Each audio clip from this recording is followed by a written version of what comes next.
enlightenment. Thank you. We welcome you to the panel that deals with safeguarding democracy and safeguarding parliamentary elections in Moldova this autumn. Actually, not more than some days have passed, one week, and some days from the electoral day. So we are here to give feedback on those questions, how the elections were prepared in Moldova, and what were the interference cases, what was the situation in Moldova and for Moldovan people and for Moldovan friends. Because we know that in recent years, following both presidential and parliamentary elections, in several cases, Moldova has repeatedly adjusted the overall course of its foreign and security policy. And in 2024, for the first time of history, a pro-European integration president was re-elected. So it wasn't first time when now 2025 the pro-European choice was re-elected, but reaffirmed.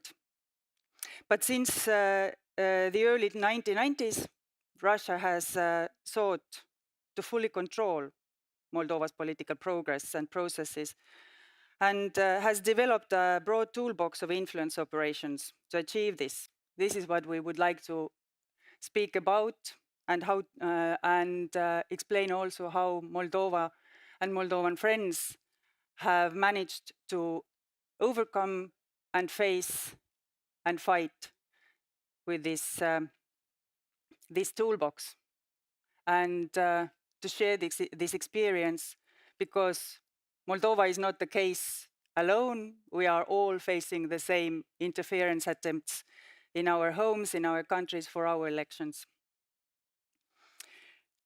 My name is Kersti Luha.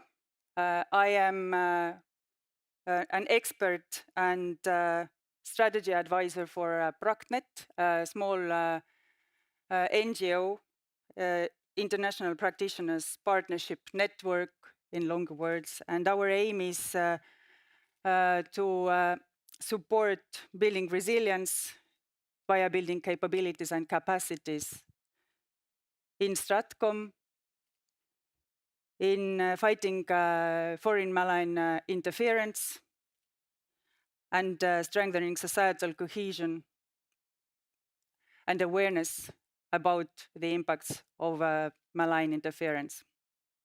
And with me in the panel are experts who have been working with us, and with whom we have made acquaintances and good cooperation in Moldova. It is Alina Radu, an investigative journalist and manager of Ziarul de Garda, ZDG. I hope that you have heard of this investigative house in Moldova that is the largest investigative reporting outlet. Alina is leading, and she can help us to understand what is the situation of societal understanding of media, and what is the real investigative media capable of in Moldova. Tarmo Juristo. Tarmo is a civil society activist and founder in Estonia. He has founded Liberal Citizen Foundation, shortly SALK, which advocates for liberal values, open society, minority rights, and free media in Estonia and across Europe. And he previously has also served as chairman of the board of think tank Praxis in Estonia. And Tarmo has played a significant role in Estonian debates on democracy, civil partnerships, and human rights. And Andrei Kurararu, public policy analyst and co-founder of Watchdog Moldova, is a policy researcher and disinformation analyst with experience for more than 15 years in the field, advising policymakers and exposing hybrid threats in Moldova. And he's also a widely known commentator for not only Moldovan, but also international media.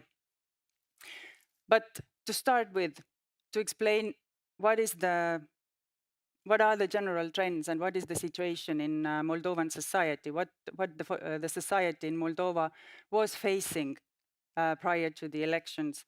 We turn to the data, and the data man in our team is Tarmo. So let's start with an overview on general trends in Moldovan society, and then we will add up with different other insights with other teammates. Is it on? Yeah, now it's on. Thank you and good morning to everyone. The bar was set pretty high by Kersti, so that I should talk about the general trends in Moldovan society. So I'll scale it back a little and first let's get started with the situation that Moldova is facing in a run-up to the this year's election. So. The thing to keep in mind was that there was two elections or election referendum last year in Moldova. And this is where there was just to get to the heart of things. So the surprising thing that did happen last year in Moldova was that there was a pretty significant double-digit polling miss.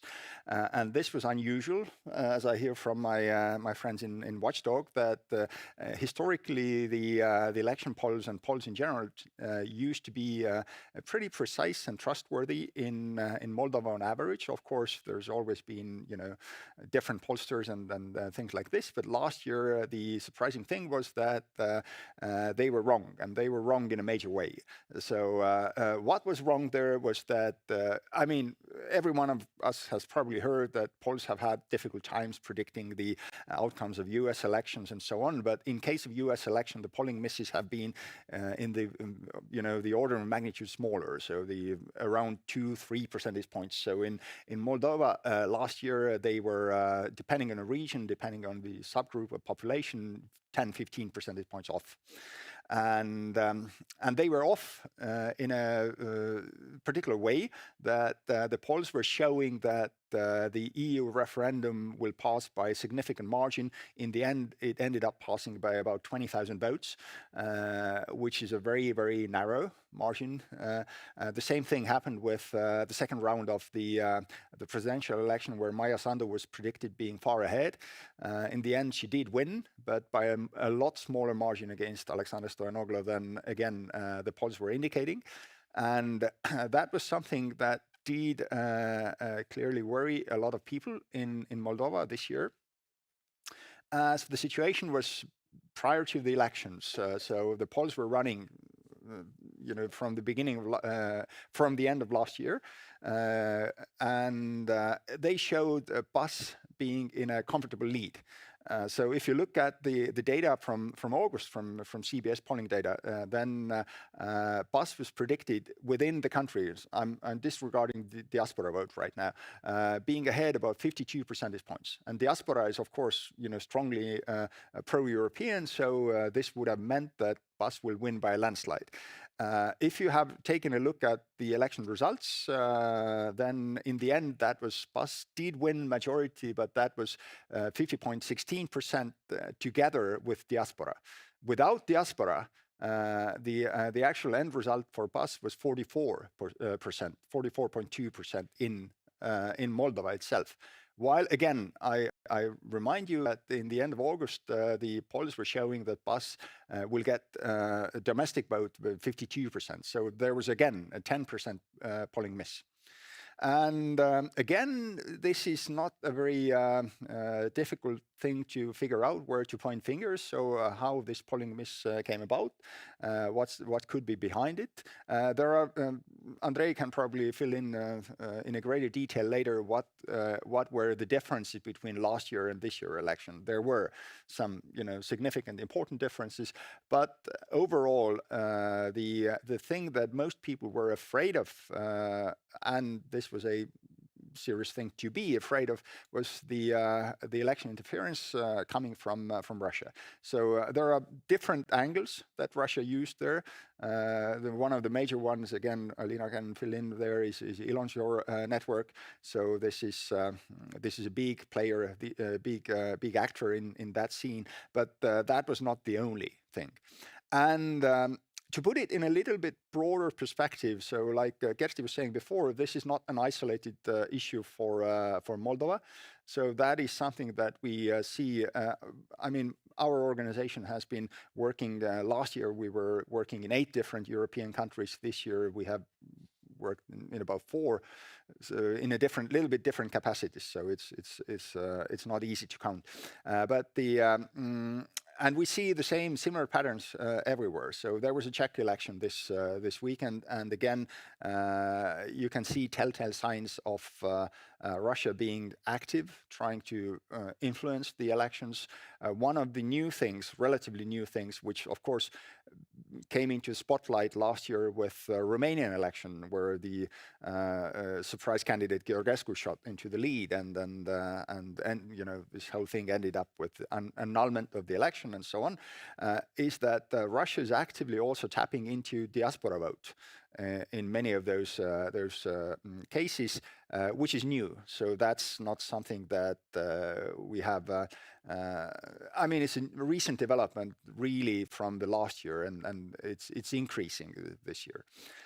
So this was the situation where we got in. So we were working closely together with watchdog people who worked with getting the data for us. And so what we did actually many different things, but the main thing was that we tried to give an honest view of what the situation on ground would actually be like if we assume a similar kind of a polling bias as we were experiencing in 2024 in Moldova. And how we did it was that we trained a model to learn the bias from last year, and then we adjusted this year's polls for this bias.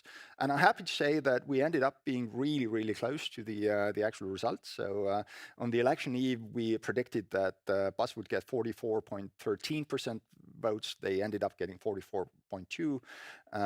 2 weeks before the election, we called that they were at 42%. So in the end, they inched up to 44.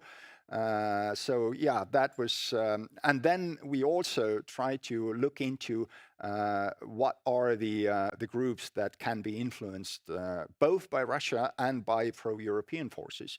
So what are the, so to say, the low-hanging fruits for both camps? So how do you build resilience into your campaigns, into your elections, and so on and so forth. So, but I'll stop here right now, and so I'll happy to fill in later. Thank you, Tarmo. This is actually the moment to hand over to Andrei, because this is where the knowledge Tarmo was digging out from the data was used. It was a watchdog who really approached the people in Moldova. And please tell us, what did you do? What did you see?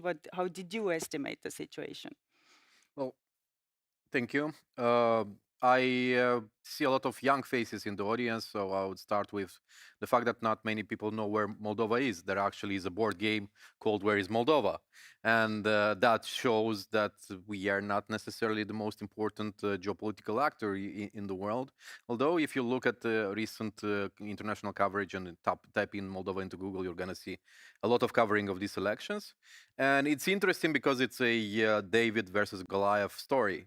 because a small country has shown twice that democracy can be resilient in the face of Russian hybrid warfare, and we estimate that this election only costed Russia $300 million, not a small amount of money even for richer countries than Moldova.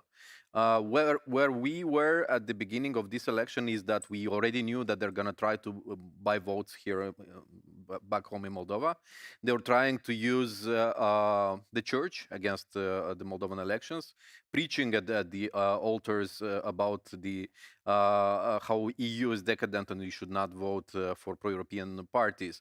They had so-called influencers, and I think Alina could tell more because they actually penetrated this info leaders structures that they produced huge amounts of disinformation. Like they had a structure that amassed more than 1,000 people that needed to produce on separate accounts tens of thousands of pieces of disinformation per week. They have televisions. They have I don't know, a very complex, I would guess, Telegram infrastructure with an integrated app called Taito, where you log in with your ID and a selfie. I guess not dissimilar to like legal affairs, where you would sign a contract for being a volunteer, actually getting bribed for going to protests or going to vote for a party or another, where you would get lectures on and points on Russian propaganda and how to spread it online further. So this is what we were facing, and I'm going to talk a bit about what Watchdog did around this. We understood that the factor of social media is going to be bigger than ever, and we created a lot of content on a couple of themes that were, in a way, tackling what Russian propaganda was saying on Moldova. For example, one of their biggest fear-mongering was that you shouldn't poke the bear. We are going in towards the EU. That means going towards NATO. That means war. Unfortunately, even NATO protection in different countries shows that, for example, penetrating your airspace doesn't mean too much for NATO these days. And for Moldova, it's quite interesting to tackle that element. But what we tried to spin this theme around was that actually getting closer to Russia means getting closer to war, and showcase how Belarus territory is used in the war, how Georgia is used to circumvent sanctions, how Transnistria, the breakaway region of Moldova, I'm pretty sure nobody heard about it, but as most ex-USSR countries, we had this landmine under our country where a breakaway region is used against us. We got around 20 million views in the last month before the election. We targeted it very specifically to 1.3 million people in Moldova. We didn't target everyone, but we think that this is a great result. But there are indications that only on TikTok in the last month they got around 90 million views for a country with the population of roughly 2.5 million of Moldova. That's huge. Everyone got the Russian narratives 5 to 7 times on TikTok, and I'm pretty sure that most people here in the room have heard of TikTok or use it to doom scroll every day. Given time and resources, we could reach that point, but we don't think that we could amass the same type of reaction that they do, because what they do is tap into emotions. They create so much disinformation that it's rather not to inform them in people in the wrong way, but to create confusion and to create distrust in any type of messaging that is coming our way. Coming back to what we did, we used stuff that the young people here don't necessarily use, TV stations, and we were present more than 1,000 times on local TV stations in regions at national level and so forth. We used billboards where we drew some caricatures of Mr. Putin being the puppeteer of some faceless politicians, and it was like a Schrödinger or how that's called, a test where everyone could feed the politicians that they thought that are being conducted by Putin in this game. We used a lot of get out of vote messages around diaspora, which is a stabilizing factor in the case of Moldova, unlike Romania, for example, where they usually vote far right rather than, let's say, more pro-European. And we tried to convey the messaging also through influencers. We used a wide array of people who have a following. We didn't give them information that they should be spreading, but we gave them notes and said, you have creative freedom, do something around this. We think this is important to be spread amongst your followers, and they did so. And we also amassed around 10 million views using the Moldova. Is quite easy to replicate anywhere. We saw even on our networks, for example, there is this international media operation called Pravda, where they create a lot of AI slop. And I'm sure many of you know what AI slop is, like poorly written articles or videos made with AI in order to convey their messaging. They're flooding the system with this type of information, some of it to reach directly people, some of which to influence the way engines operate. So if you type in Moldova, you might get the Pravda version of Moldova rather than the actual version of Moldova. And monitoring for Moldova, we saw influences on Polish elections last year, or we saw influences on the Czech elections this year. Everything that is done in Moldova is replicable in other countries and other elections, and you should be aware that elections without foreign interference in Europe most likely won't happen in the next 10 years. Thank you, Andrei. So now we are reaching there to how to build, how investigative quality media is playing the role. And Alina's ZDG's example is one of the best I could bring in that case. So Alina, please explain, how did you see the society and what the journalism should have done, and what did you do? Thank you very much, and thank you everybody who is here. I know it is rainy and it is rather better to stay at home with a coffee. And I know Moldova is far from anything, and it is difficult to think about Moldova when you are here. That's why I would like to make together with you an exercise. Just imagine that you are now in your house.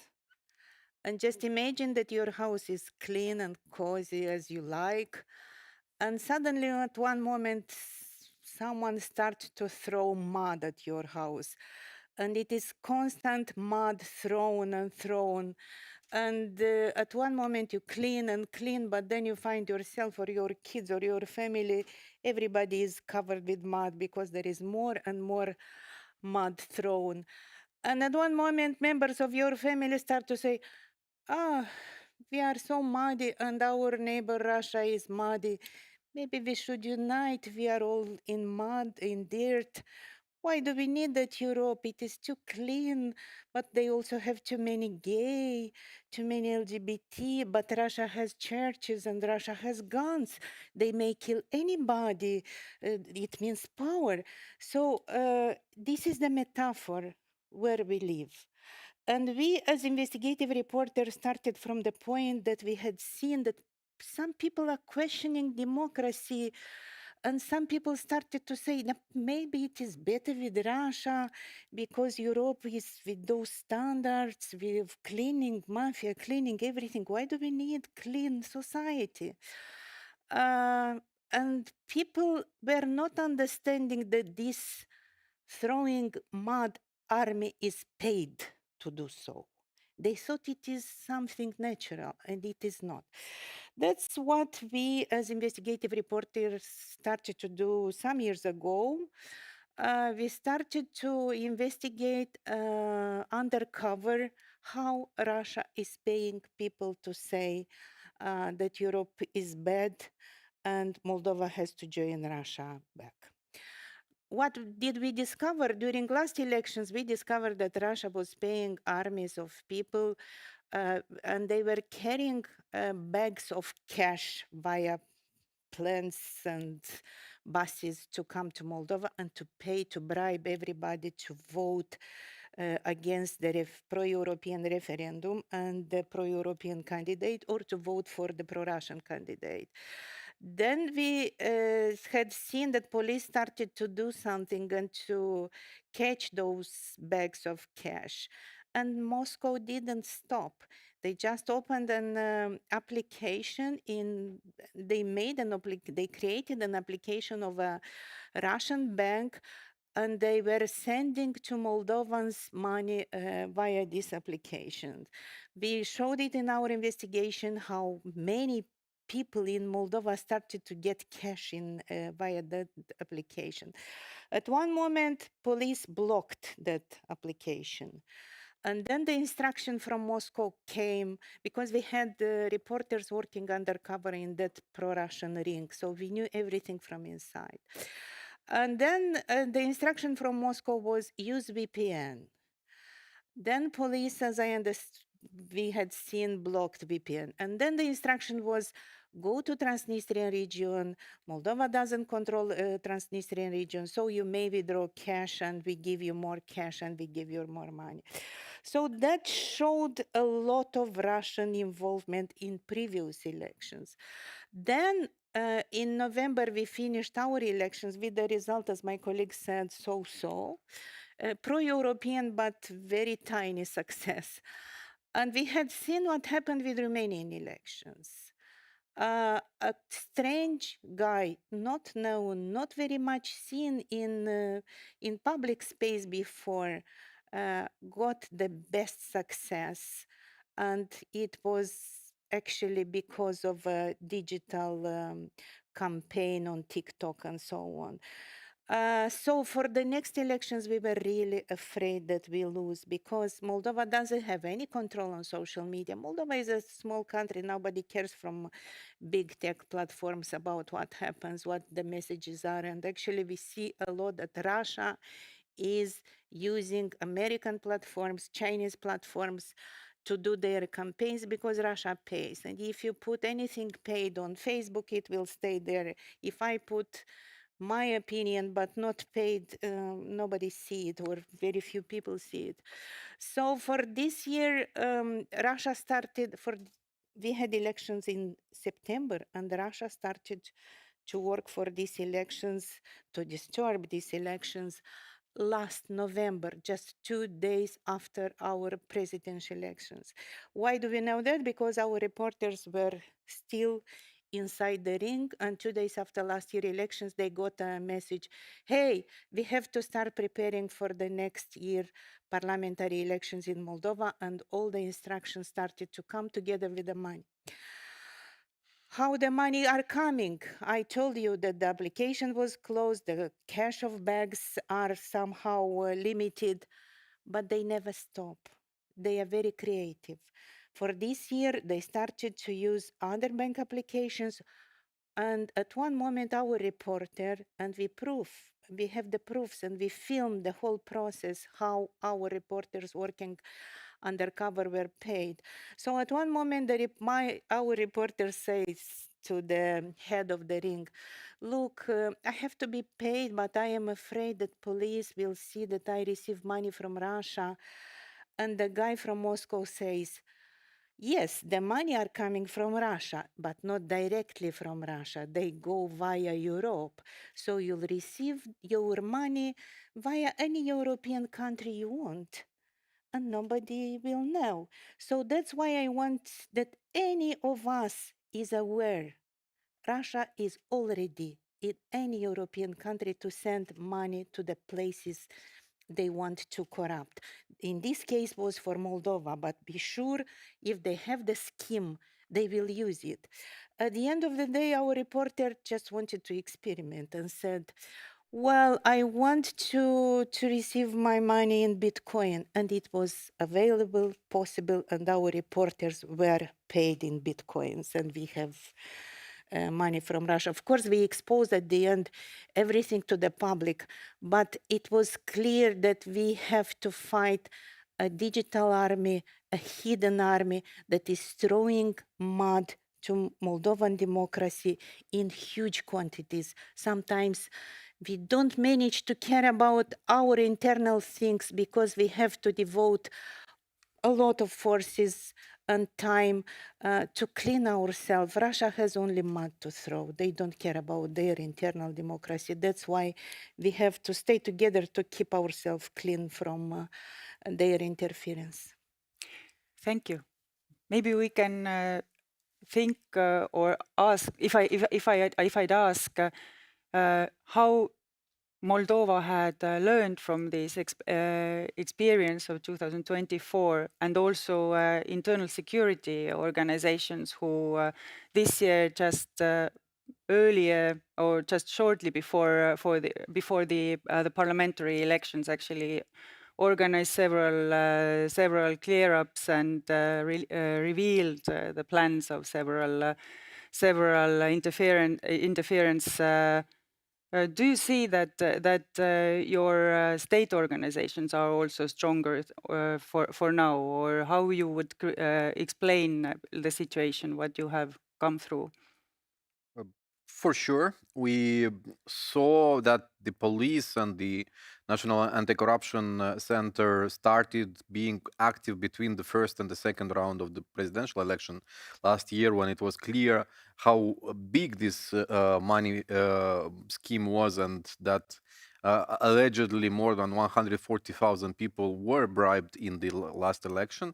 This year, it started way earlier. It started months before the election, although there are still criticism, and something that they should be thinking about not to do in the next elections is taking out some parties for illegal financing.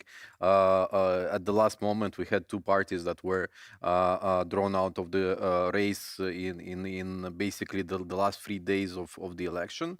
That is not a good practice, and that is something that we were heavily criticized upon. They started communicating better, and I think that was one of the key elements that has thwarted some of the vote buying attempts in Moldova, as in when you see every day people being searched, people being detained for bribing other people or taking those bribes, your availability to do the same is going down. They put on many of the intercepted conversations between these people who are basically afraid but still going in for the scheme.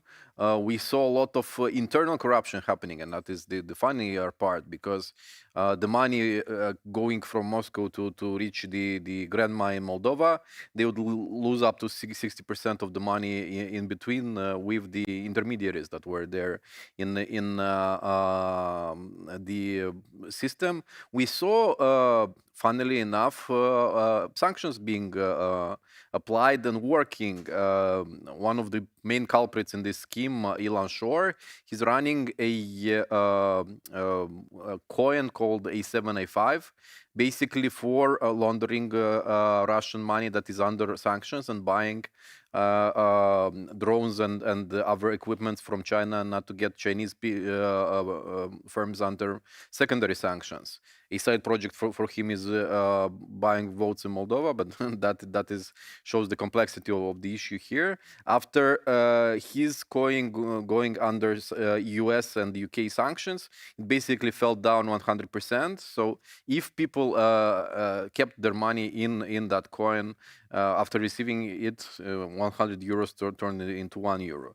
And what I think was also paramount is that the whole of society has managed to mobilize themselves, civil society, investigative journalists, even simple people, saying that this is a crucial election and we should be fighting back towards this phenomenon of vote buying and illegal activities. We should be defending our democracy. And that was powerful enough to mobilize people both home and abroad to show up to the polls and to vote. Yes, I would confirm that we learned a lot from all the attacks of Russia. And now I would confirm that we are more resilient. And it was not easy because our democracy is quite new and we built with a lot of pain during last 30 years, let's say, the right to protest. And it is beautiful to have the right to protest. But some years ago, we had seen that in the center of our capital city, Chisinau, there were daily protests of some strange people who were shouting, "We don't want Europe, we want to unite with Russia." And we knew that it is something wrong, but actually nobody had proven that it is wrong. And actually we couldn't imagine that someone pays so much money to bribe all the protesters to say that. But you know, the authorities were like, okay, everybody has the right to protest. Let them protest if they want to protest. And for me, it was absolutely bad to see that at one stage when I had seen more and more titles in the international media saying that Moldova wants with Moscow. And I remember talking to one a foreign reporter saying, look, it doesn't mean if... No, but I had seen protesters in the centers for so many days. It means for me that people want to go with Moscow if they go openly in the street. And then we decided to make an undercover investigation at that moment. 4 of our reporters infiltrated into that ring, and they were there, and they had seen how instructions are given. You have to go and shout that. You don't talk to media because you don't know what to say to media. So just skip any media. You just shout, we want with Russia, and come back and you are paid, and our reporters were paid. And after we discovered and showed to everybody that scheme, finally the whole society started to talk about, yes, we need the right of protest, but we don't need that someone pays protesters because it is fake. And then we had seen that society is looking somehow else. But also after our investigative stories about how people are bribed to vote, we had seen the beauty of unification of the society against this big bad thing. We had seen how society is sharing an investigative story, how they are discussing that. We had seen that many TV stations are rebroadcasting our investigative story. We had seen that people started to make pressure on police and authorities saying you have to do something because it is corruption and interference from another country. We had seen that police was more and more encouraged by people. They were not criticized that they, kill a protest, but they encouraged to fight with this corruption coming from a foreign actor. And at the end, during elections and after elections, actually, I had seen that, everybody of you had maybe this feeling when the society shows unity, the society shows a kind of success because we all together did something. Civil society, journalists, police, and many were the big majority of citizens. Thank you. Tarmo, you I would just like to pick up from what Elina said. In the end, I would have to say that in the data, I would still say the Moldova is far from being a unified country in most of the aspects. So there's a deep divides and strong polarizations. But the thing to keep in mind, what Alina said, I think it's really important. So our Moldovan friends are saying that, Moldova is so small and doesn't matter. It matters a lot. So in terms of there's a lot to learn from what happened there, and there's a lot to learn for us Estonians, the European countries, because like Alina said before, what Russia did in Moldova, they are trying to do elsewhere. So they are probably not trying to buy votes in Germany.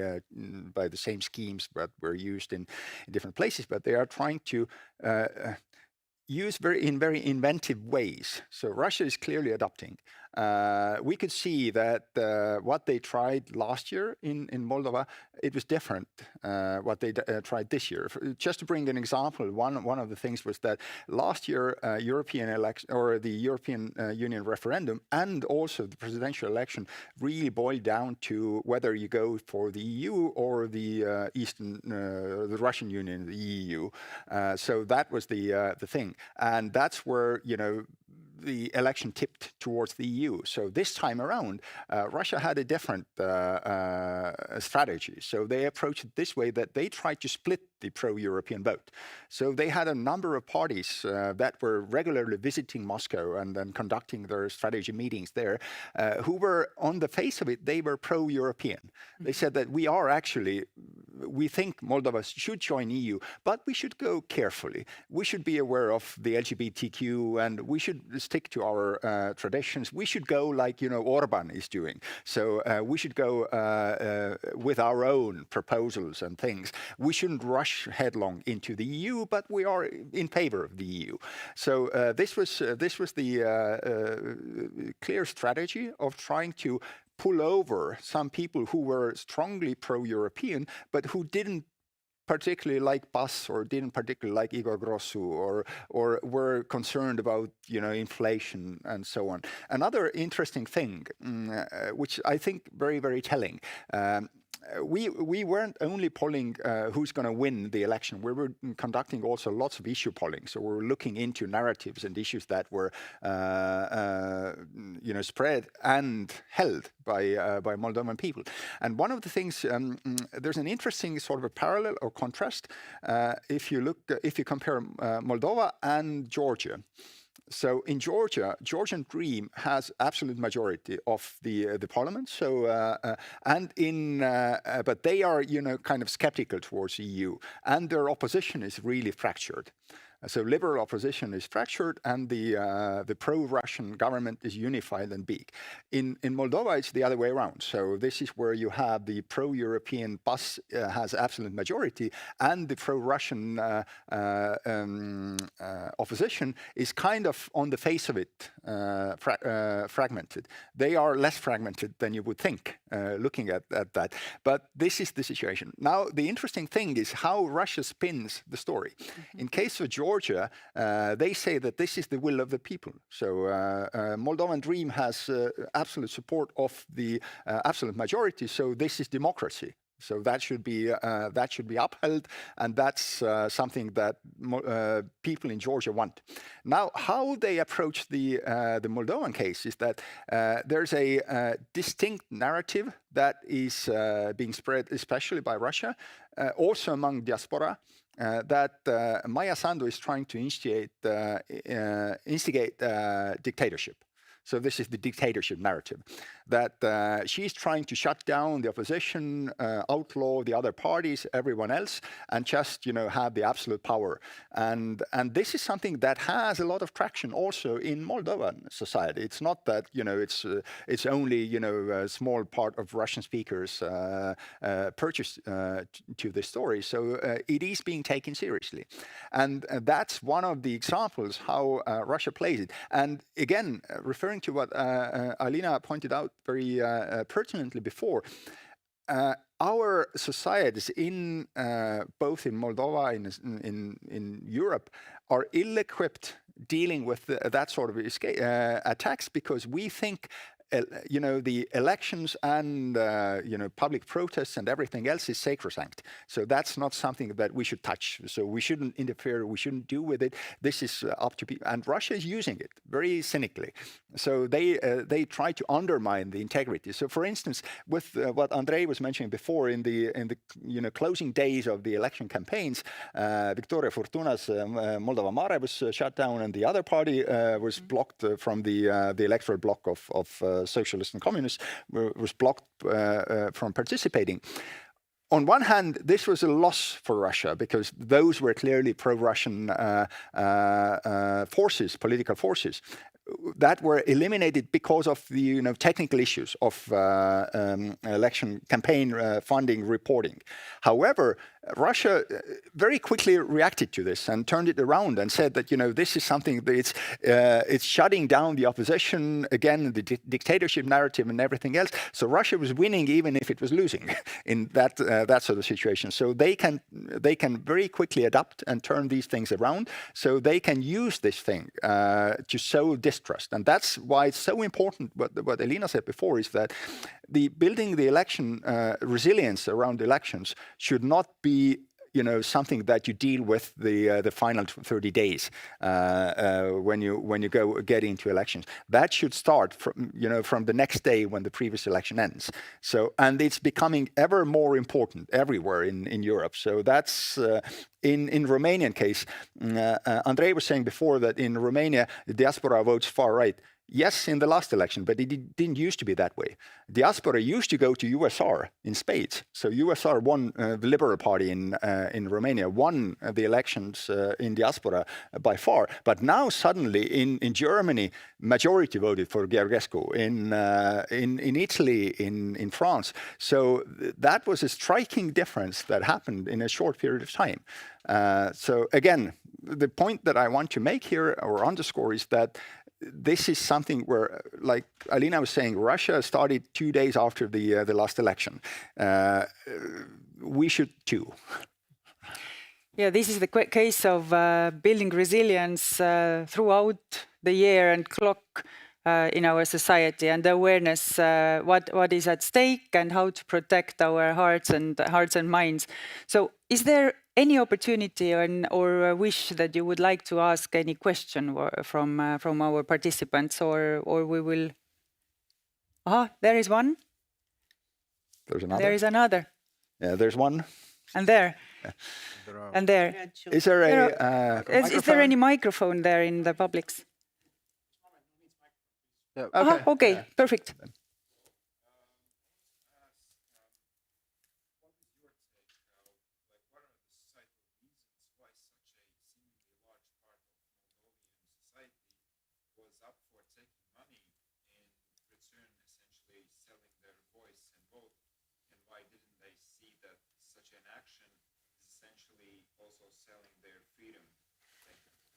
Alina knows that. Thank you very much for the question. Yeah, it's because we generalize somehow, and then we think that everybody in Moldova is corrupt and willing to take money. Well, from one point of view, of course, Moldova is a poor country and people have less incomes, and maybe Russia will not manage to do that in a rich European country.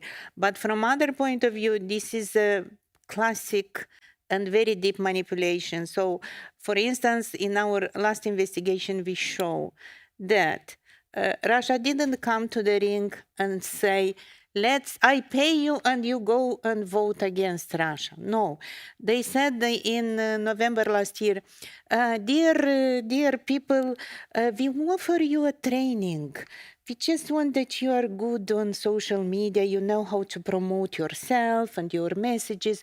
So we organize a team of digital training, and who will be the best will get even bonuses. And this training is for free. We offer you all this knowledge.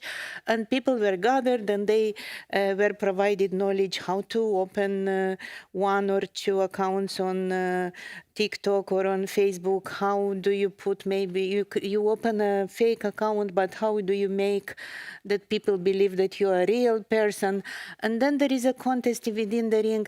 Now we post things about Happy New Year with the music, and let's see the impact. And now we in Moldova have a problem with gas. The gas is not cheap, and the authorities promised cheaper gas. So let's make all together a post about the gas, that we want a cheaper gas. And then the next day they make analysis and say, look, you are great, you are doing great, you are the best social media people we know. So who will get the highest audience next time gets a free mobile phone, and then people work to get this prize. You know, there is a competition, there is an alive group, people are kept together, and they are not, there is no criticism, there are only beautiful words. And then later they say, okay, let's criticize a bit this government because they don't do that.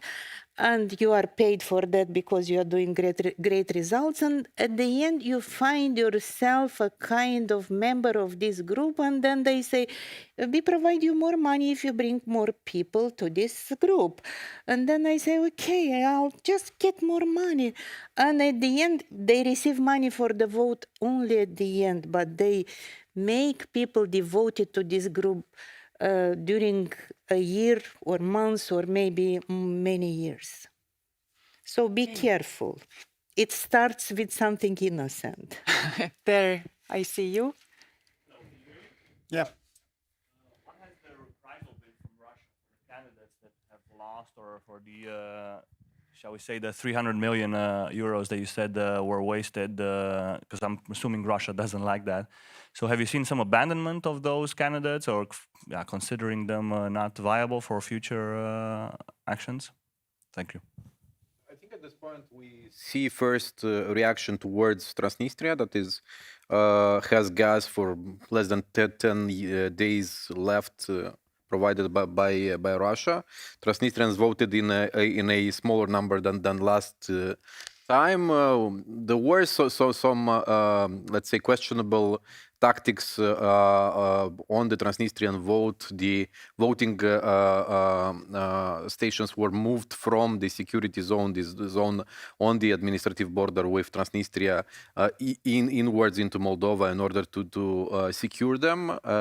And according to the police, to document better the coming to the organized transport to these polling stations. But it's clear that Transnistrians didn't provide the numbers that Russia wanted to have, and we have now a growing humanitarian crisis there. But we know that Putin always delays these types of sanctions. We might be seeing a shift in between the leadership of this pro-Russian bloc, but there's a crisis in that bloc anyway. They all of their leaders are in a way reshuffled, reused. They even brought back a prime minister from the 2000s to run in this campaign, showing that there is a crisis in leadership in that bloc, and that also contributed to their poor results. But I think Tarmo also wants to check. Yeah, I want to address the premise of that question. I don't know if the amount was 300 million or you know, less or more, but what I sort of want to challenge there is that I'm not entirely sure that Russia sees it as money wasted. I think it's much more likely that they see it as money invested. So yes, this time it didn't turn out this way. It went better for them in Georgia. And they are not done. There will be another elections. There will be election coming in Latvia next year. So they can use what they learned and what they developed in Moldova in subsequent places and elections. And as we know, Russia has a lot of money, and they are willing to throw it around to purchase influence, to gain influence. So they can, what they learned in case of Romanian and Moldovan elections working with diaspora, they can use in European elections, as they did in Czech election case. I think it's useful to keep in mind there that this was not a single one-off thing that you throw 300 million, you hope to purchase a country. I mean, Putin certainly would have loved if it had gone this way, but I'm quite sure that there are smart people around who planned this thing, and they know that it's a probabilistic thing. So it was close. It was actually really close. They got close. This time they didn't succeed. They will try harder next time. Yeah, I wanted to add that we had seen some movements and change and shifts around the Putin circle. Because we knew that some vice presidents are responsible for an area like Moldova. The biggest challenge was the network of Ilan Shor, who is very close to Putin. And we as journalists had seen things in the Ilan Shor digital ring. There were many voices saying, oh, the money are not coming anymore. We don't know when the next payments will be done. It means Shor might have troubles there in Moscow, and he doesn't have that big money to send to Moldova again. But it doesn't mean that if Ilan Shor didn't manage to do whatever Putin wanted, it doesn't mean that Putin stops. He will find other people, or he will put more people to work, or he will involve more money. He will change his strategy, and I am sure he will improve his strategy to get troubles to Moldova. So we have to be aware all the time. Thank you. We have two more questions and then now third, and we know that the time is over. So let's take all the questions and have the final circle, and then thank you so much. Yes, so Uldis Mikots from the MFA of Latvia and former ambassador of Latvia to Moldova. Congratulations, first and foremost, on the results of elections. I think first from the point of view of stability of policy, very important, and second, successfully countering the Russian interference. And I think the fact that the so-called team which worked with Moldovan elections at the Kremlin administration was fired straight after, that just shows that success. I'm interested in your view, how applicable are the lessons learned from these elections to another countries? And perhaps in particular, if I look to another actor of where Russia wants to keep its influence, and that's Armenia, where elections are coming next June. So how applicable those lessons learned are? Thank you. Okay, please. Yes, go ahead. Hello, I'm representing Journal Geopolitics from Georgia. As you mentioned, Georgia's and Moldova's cases are two different cases because Moldova has pro-European government and Georgia does not have these governments. But my question is there any specific lesson Georgian opposition or civil society can learn from these elections, since elections in Georgia is no longer fair or meaningful at all? So what would be your answer to this question? Thank you. And then the last question from Martins, please. Yeah, very interesting panel.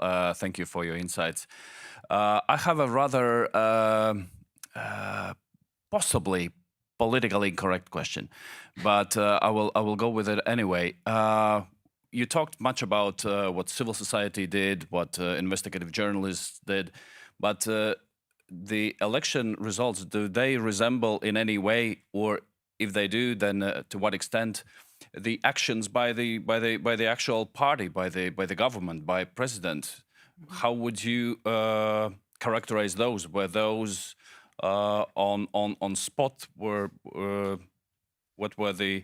How would you evaluate the communication, the strategic communication?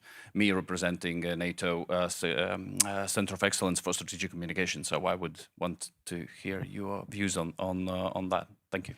Thank you for these questions. Really, really brilliant ones. So let's start from Andrei and come from to here and add up whatever you have on in your heart still to say, and then. Starting with lessons learned, I would start with everything that is exportable from Moldova. If you have fringe parties that promote some kind of nationalistic view or let's say, mainstream view, most likely that Russia will try to fund them.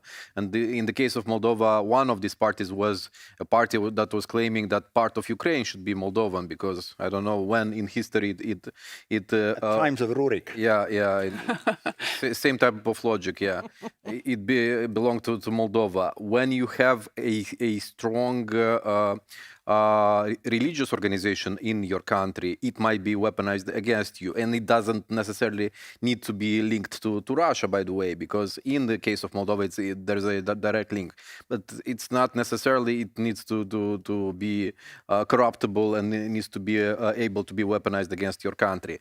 Regional grievances, if you have a region that might want bigger autonomy or something linked to it, it also could be used. And somebody was asking about Armenia. In the case of Armenia, we studied that case, and we are in contact with our colleagues from Armenia. And I think the internal displaced people in Armenia could be a force that could be exploited by Russians, because they have their grievances towards the government, and they could be weaponized against the democratic process in Armenia as well. Technological elements of it, the Telegram network, more for organizing rather than for sending messages. You don't need to have big channels that promote propaganda. You need the same type of organization that you listen to pro-Russian rhetorics, and you sign in to go to protests and get different amounts of money, depends on the region how much. The possibilities for using crypto, especially in the last period of time, has grown. And on the positive side, I would mention the participation and the voice of civil society, getting, for example, Georgians to believe that elections actually matter, and even there's institutionalized bribing in Georgia for different categories of people that get handouts from the government to vote.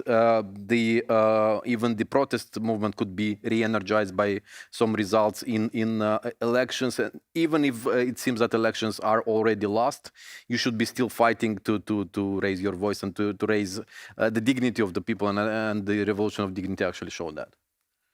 Yeah, to pick up from that, so you just had your local elections in Georgia, so I guess this was a moment of reflection of where the country is and then how things are. So clearly there's a difference. So there's a distinction. So once you have lost the meaningful free elections, then there's a whole big hole to climb out from to get back where you can start having these sorts of conversations that Moldovans are lucky to have right now. So yes, I think it's a fair point that it's a different situation. I was just using it as a contrast between these two different places. I absolutely agree with everything that Andrei said. So there's a lot of things to learn. It's not a one sort of a set of tools that Russia is using in different places. One of the things that Alina was mentioning before, that what Russia is clearly doing is that they are trying to create this false analogy and say that all democracies are somehow corrupt, and there are no fair elections, and everything is a power grab, and so why should you care? So worry about what's the price of the gas, and use your right to oppose the government and voice your dissent. And they are trying to do this everywhere. In Germany, in France right now, as they are trying to blow at these embers of discontent and try and see if they can get the flame out somewhere, undermine the integrity, undermine the trust in public institutions, in democratic processes, and so on. Say that everything is corrupt, everything is possible to purchase, and you shouldn't look at Russia as being a bad example. Everyone is the same everywhere. And they are getting a lot of success. They are making inroads by... we have this thing in Estonia right now going on where Estonia took a rather strict stance on the Russian Orthodox Church. And that is, again, something that is being used against us, not only by Russian Orthodox people. It is a contentious issue. It's an actual question to ask, how do you balance the religious freedoms with democracy, demands of democracy? But this is the attack vector that is being used, so you should never forget that. Thank you. Shortly, the Armenia question. Look for the Russian money. Be careful where the Russian money are. And specifically for Armenia, the Russian bags of cash were coming via Armenia to us because Moldova doesn't have, since the Russian war in Ukraine started, Moldova doesn't have any direct flight with Russia. And the way to fly from Russia, very much used, is Moscow, Yerevan, Chisinau. And a lot of money were coming this way. If they come via Armenia, be careful now that the money will stop in Yerevan. And the authorities should pay attention to that. And it was also mentioned the role of church. Congratulations to Estonia that you don't have so many issues with Russian church in Estonia, but Moldovans and Armenians have kind of very strong tradition of Russian-controlled church in the country. We had seen last summer issues with the pro-Russian church and some people arrested. So work on this because it is really important. With Georgia, actually very sad about Georgia. We as journalists had to learn from Georgia. We had seen what happened in Georgia, and I just stressed everybody I could stress in the country, saying, look, Georgian independent media is under arrest, under block. They have to go in exile to do their job.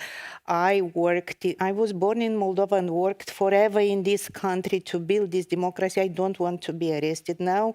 I don't want to go in exile. So let's do something, we avoid this. So it was a sad lesson, but we used to stress people to understand the risk for democracy. Now, as a journalist, I just would encourage Georgian journalists to show what Russian money are doing to destroy democracy in Georgia. And for the last question, I'm not here to praise Moldovan government, but we had seen a lot of progresses in explaining what happens, in explaining the risks, and in explaining what the government is doing, why police is doing that. And we had seen that the image of police, despite all those arrests and despite of those unpleasant movement in street protests and political parties, we had seen that the image of police is rising and the image of elections bodies is increasing. And I think this is the right way to clean your house from Russian mud. Thank you. Thank you for all your attention, and you have stayed, although we are over time. And thank you for our distinguished panelists. And just to answer this Stratcom question from as a final word from my side, that thank you for all your insight and support for whole of society approach who have done these things, because of course it is not the investigative journalism alone, it is not NGOs alone, it is everybody, included government communication and Stratcom, to build awareness and strengthen our societies. So that is the reason why PRACnet is also working there in Moldova. Thank you so much, and have a nice conference.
No.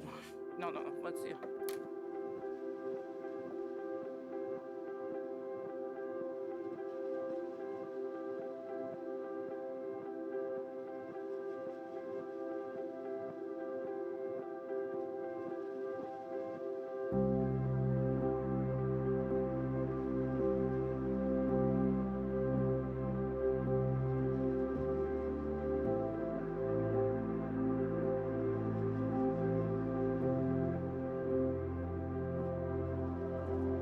Is it okay if I grab myself a chair?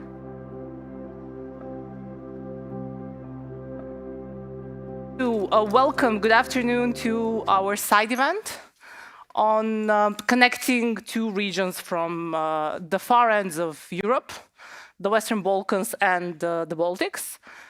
This side event is done in cooperation with the Heinrich Böll Stiftung office in Berlin. And part of our speakers from the Western Balkans that have made it to the Riga conference, joined by a couple of colleagues in the audience, are part of a Western Balkans advocacy group.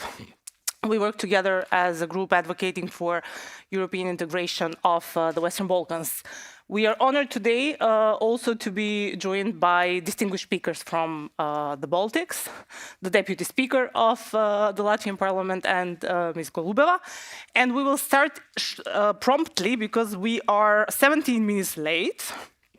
But we will try to keep it 10 minutes longer than the foreseen agenda, just so that everyone is in the loop. So we have about 50 minutes to accommodate 6 speakers, and we're going to do our best to be rather short and without many long introductions. So I'll won't introduce everyone at the beginning. I'll introduce them as I give them the word so that we make the maximum of our 47 minutes, if I'm not mistaken.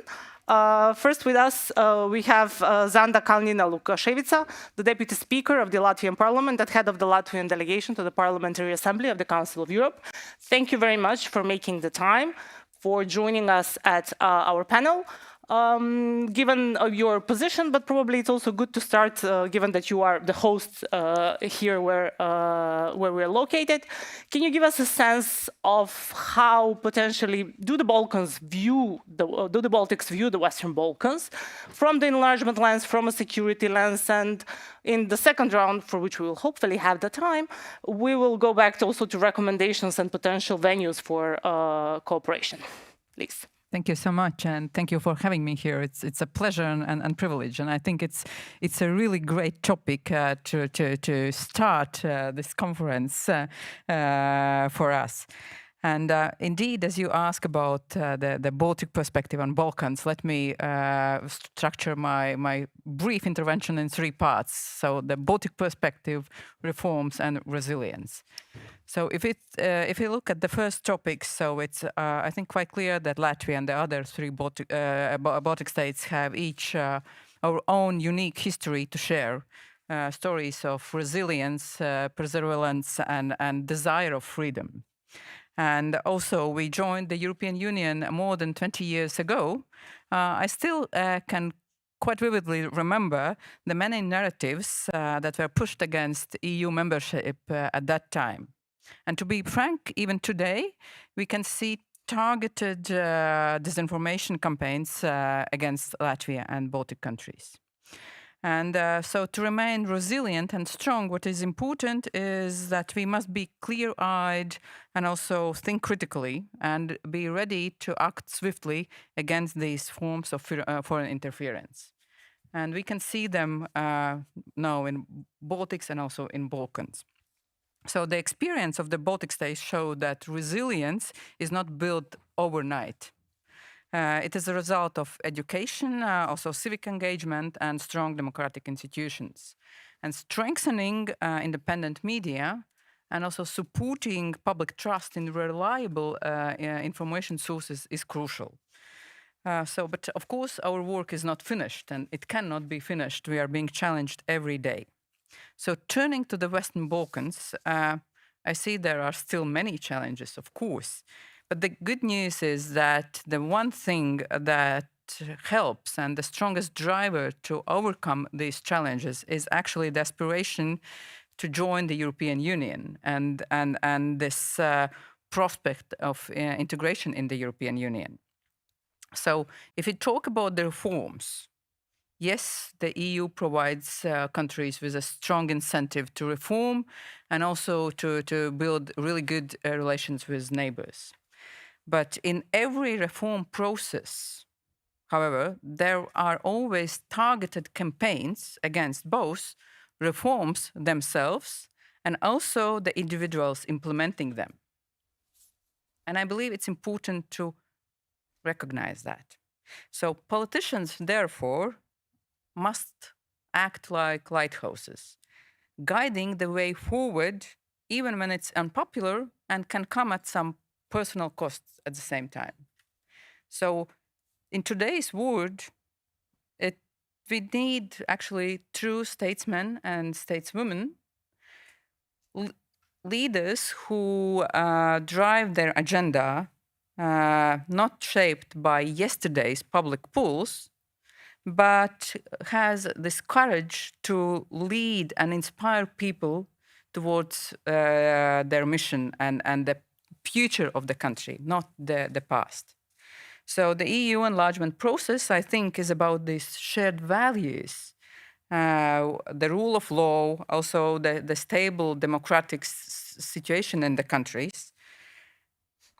And countries on the path towards the EU must feel supported. That's very important, to feel supported, but also encouraged to implement reforms and keep the high standards. And to conclude, it's clear that Latvia is ready to provide support. It's also important that enlargement must remain merit-based, but the timing is crucial. So as we have seen already previously, if accession takes too long, then the momentum and motivation can be lost. So countries that do their homework, that advance reforms, must be rewarded. But they must also align with the EU common foreign security policy, and that's super important. So in short, European door is open, but each country must walk through this door by its own, on its own. And of course, also resilience is more than important. Not only these reforms, but the resilience in difficult situations. And maybe we will still have a bit of time later on to discuss how to build the resilience, how to stay strong in the situation where social platforms are driving the agenda. Also, disinformation campaigns, huge foreign interference activities, how important it is to find a way how to stand against them, and also how it is important that other countries support the countries being targeted. And I think one key aspect is transparency. So transparency of who is behind these foreign interference campaigns, that's crucial. And here, we must support each other, because quite often there are separate events in many countries. But when we connect the dots, then we can see the pattern and see who is behind. And I will make a comma at this point. Thank you. Thank you. Thank you very much also for setting an example with the time. We heard a lot of key words that are very important for us: values, building resilience. And on that note, we are actually, when we discussed the organization of this panel, we wanted it was very important for us to be in the Baltics as the countries that have actually set an example, also the transformative power of the European integration. So you touched upon that, and now I'm going to give the floor to our colleagues from the Western Balkans, starting with Daliborka Uljarevic from the Center for Civic Education in Montenegro, the country that's probably the next in line. Daliborka, your 3 minutes. Thank you, Simonida. Indeed, the Western Balkan path has been a long and often discouraging a test of the credibility both for our national governments and for the European Union, because we have on one side citizens who remain largely pro-European, but they are also kind of losing a faith into the process as such. And too often the enlargement has been a technical exercise or some kind of the bargaining chip within the geopolitical context, rather than this transformative process based on the values that you have pointed out. And this vacuum has opened space for illiberal, clerical and pro-Russian influences that drive on disillusionment. And this is what we have now as one of the challenges. In that context, the Balkan states can stand out as our natural allies. They know from their own experience, which you also highlighted, what it means to reform under the pressure, to build resilience, and to defend democracy while at the same time facing external threats. The Baltics can help restore the credibility of the enlargement process in Brussels, and this is very important because we don't need only to have the talks in favor of the Western Balkan. We need to see demonstrated how membership based on merits and democratic consolidation strengthens both national sovereignty and European stability. And this is exactly what could be a strong bridge between our regions, not only at the governmental level, because there are talks, but also the level of the civil society, academia, media, because we need all of these exchanges. And there are a number of the topics that we can interrelate, such as cyber security, countering disinformation, green transition, civic education. And I'm very happy that you mentioned also education, because we are forgetting how important that is for resilience. From Montenegrin perspective, the message is clear. Despite being former frontrunner, our institutions are fragile. Democratic backsliding is visible, and it is in contradiction with the European progress that we hear from the messages from Brussels. And political elites are often misusing the whole language of the European integration. And this is why the European conditionality must remain strict but fair, and why allies like Baltics should also support not only our institutions, but also to hear the voices from the civil society, which are actually pointing out to the importance of the values. Finally, I think that the Baltic story shows how the small states can punch above their weight. And this is something which is very important for us, as we have all of these countries in the Western Balkans which are individually quite small. But you did it because you had these shared values and strategic vision. And this lesson is vital for us, I think, today. We need to rediscover that clarity of purpose, that reforms are not in favor of the Brussels, but in favor of our own democratic consolidation. Thank you. Thank you, Daliborka, also for sharing a positive view, actually, and looking forward, which is not often the case in a lot of the panels that involve the Western Balkans. We now move on to Agon Malicin, who is a non-resident senior fellow at the Atlantic Council. Agon, 3 minutes. Okay. No pressure. Thank you, Simonida. I'll also try to keep it on the positive on what can be done. So, not just overanalyze the problems. And I'll start with what Madam Deputy Speaker said, when she said, rightfully so, that if you connect the dots, you know who is behind all of these attacks against both of our regions. I think this is why we're kind of here, because I think it's important to connect the other dots, sort of the other side of the battle that of the actual war that Russia is waging against Europe. And we see a lot of commonalities between our regions, because I think this part of the world understands the strategic objective of enlargement and how important it is for us to do this.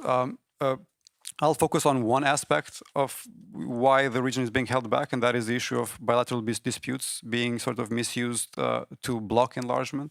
What Russia is seeking to do in the Western Balkans is to prevent or sort of, preserve its sort of veto power over what happens in the region.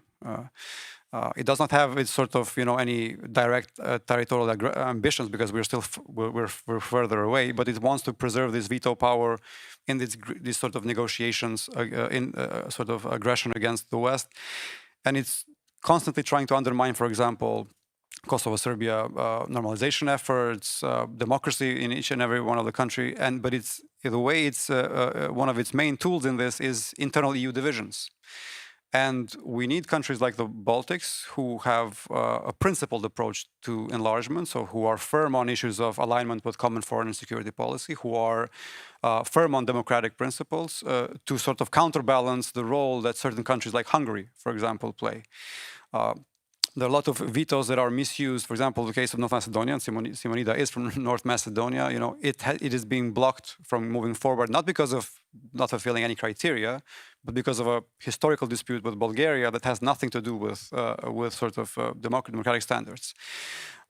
Kosovo, where I come from, it cannot even get candidate status because it's not recognized by 5 EU member states. So we need supporters of Kosovo, of North Macedonia, of our countries of our region, to use their weight in the council more to prevent these sort of unproductive obstacles, these negative obstacles in the region, while standing firm on the positive, so on the positive conditionality, which is on democracy.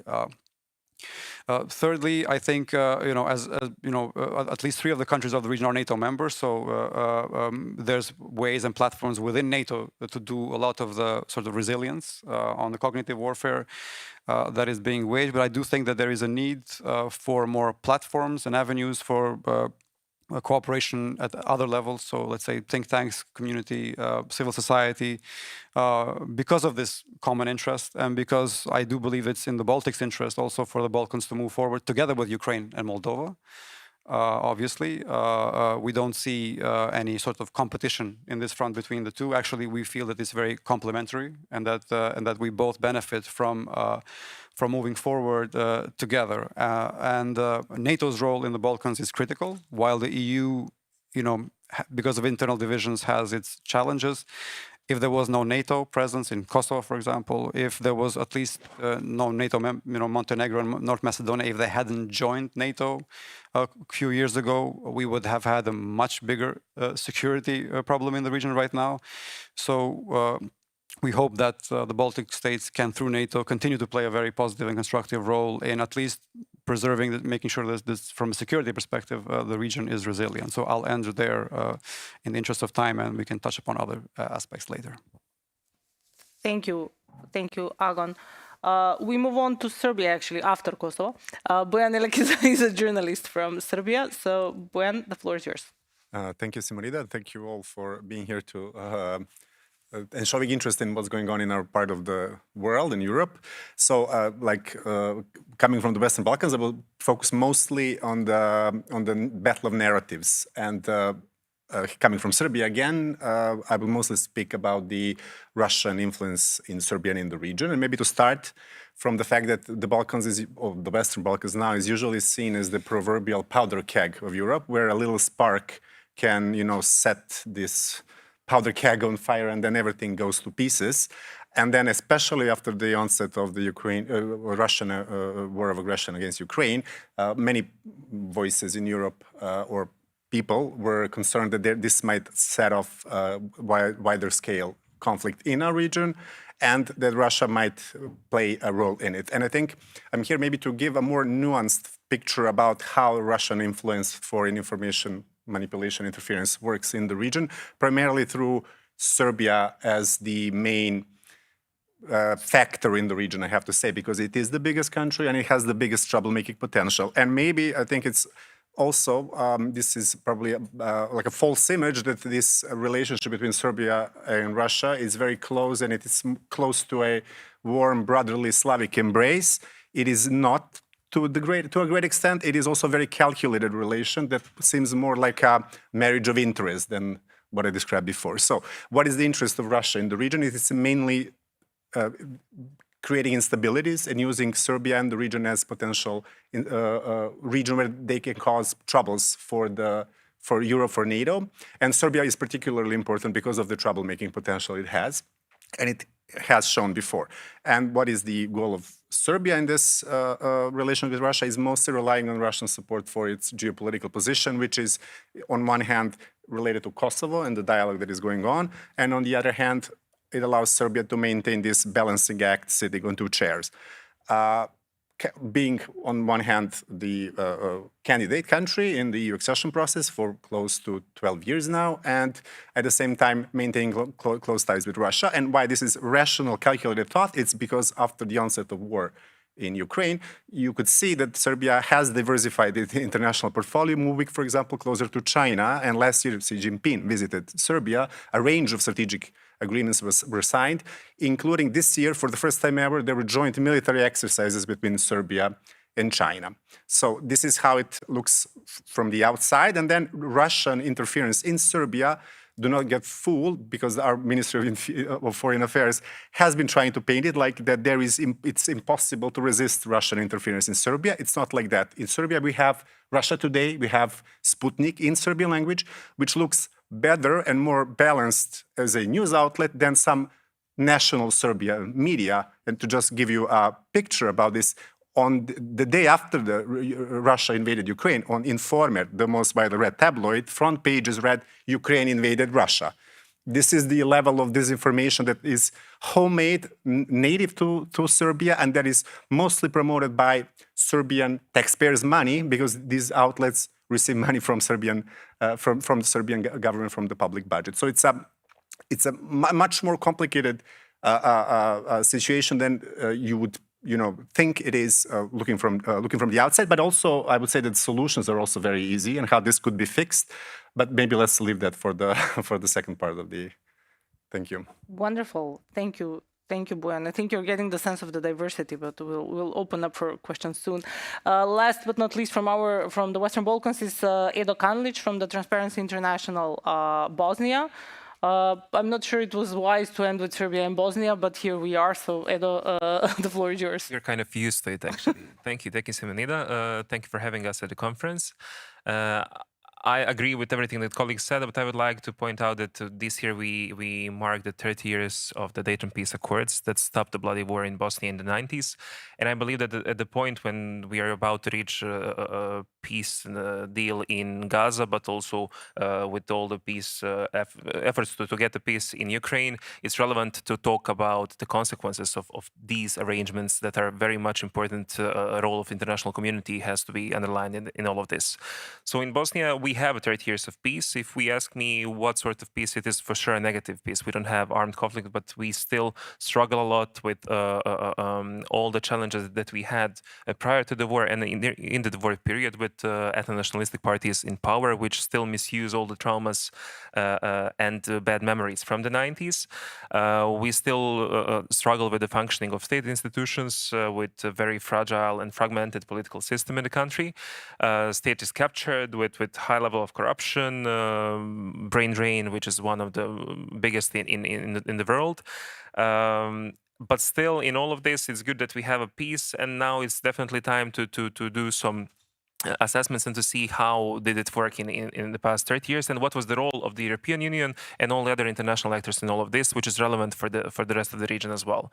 What we had from Brussels and from European institutions in the past was a appeasement strategy that was present there for years, and that is also valid for other countries in the region. We had autocratic leaders who actually blackmailed the European Union, and who unfortunately almost always got the concessions and what they wanted actually in return to preserve some sort of stability in the region. While at the same time, we had some actors who directly undermined the constitutional order of the country. In this year, we had a lot of issues with secessionist steps of the authorities of the Republika Srpska region, and Milorad Dodik as its leader, who's openly the biggest Russian player in our country, but maybe even in the region, who often visits Moscow and consult the Russian authorities about every steps that he planned in our country.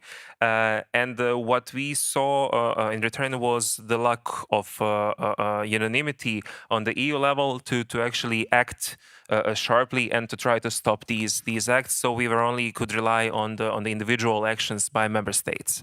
In all of this, it was very important actually to underline that we still feel the gap in power that was left when the US administration that is now in power came to the White House, because we do not have an acting American ambassador for almost a year now, and we do not see that European Union is really willing to step in and to actually show that there is a European vision for Bosnia and Herzegovina and for other countries.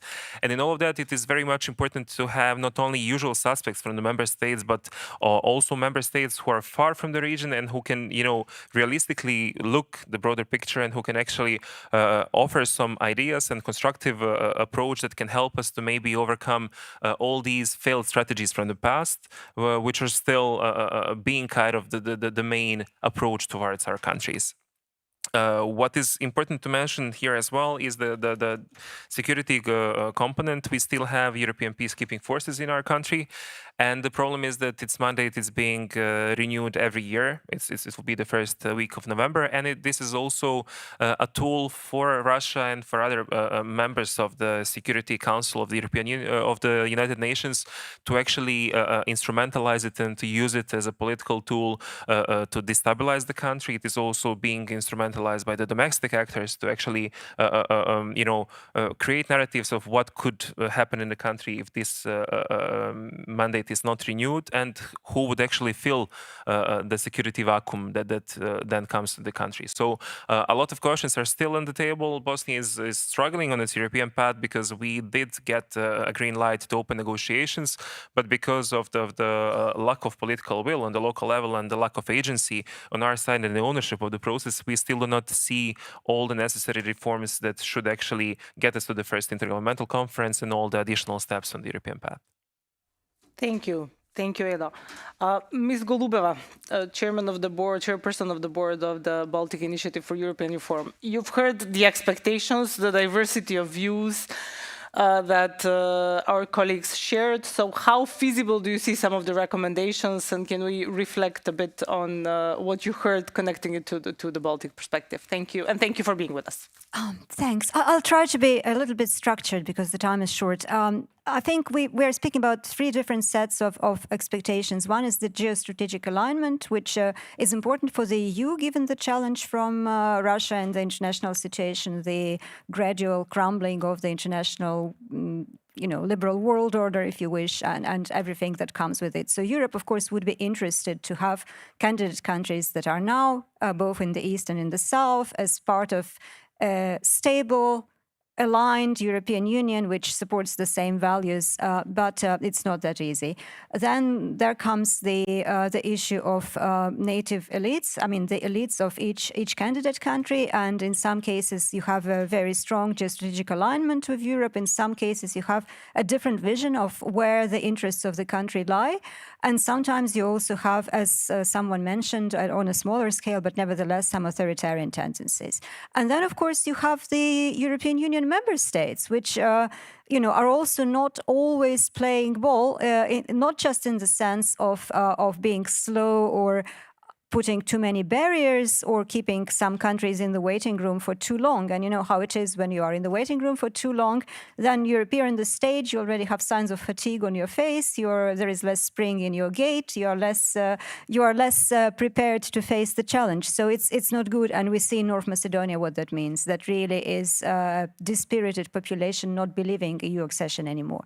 But also there are individual interests of some member states which actually are not themselves so sure about their strategic alignment. And I think there are players inside the EU that affect this process for the Western Balkans. I mean, I don't think it's a big secret if I name Hungary, but we'll see how it goes in the future with, for example, what kind of stance will the new Czech government take, right? What stance, I mean, so far Slovakia doesn't seem to show much interest in obstructing Western Balkans in any way. But I mean, let's see what kind of coalition builds there. I think it's highly important at this stage for the European institutions to try to facilitate and to accelerate the decision-making processes. I think Antonio Costa's proposal is very good. The question is how realistic it is that the EU member states will accept it. I think it's very important that there is accelerated approach to solving those issues, those political issues inside the EU, to facilitate, and especially regarding countries that are good at preparing and opening and even closing chapters like Montenegro and Albania. It's hugely important that there is response and there is openness on the European Union side. And we are going to see that in the near future, whether that is going to be the case. Another thing, of course, is indeed Russia's cognitive warfare in the region, maybe not as focused as in Moldova, for example, but nevertheless very, very present. And undermining exactly the geostrategic alignment which Europe would want to see in this part of the world. So that is something that cannot be fought without engagement of civil society in these countries. I absolutely agree. It cannot be fought just by governments, especially if governments are not always themselves clear about the geostrategic alignment. So it's hugely important that civil society is empowered by European institutions, but also by private foundations, for example, in the EU that would like to see Europe stronger, as this discussion is supported by one. I think it's hugely important and hugely relevant. Thank you. Thank you very much. This is a wonderful time to open the floor, given that we have 20 minutes until the end, and we do have an audience. So I would really like to get questions in, or even we will even accept short comments from the audience. The floor is yours before we move on to the second round, so that we don't have a rush for the questions. Am I just to make sure? It was all clear. It was all clear. Do our colleagues from the Western Balkans group potentially have something to add? No, there is still time. 1, 2, 3. No, we go back to our second round. Then first with the Deputy Speaker. You've heard also our expectations. There was a lot shared here. I think that lastly, NATO was also mentioned. I myself am a European Union scholar, so I tend to be very Eurocentric. But having in mind also your position in the Council of Europe, I think all of these countries are also members of the Council of Europe. So if there's any, except Kosovo, if there's anything you can reflect also in the broader context of the building alliances between the Baltics and the Western Balkans would be actually much appreciated. Thank you. And indeed, also in the Council of Europe, we follow the struggles, we see the challenges, but we try to find ways how to help. And there is a similarity with the Baltic countries. So we are not blind-eyed, but we really want to find ways how to better help in different levels. So from the parliamentary level, for example, we provide training for some of the parliaments, for the staffers of the parliaments on the EU integration process. It's might be seen as a teeny tiny project, but it's a practical support. Then also we see this broader context, providing support in strengthening the ability to fight against disinformation.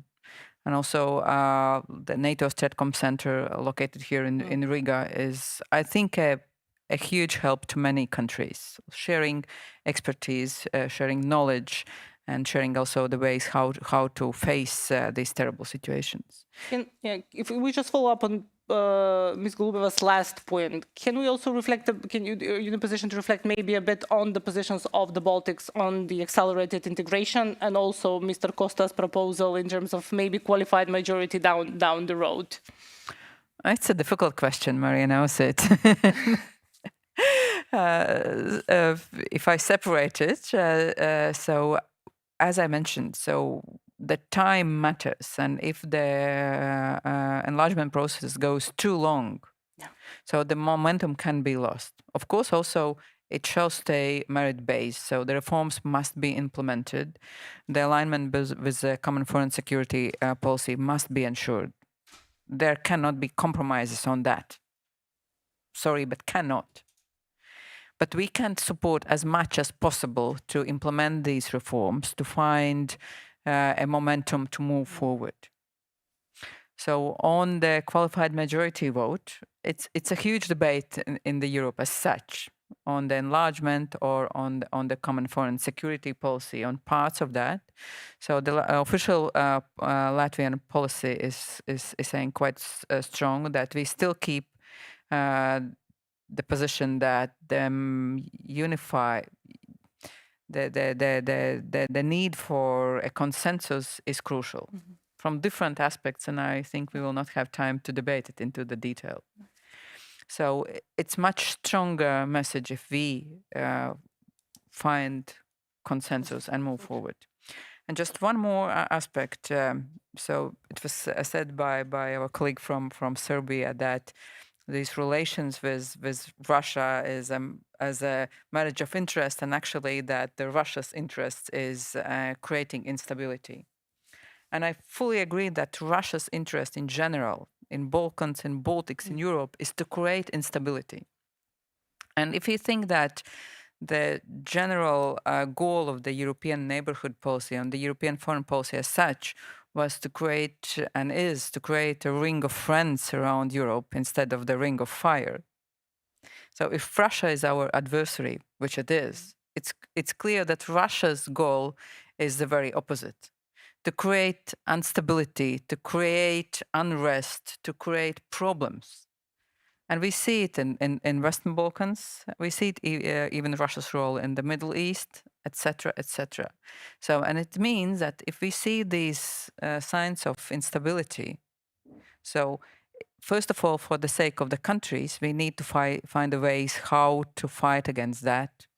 But it's also for the sake of being able to stand against aggressor, not to allow it to reach its goals with creating tensions, instability, and conflicts inside democratic societies.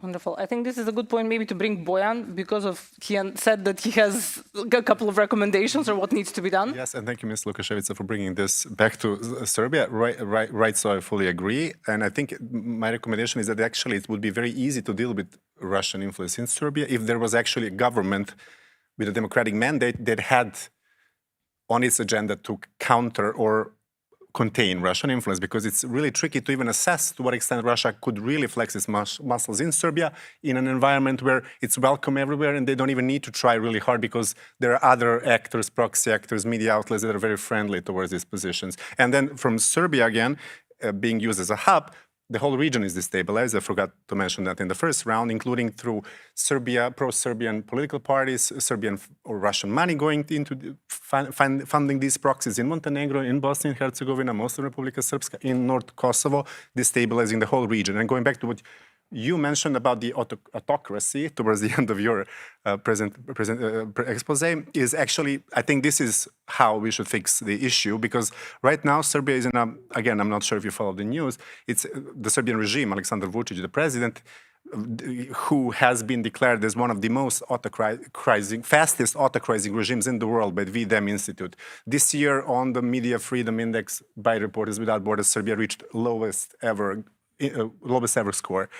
We are a hybrid regime, titled by Nations in Transit report by, for 5 years now.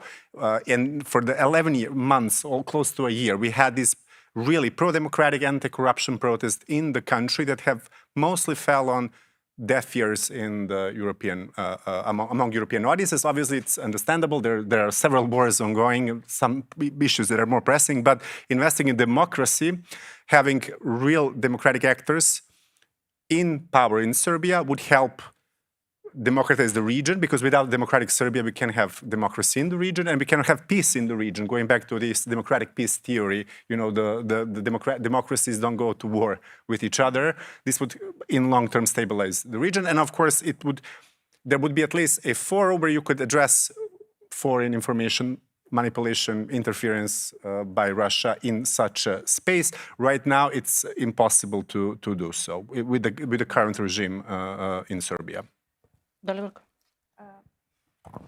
I think that we need to try to find together this exit from the roundabout in which the Russian influence that we have mentioned, which is also felt in Montenegro, is not seen at the same way from all of the member states. You from the Baltics do understand it.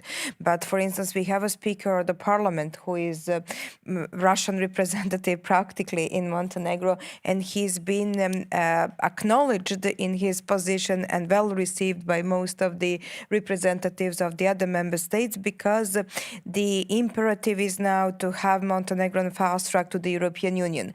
But do you want Montenegro in the European Union when this guy will be the next prime minister, representing Russian influence and being maybe even more of the troublemaker than Orban?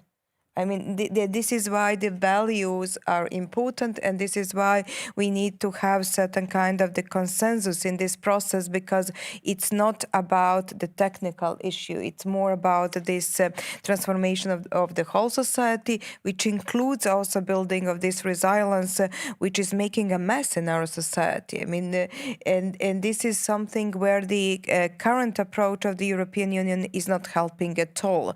And this is something I suppose that we share more of the understanding and could find more of the common ground.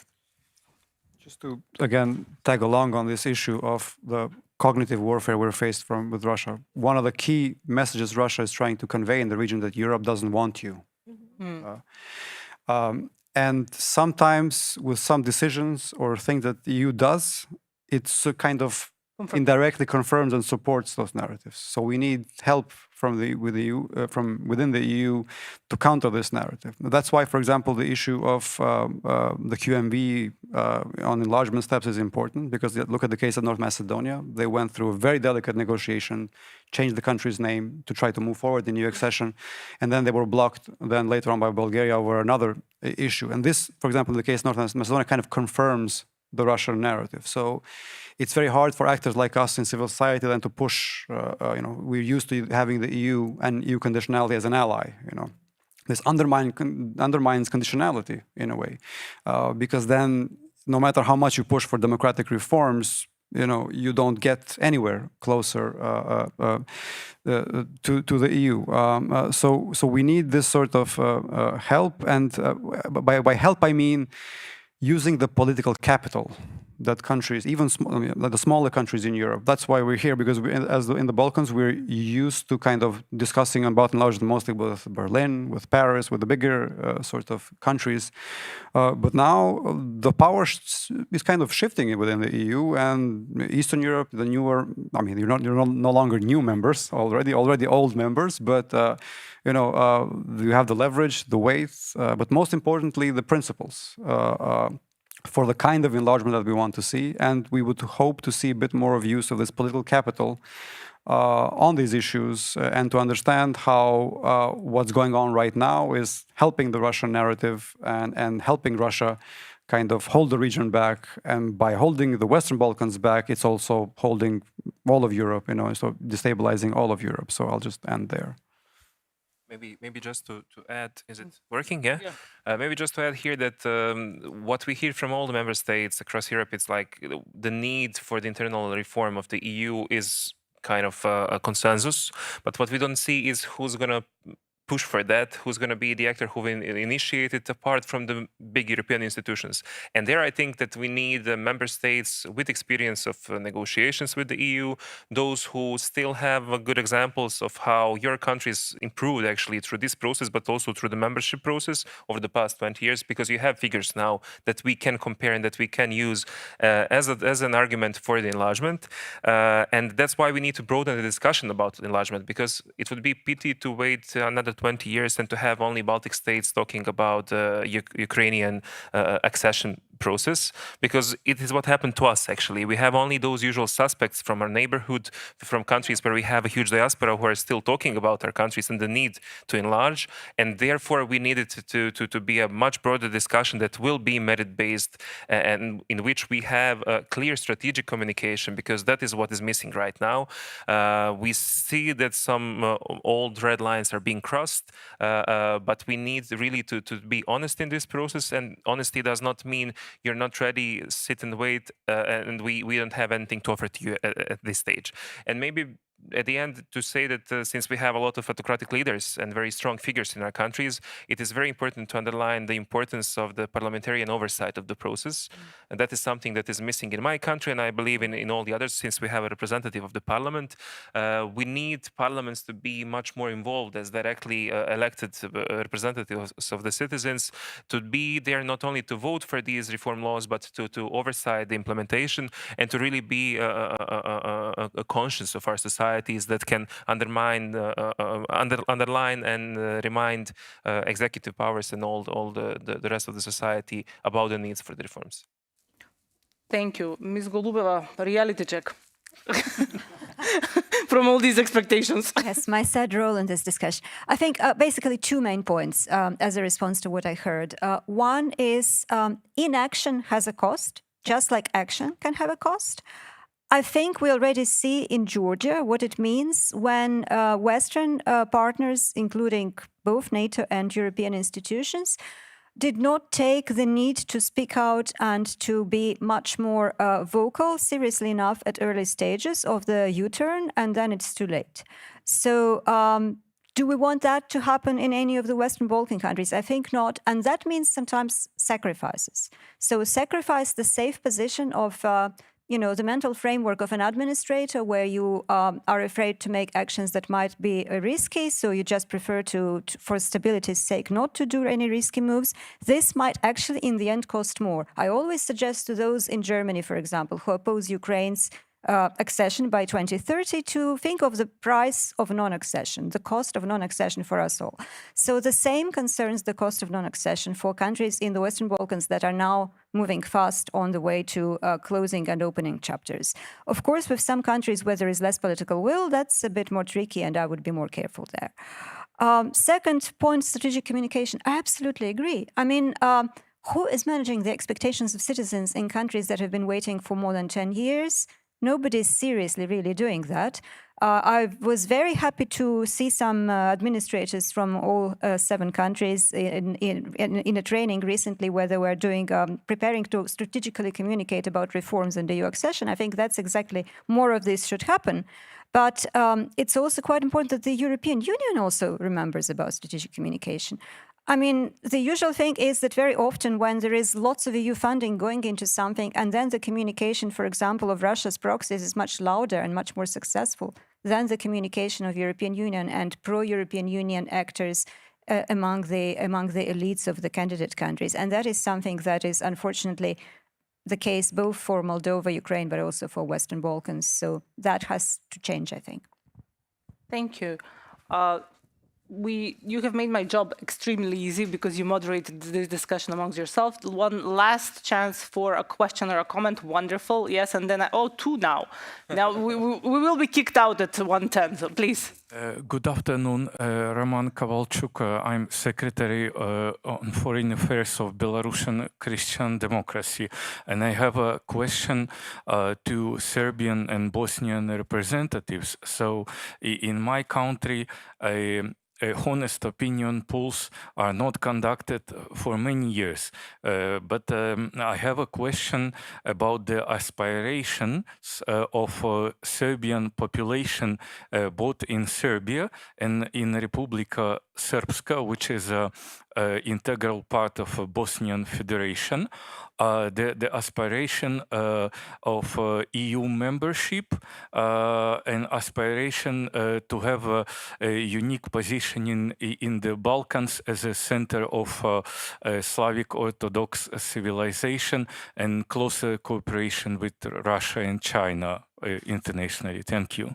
Thank you. Thank you. Can you just pass the microphone here in the second row? Now we just take questions, no more comments. The first round. Antis Gobiņš, European Movement in Latvia. I would like to avoid the taste of blaming the EU, which was a little bit the standpoint of several speakers. And I would say that actually the main learning lesson perhaps from the Baltic states through the Balkans was that actually when Latvia was kicked out of the so-called first round of EU accession, we did just the opposite than to resignate. We did double up our efforts, and we managed to get into the first train of accession countries. So that, I don't know how we managed as society, but we managed, and that would be more or less, I think, the lesson to learn. Also, not to resignate, but do double up. And at the end of the day, there was no choice at the EU level. They had to take us because we were even better than the Estonians in several aspects. Thank you. Thank you. Wonderful for your last comment. I'll hand the floor to Bojan and Edo, and then we will all have 1 minute just to wrap it up. Yes. Yeah, very quickly. So when it comes to the public opinion polls, Serbia unfortunately fares the worst in the region when it comes to the support for the EU integration. And up until 2019, there was this silent majority above 50. And these are polls, I'm quoting, conducted by the Ministry of European Integration. However, ever since then, they'll be around 43 to 5%, depends on the year and depends on the circumstances, because it's very responsive to the developments taking place. However, there depends also what you ask the citizens. For example, if you ask the citizens who are the biggest friends of Serbia in the international relations, as of Corona times, China comes on top, then Russia, then Hungary, around 80–70%. These are the top three. EU member states and EU are below 50 again.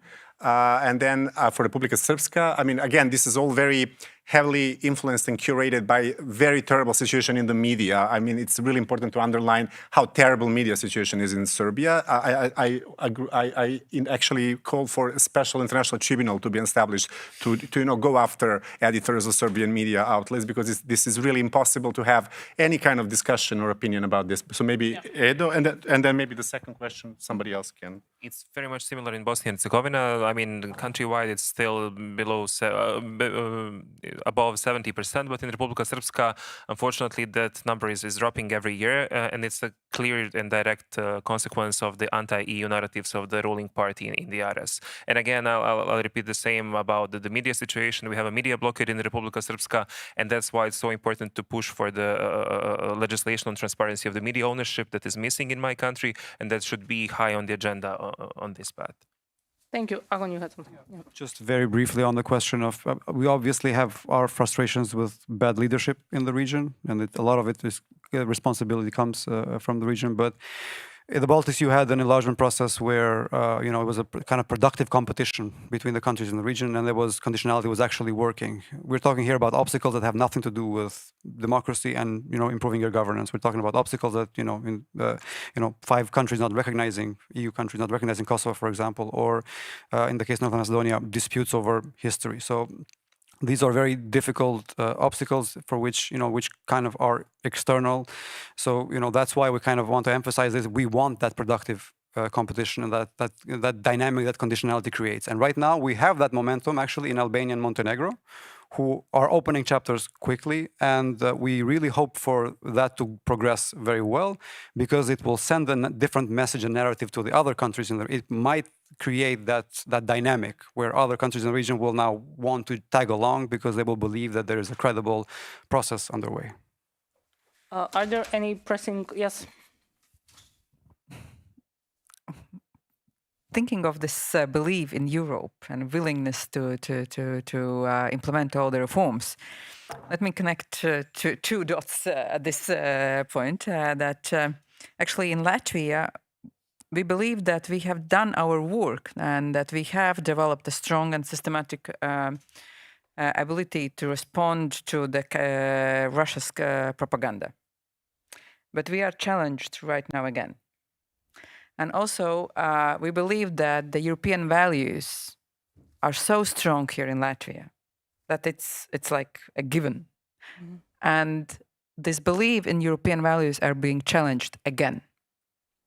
So actually, from one side, we in Latvia and in Baltics, we are ready to support the Western Balkans reform process. At the same time, your fresh belief in the European values and willingness to join the European values, I think can also again help us to renew and to strengthen our own beliefs in European values, because they are being challenged every day. So we can help actually each other.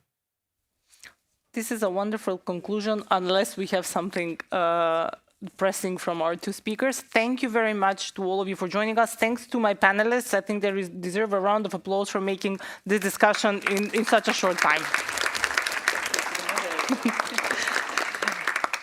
Thank you. We are going to be around during these 2 days. If there's anyone that wants to talk about the Western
I think we can begin.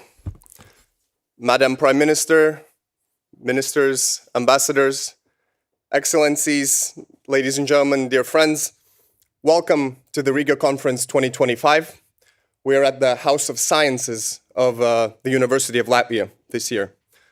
My name is Tomas Pildegovic. I'm here in my private capacity, but together with Latvian journalist Eva Johansone, who will be joining us very soon, we will be guiding you through the next 2.5 days of discussions, spirited debates, side events, and closed-door sessions.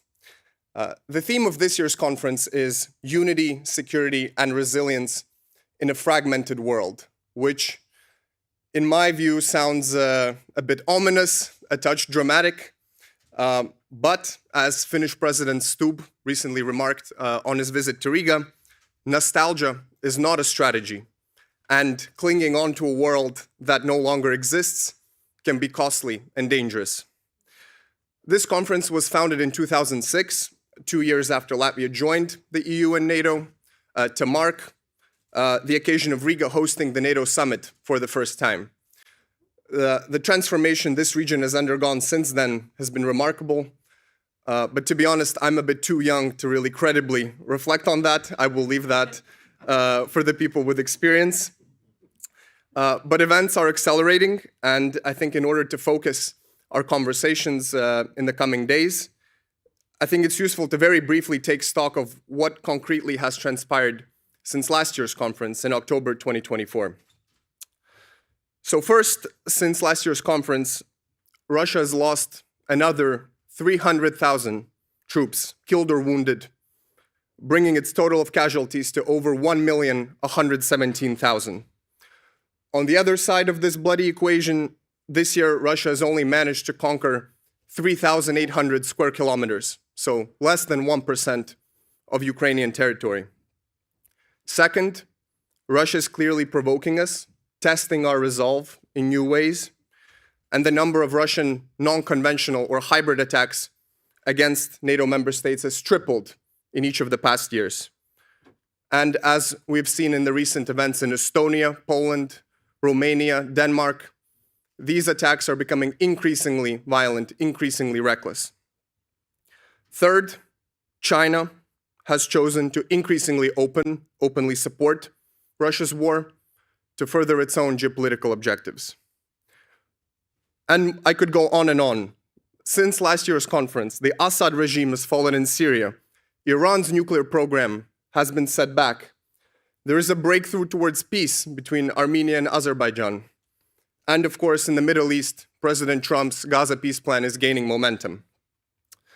Unbelievably, but also this past year alone, I promise I will end soon, the EU has implemented 4 more sanctions packages against Russia, with the 19th one soon to follow. It has announced an 800 billion euro rearmament plan.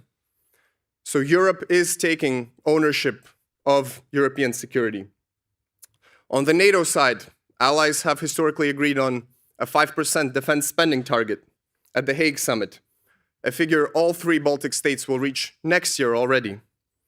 NATO has also launched 2 new missions in this region, Baltic Sentry and Eastern Sentry. We also managed to start and end a transatlantic trade war. And last but not least, the Baltic states have completed their quest for energy independence, fully disconnected their electricity grids from Russia, and joined the EU grid. So in sum, a lot has happened, and all of these issues and their future ramifications will be at the center of debate in this year's conference. The goal, of course, being not to reminisce, but to understand how we can move forward and act from a position of strength. Finally, just a few mandatory technical notes. First, there is truly a packed program this year, so please be sure to check out all the options on the conference website and really make the most of all the opportunities.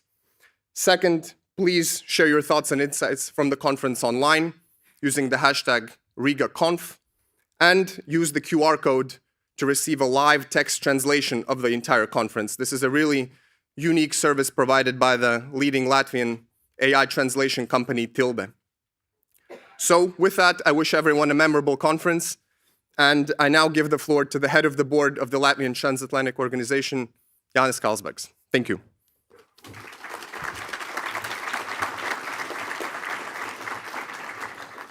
Thank you, Thomas. And you know, when you lose youth, you gain experience. Thank you for compliment. I'm happy to take it over. So, Your Excellency Prime Minister Evika Siliņa, Your Excellency Minister Baiba Braža, definitely I would like to say as well Gundars Verziņš, thank you so much for having us here. Distinguished guests and of course, so many friends. And I was, unfortunately, we had some queuing, so many guests that we are a bit of queuing problem here. So, welcome from my side to Riga conference. Last year we held it in a castle, so we were somehow digging back into the past. Today, thanks again to our very generous host, Latvian University in the Science House, we are going to look, hopefully, to the future. And hopefully the future will be a bit brighter. There is some kind of symbolism in it, and I think we will look into it. As a host, I have few but very important things to say. First, thank you all being such trustworthy friends of Riga conference.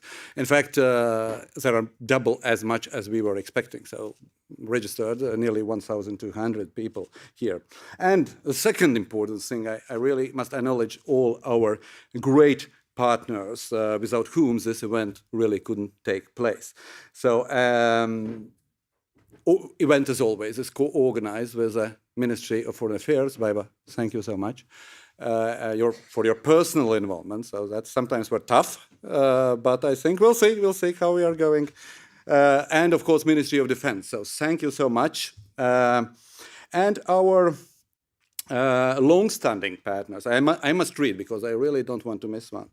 Konrad Adenauer Stiftung, the European Commission, and embassies of Sweden, Canada, Germany, Spain, France, the Netherlands, Israel, Turkey, and nicely we have a new ones as well, and definitely we are looking for more for the next year as well. Heinrich Böll Stiftung, Pracnet, International Practitioners Partnership Network, GlobSec, and Latvian Institute of Foreign Affairs. To our business partners, Latvian Mobile Telephone and Latvian Mobile Telephone Defense, Patria, GDLS, or General Dynamic European Land Systems, Edge Autonomy, Atlas Airspace, you can look some of exhibits as well, upstairs and in front of the doors, New 21, Miltech Association, Rail Baltica, and of course, all our many multiple media partners. Your presence and trust means really a lot. Thank you so much. So, Thomas, where you started 20 years ago, and I really, as a host, I should say this as well. Summit took place here in Riga, and very, very first Riga conference, and I was responsible for security at that time of event as well. At that point, Baltic states had already been in 2 years, as Thomas mentioned, and there was, speaking of sense, that the job is done. Finally, we are among the strongest alliance in the whole world, and European Union as well. So those were two things we joined together in parallel. The question is, in retrospective, was the job done? And my answer would be yes and no. Just to remind, agenda of those days and topics NATO summit addressed and we were addressing at that time was basically about power projection, but not in power projection as we understand it today. So basically, in our first basket, when we discussed the summit agenda, were operations. We had operation in Afghanistan, we had in Iraq, we had in Kosovo. Second basket was dealing with all partnerships. And among partners, we had Ukraine and we had Russia as well. And only the third basket was speaking about defense capabilities. We call those days transformation. What really meant by transformation?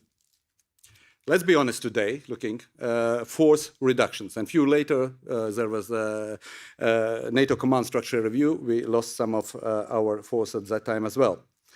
But here, in Latvia, we took everything very, very seriously. Just an anecdotal case, when we look as well organizing summit, Riga was closed. And there was, you could find on I don't know sure was a YouTube, but there were speed records. On the Brīvības street, our main street, somebody did around 200 kilometers per hour. Of course, police stopped. So we took so seriously that there were 10,000 police officers and soldiers on the streets. And without kidding, at that moment, there were 3 nuclear powers, including decision makers here in Riga. And then, with our allies, we had to make all security arrangements. We had no fly zone. We were prepared for renegade situations. Only a week ago, and I know Prime Minister was coming back from Copenhagen, and there was no fly zone as well. Kind of similarities, but there is a generation in between those events. So what has changed? Defense is no longer niche only for professionals in uniform. Threats are not anymore virtual. They are real and they are here. And they affect even those who considered that Ukraine is another continent. Paralyzed airports, blackouts, arson, cyber attacks, name it. In fact, we were afraid that there is a small cyber attack on our homepage as well, but hopefully it's not so. At the moment, everything with our streaming is working. It's a new playbook for our enemies. So in Riga, 2006, NATO Secretary General of those days said, Jaap de Hoop, Schefe, nothing could demonstrate more clearly how much Europe has changed for the better. And the fact that this summit is taking place here in Latvia, a democratic Latvia, and that is free Latvia, and that's still true. That's still true. We would not be sitting here and today if there would be not NATO umbrella. And it's worth to remind, and again, to those who portray NATO as a weak, nearly dead organization. Russia loves this narrative. But is the job done? Of course, job is not done. Far from it. Ukraine is not part yet of NATO and European Union structures, but they are defending our freedoms and our world. Security and defense job will be never finished. But the next pit stop for us should be fully embracing Ukraine in NATO and European Union. And finally, despite nearly full moon, I trust that our conversations will be dynamic, controversial, but most importantly, constructive. Thank you for being here. And with this, I'm very honored to invite our Prime Minister, Evi Kasilin, to have a real speech. So, thank you.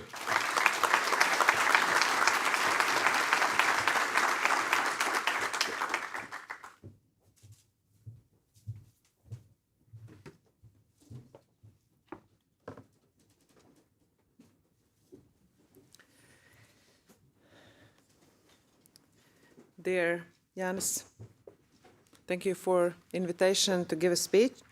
I hope everyone who was still standing in the line has arrived here. Dear Professor Gunārs Bērziņš, dear ministers, Your Excellencies, ambassadors, dear colleagues, friends. I'm honored to be part of the opening of the Riga Conference 2025. It's really a big honor. This event remains me one of the most important annual conferences on foreign and security policy. It's a forum where we can find the solutions to our region's challenges. I would like to thank the team for organizing it and keeping the quality of discussions and participants high level. The fundamental goal of Latvia's foreign and security policy has been the same since Latvia regained independence. And the goal is that we are fully integrating ourselves in the Western world. For some of the ambassadors, it may sound strange, but for us, we know what it means, what the cost we have paid, what the price it takes. Latvian interests, values, security, and development are aligned with modern, democratic, and forward-looking part of the world. Our message is simple. Latvia stands together with its friends and allies, stronger, safer, and more united than ever. We do not face threats alone, we shape our future together. This kind of strategic clarity is grounded in 3 factors. 1, Latvia's historic experience, our geographic location, and confidence in Latvia's future. I am enormously proud of Latvians. We are fast learners and sharp thinkers. We are able to adapt and act fast. That is our advantage. As a smaller country, we can make a real difference faster. With courage, vision, and determination, we are building our future today. In 2 years since my government started to work and I took an office, Latvia has definitely become more secure, more independent, connected, resilient, more competitive, and more inclusive. This government has taken bold steps to make a difference despite so many and difficult challenges also created by Russia and its war of aggression against Ukraine. Latvia is more secure, and when I'm abroad, many my friends and my colleagues are asking me how you can make 5% of our GDP to be allocated for defense. Because yes, in 2023, Latvian defense budget was 2.23% of our GDP. But today it's 3.8, and starting from next year, it will be 5%. Is it easy? No. Latvia makes our national as well allied partners' deterrence and defense stronger, and we know why we are committed to do it. We invest in our defense capabilities in both equipment and personnel. We have made bold steps in developing a national defense industry, starting from almost nothing. Recently, we signed a memorandum of understanding with Rheinmetall, aiming to establish an ammunition production line in Latvia. We invest in security of EU and NATO, but with a special responsibility to our external border with Russia and Belarus. Because I believe Europe as a whole must take the next step.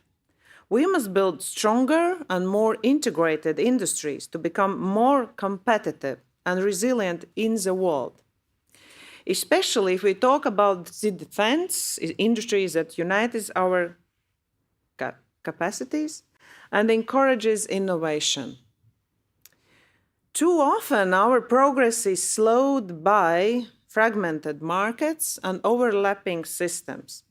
We, those colleagues who are work within Europe, we know we speak a lot about fragmented markets. Because I believe we cannot afford anymore, we must act together. We have the key to financial resources, and those resources must be mobilized now. We must turn Europe's savings into Europe's security. We, the European leaders, must act as partners, as allies, and as co-creators of a European industrial strength. We are already building these bridges. We have had many discussions on the EU level about developing industries together. We must aim for a borderless European defense industry, open, collaborative, and competitive globally. I am happy to see how far we have progressed already, but more needs to be done. Faster, in close coordination with regional partners and for sure with Ukraine, which has developed crucial experience and knowledge. Part of it is to develop drone and anti-drone capabilities to increase security of our airspace.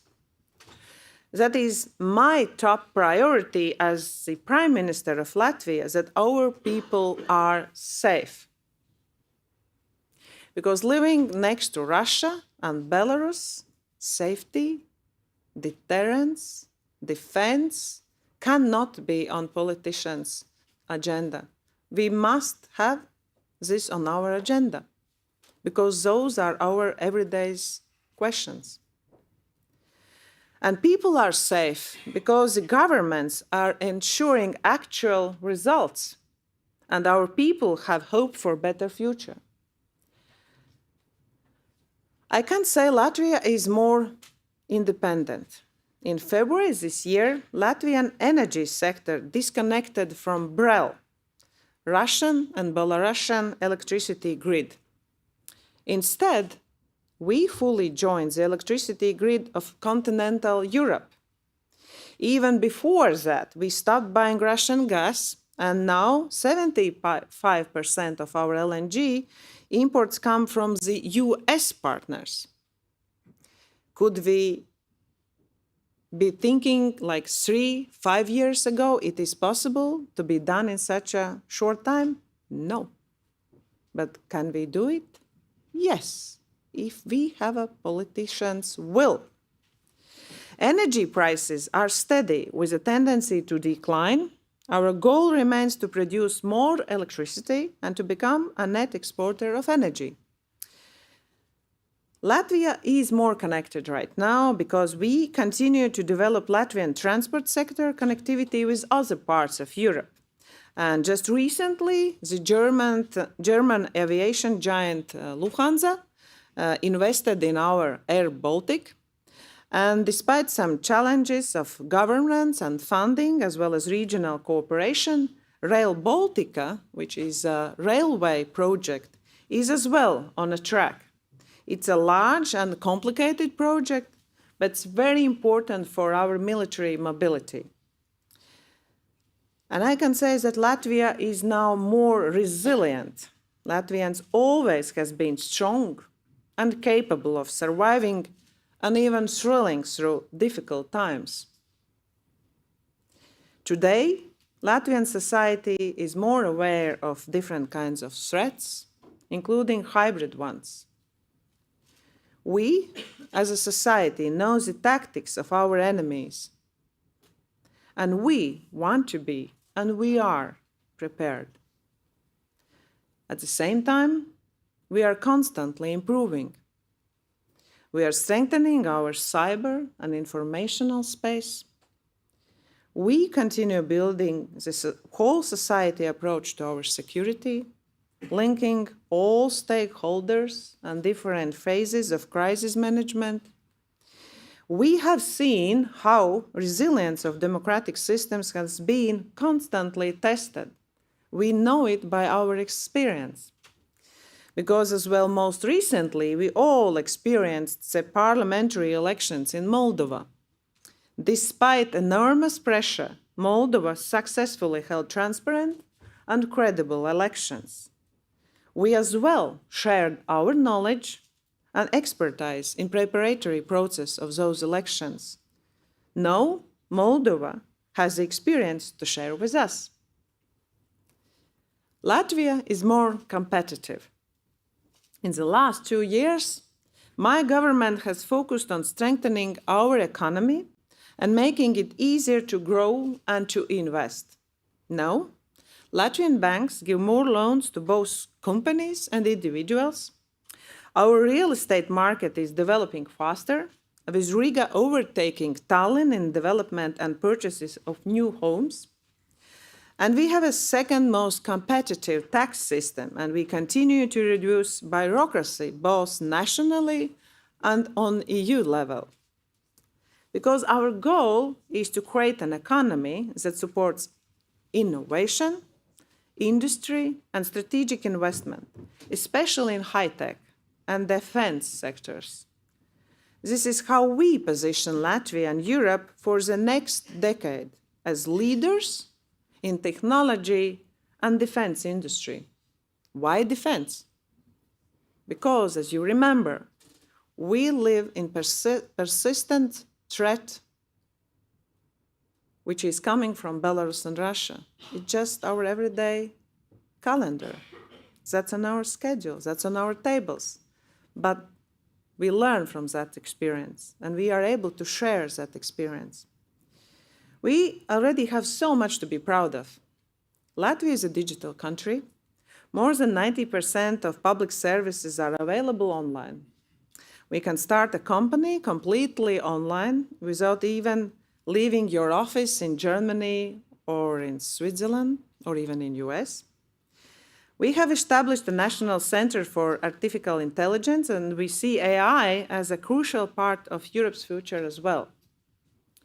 To conclude, Latvia and Europe must look forward to a future where security, innovation, and collaboration define our continent. We must act boldly as politicians.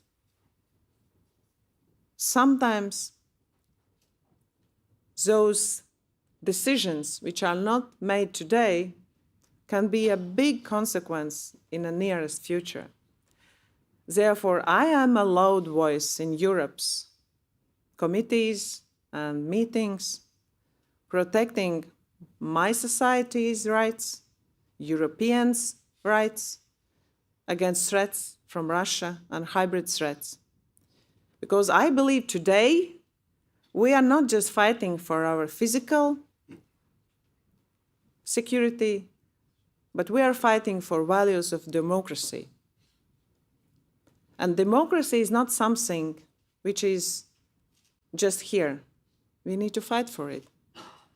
Because there is no better option for us as to live in a democratic society. So Latvia stands confident and forward-looking. We will continue to support Ukraine with allocation of 0.25% of our GDP. The Latvian voice and the European voice must be louder, smarter, and more credible than ever before. We must use it to build a safer, stronger, and more united Europe with Ukraine and Moldova as a part of it. And I wish you all good discussions, change contacts, and I believe in stronger Latvia, in stronger society, and in stronger democratic society in the world. Thank you so much.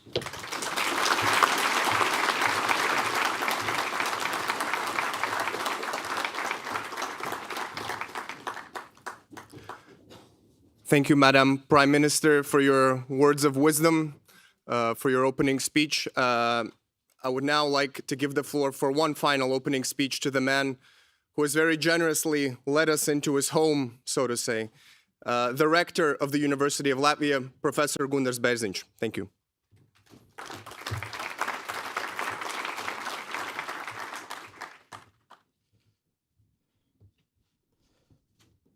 Excellencies, Prime Minister, distinguished ministers, honored guests, and welcome to University of Latvia. Welcome to Riga, where October usually brings frost, but not today, but also some of the year's finest and clearest thinking time. We are grateful for you to choose spending these days with us at University of Latvia in the House of Science, built for exactly these kind of hard conversations. This is a 20th Riga conference, 20 years of essential transatlantic dialogue, and never has a dialogue been more urgent and more complex in the same time as today. Over the next 3 days, you will address questions that define Europe's future. Can we sustain Ukraine, not just military, but also as a functioning state? Where do we find resources for reconstruction, and should they come from frozen Russian assets? How do we accelerate defense production when procurement procedures are in a line for years, but threats come in months' time? Can democracies compete technologically when authoritarian powers move without democratic constraints. You bring remarkable experience to those discussions. Defense ministers, EU commissioners, central bank governors, and NATO military leadership, intelligence professionals, and civil society defenders. The insight developed here will inform policy across Europe and Atlantic. These aren't academic questions. There are operational realities you face daily. Just last month, our researchers presented findings at Helsinki Security Forum, opened by President Stubb of Finland. The study examined crisis preparedness across 7 cities: Helsinki, Riga, Tallinn, Vilnius, Berlin, Hamburg, and Munich. The findings were sobering. Only a small percentage of urban residents can remain self-sufficient for even 72 hours during infrastructure disruptions. That means that puts huge strain on government's ability to function in these conditions. Everything you'll discuss here today and tomorrow and day after tomorrow, mobility, military mobility, crisis resilience, social cohesion, depends on this information and ability to function as a strong government in any situation. We have chosen to hold this conference in Riga, the city that has survived empires, occupation, and attempts of erasure. We don't speak about security threats as theoretical abstract. The undersea cables you'll discuss run through our waters. The disinformation campaigns you'll analyze target our citizens. The question of whether democracies can deter aggression, that's not a theoretical question for us. The lived experience shapes our research and teachings, and what we can offer as your host, the understanding that comes from being at frontier, an urgency that comes from knowing what a failure costs. This house of science was built for difficult conversations grounded in evidence and data. Over the next 3 days, I hope you'll challenge assumptions, demand specifics, and leave with actionable insights. Welcome to Riga, welcome to University of Latvia, welcome to this essential work you do and all of you do. And thank you very much for being here.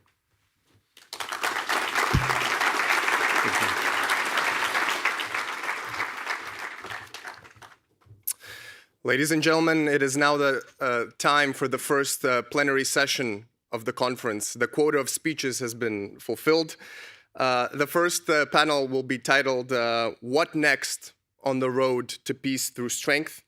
Of course, with no indications that Russia's ready to stop its aggression or even meaningfully revise its war aims. What are the next steps to pressure Russia towards peace?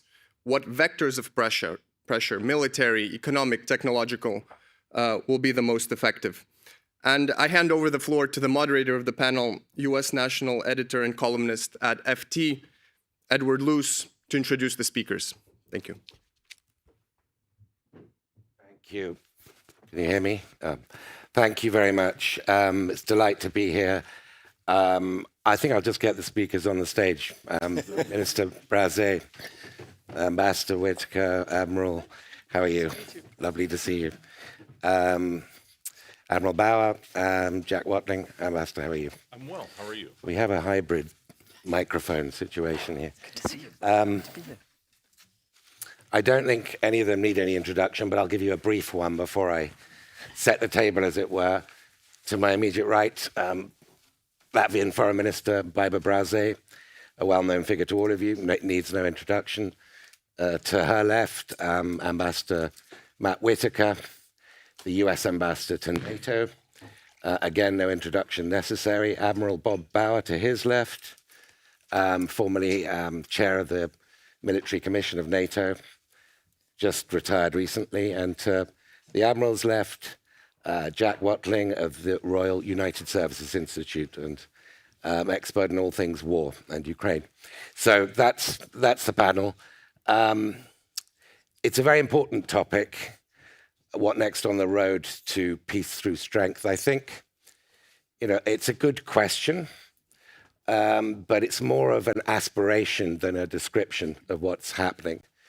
So I'm going to use my journalistic prerogative to just rephrase to what I think we all want to talk about, which is what is Russia up to and what can we do to stop it? That's basically the theme of this panel. And just to sort of recap where we are, we've heard a little bit of this, but clearly there is a lateralization of Putin's war on Ukraine going on. We've seen, of course, the closure of Munich airport recently. We've seen the breaching of Estonian airspace, drones in Poland, drones in Romania, Denmark, Germany. We've seen a lot of hybrid warfare, more than normal. And we've seen discussion even this morning in my own paper of NATO weighing up whether to shoot down Russian MiGs, whether this will now be an escalated posture in response to future incursions. So an extremely volatile and dynamic situation that we're going to be looking at. And of course, at the same time, Ukraine extending its range, striking Russian oil refineries more than 1,000 kilometers away, up to a third of Russian capacity at any one moment being taken offline, a pretty extraordinary Ukrainian sort of improvisation going on here, which is hitting Putin's bottom line. And then finally, the great sort of, perhaps the greatest imponderable across the Atlantic is whether President Trump has finally sort of got religion on Ukraine. We have seen moments where we thought that, and then that hasn't been the case. And it is sort of, I think, more than 5 months now since President Trump said to Putin, ceasefire within 2 weeks or else. And we've yet to see what that all else is. So this is a very, very important imponderable as well, all of which I think we're going to get into. I am strongly biased against opening statements, but I appreciate that the two senior government people on this panel, Foreign Minister Braze and Ambassador Whitaker, have slightly different needs to the two non-government people on the panel. So they will make opening statements. I will sort of prompt you with a question. Let me start with you, Minister Braze. You've recently participated in the NATO summit in The Hague. You've promised 5%, well, 3.5% to be precise, on defense. You're getting there, as the Prime Minister just outlined, and other Baltics and Poland, but most of Europe is nowhere close. How soon, if ever, is Europe going to seriously operationalize as a coordinated military force, as opposed to having lots of little armies that duplicate each other? When can we expect, how quickly can we expect speed and scale of what was pledged in The Hague? I think the answer is pretty straightforward. 10 years ago in Wales, we had a declaration on 2% in 10 years for defense spending. And we also had the Wales declaration itself, which was more than 13,000 words.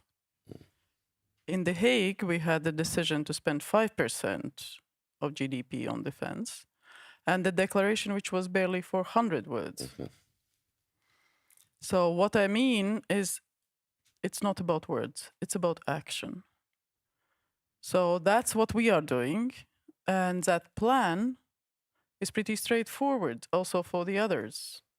By 29, there is a review, and then another 5 years, and it should be 5% on defense spending. And again, when you look at what type of capabilities we need, we are all interdependent. And as Sekur, the Supreme Allied Commander, points out, he doesn't really care how you take a tank out by javelin or by armed drones or anything else. But those capabilities need to be there. because the planning that NATO has done is against the Russian capabilities of 21. So for a while we are okay, but Rob can tell more about it. He was the one actually planning all that. But clearly for the national understanding is we all have concrete capability targets that we need to reach. And then within NATO's framework, there is a planning and evaluation process. So the planners and evaluators come back to you, where you are, what you need to achieve. And then we test it on the ground. And that's how the big exercises, that's how the multinational deployments in our country and other countries take place. It's exercising, it's testing, it's being ready, but you need capabilities for that. It's not for the payment of pensions, those 5% or 1.5% for the resilience. So this is, I think, where all of us sort of understood that what we all decided needs to be implemented, and that feeling of the threat to European security is real. But again, NATO is bigger than just Europe.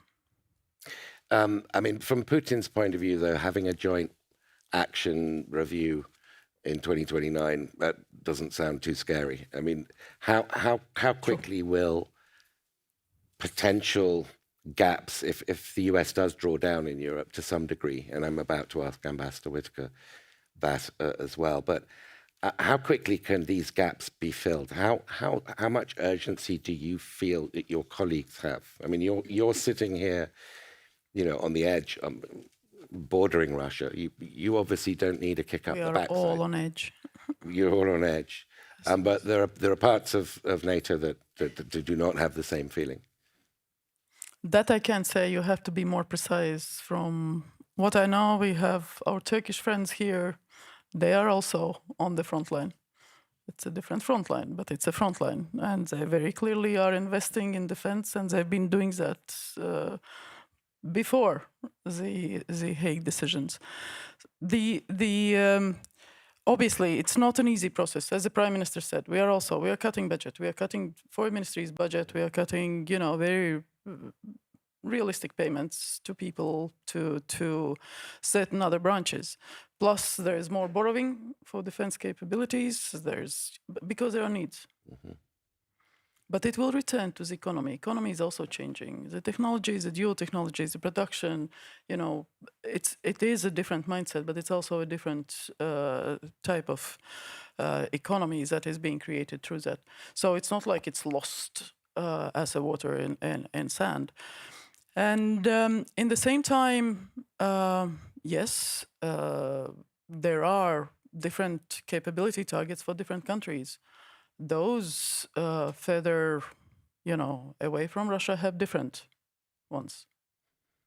But it doesn't mean that they don't have to invest. They have to invest. And Luxembourg has said they will invest. So that's why there is a review process, because actually you need an understanding who is doing what. Because at the end, yes, those are national armies, but we are all in it together in terms of NATO. So, and that's why I compared the Wales Declaration versus the Hague Declaration, and the realism of those decisions.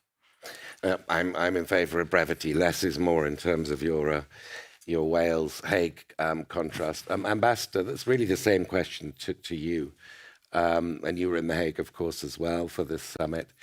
It is a pretty dramatic pledge on paper, but as by far the largest and the sort of the pillar of the central pillar of NATO, what is the American perspective on whether Europe can finally put not just its money where its mouth is, but operationalize that money in a really meaningful way that would be noticed in Moscow quite soon?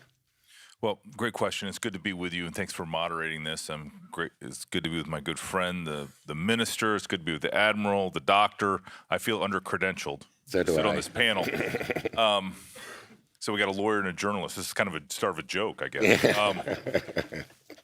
And I do have some remarks here, and I want to cover some of these important points because this discussion is crucial. It's one of the main reasons I'm traveling so much, getting around the alliance even during a government shutdown, because right now we're in year one of the Hague Defense Commitment, and it's going to be crucial that it is every year operationalized, and that the growth and the accountability which we built in to this process and the capability targets, which are different from the Wales Pledge, is brought to life. And it can't be. I just want to state the obvious. It can't be divorced from the war in Ukraine.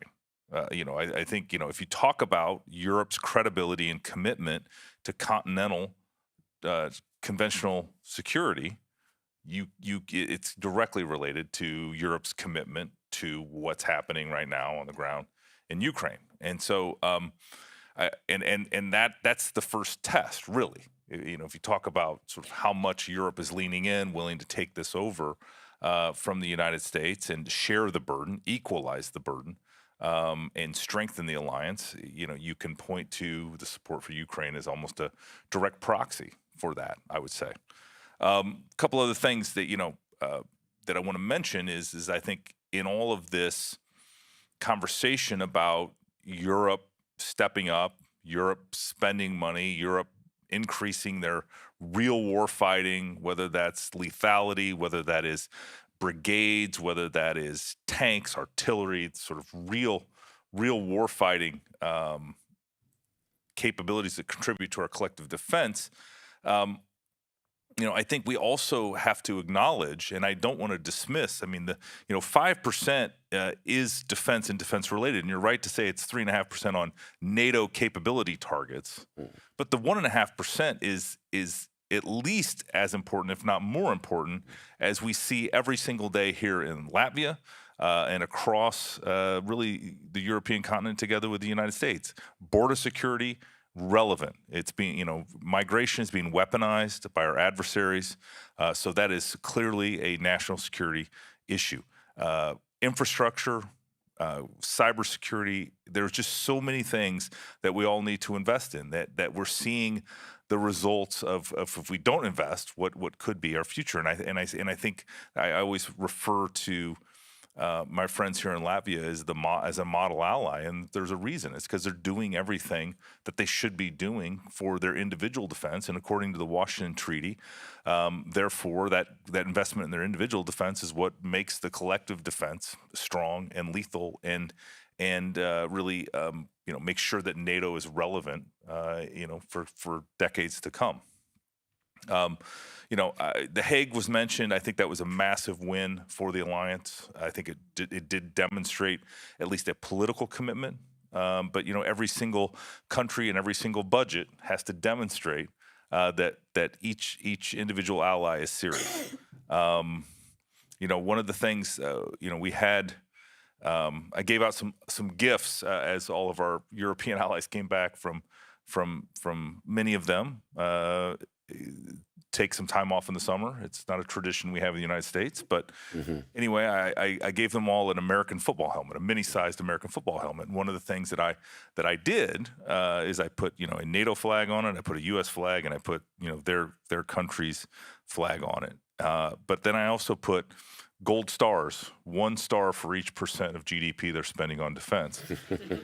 And I have a lot more gold stars to hand out as we see the increase. And I'll be glad to have those ceremonies, in my office, is to give out those gold stars, because it is an important reminder of where some of these countries are at and where they need to get. And so, I think that was important. But we're expecting, and the United States is expecting, that all these countries take this pledge very seriously and do invest year over year.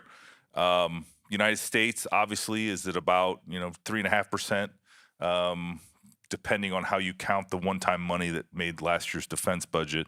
Since we're in a new fiscal year, about $1 trillion. And so when people sometimes suggest that the United States isn't exactly at sort of what we're requiring from our allies, I say, well, you can meet us at $1 trillion then. Either way, we need everybody to spend a lot more money. And then, finally, I want to point and highlight one other thing. This morning, the foreign minister and I were able to go to Edge Autonomy here in Riga, which is a manufacturer that makes drones. They're American owned, but they have the facility here, and have Latvian employees, and innovation, and making sure that as we defend every single inch of the alliance and keep our 1 billion citizens that live in NATO territory safe, that we are innovating, and that we're not having to. I'm a state school grad, so I don't have the credentials, nor do I have the education of many of those here. But nonetheless, we have to find more efficient ways to defend ourselves. We cannot spend $1 or $2 million on a missile to take out a $400 drone. That's, and so we're going to have to continue to innovate. And that's another area where I think, as a model ally, my friends here in Latvia, and the reason I'm back here for the second time, so it's the only country I've come back and visited twice in my first 6 months in office. Yeah, I'm going to come back every 90 days, we've agreed, just to check in and see what's going on. But the innovation and the technology and the ability to then test it within the NATO territories. I mean, there's just some really exciting things going on, whether it's the exercise grounds that are being developed here, or whether it is the eastern line of defense, whether it's our enhanced vigilance activities. This is when NATO's working, it is doing these types of things. And so you talk about sort of the message for Vladimir Putin. The message is that, not only are we preparing, but we are going to be so strong that strength is going to ensure the peace, because nobody is going to want to challenge NATO, because we're politically aligned, we're friends, and the alliance has invested in the necessary capabilities to be credible and real deterrents. That's only half my prepared remarks, but you did well. You did well. You've both done very well. Thank you for shrinking your prepared remarks. So I'm hoping for an unprepared answer here. And just two quite brief follow-ups. One is, you mentioned Ukraine is where the rubber really hits the road in terms of this 5% target. And talking of Ukraine, there is now discussion in Washington, or more than discussion, of Donald Trump approving the sale of Tomahawk cruise missiles to Ukraine, 1,500-mile or so ranges. Pretty, at least on a symbolic level, a pretty dramatic potential signal that Trump really is changing, really has got religion on Ukraine. Is this going to happen? I'm not going to front run any announcements from the White House. I've learned long ago. We need to see it on the battlefield. That the last thing to do is to suggest that President Trump doesn't have the absolute authority to announce that at an appropriate time, what his decision is. What I would tell you is that obviously having a bigger payload further down range is certainly something that could change Putin's calculation, but so is more interdiction of the shadow fleet. So likewise, the entire prioritized Ukraine requirements list packages that are now moving at pace, I think, is another demonstration of the resolve of NATO and our allies and the United States of America, because this is not only air defense to protect the Ukrainians, but it is also very significant weapons that can be used on the battlefield by the Ukrainians as well. So I think that there are a lot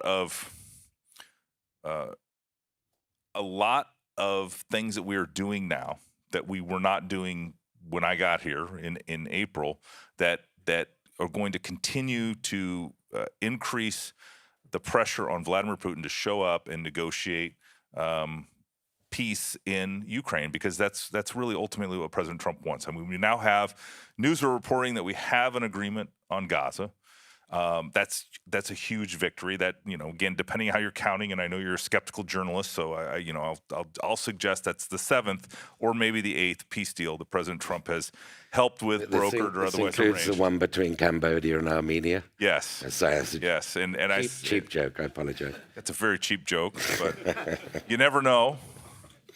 No, but in all seriousness, I mean, I think there's, if you think about the Gaza war, that certainly is a dispute that has been decades in the making, and the Ukraine war again, depending on how you look at it, could be centuries in the making.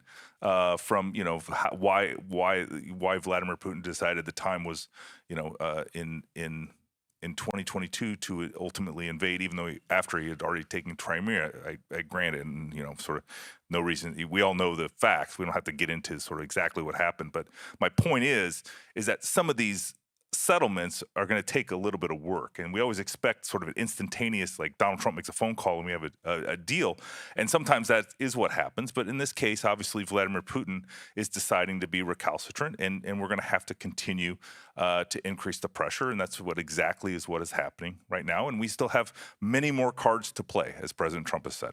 So the other follow-up I'll reserve till late, because I want to get to Admiral Bauer.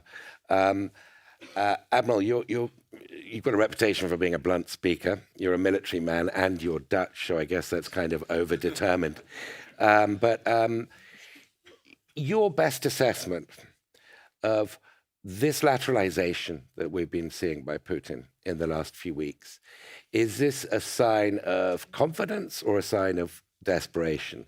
Is it because he fears that these increasingly effective Ukrainian restrictions on the oil export, the money machine that's fueling his war, are becoming more effective? Or is it because he sees Europe and the West in general as weak and worth probing? Or is it both? What's your best assessment of what's in Putin's mind right now? I think in a way it's good news what he's doing, because it shows that our support to Ukraine is effective. If it wouldn't have been, he wouldn't have done this. And so in many ways, this is a sign of desperation.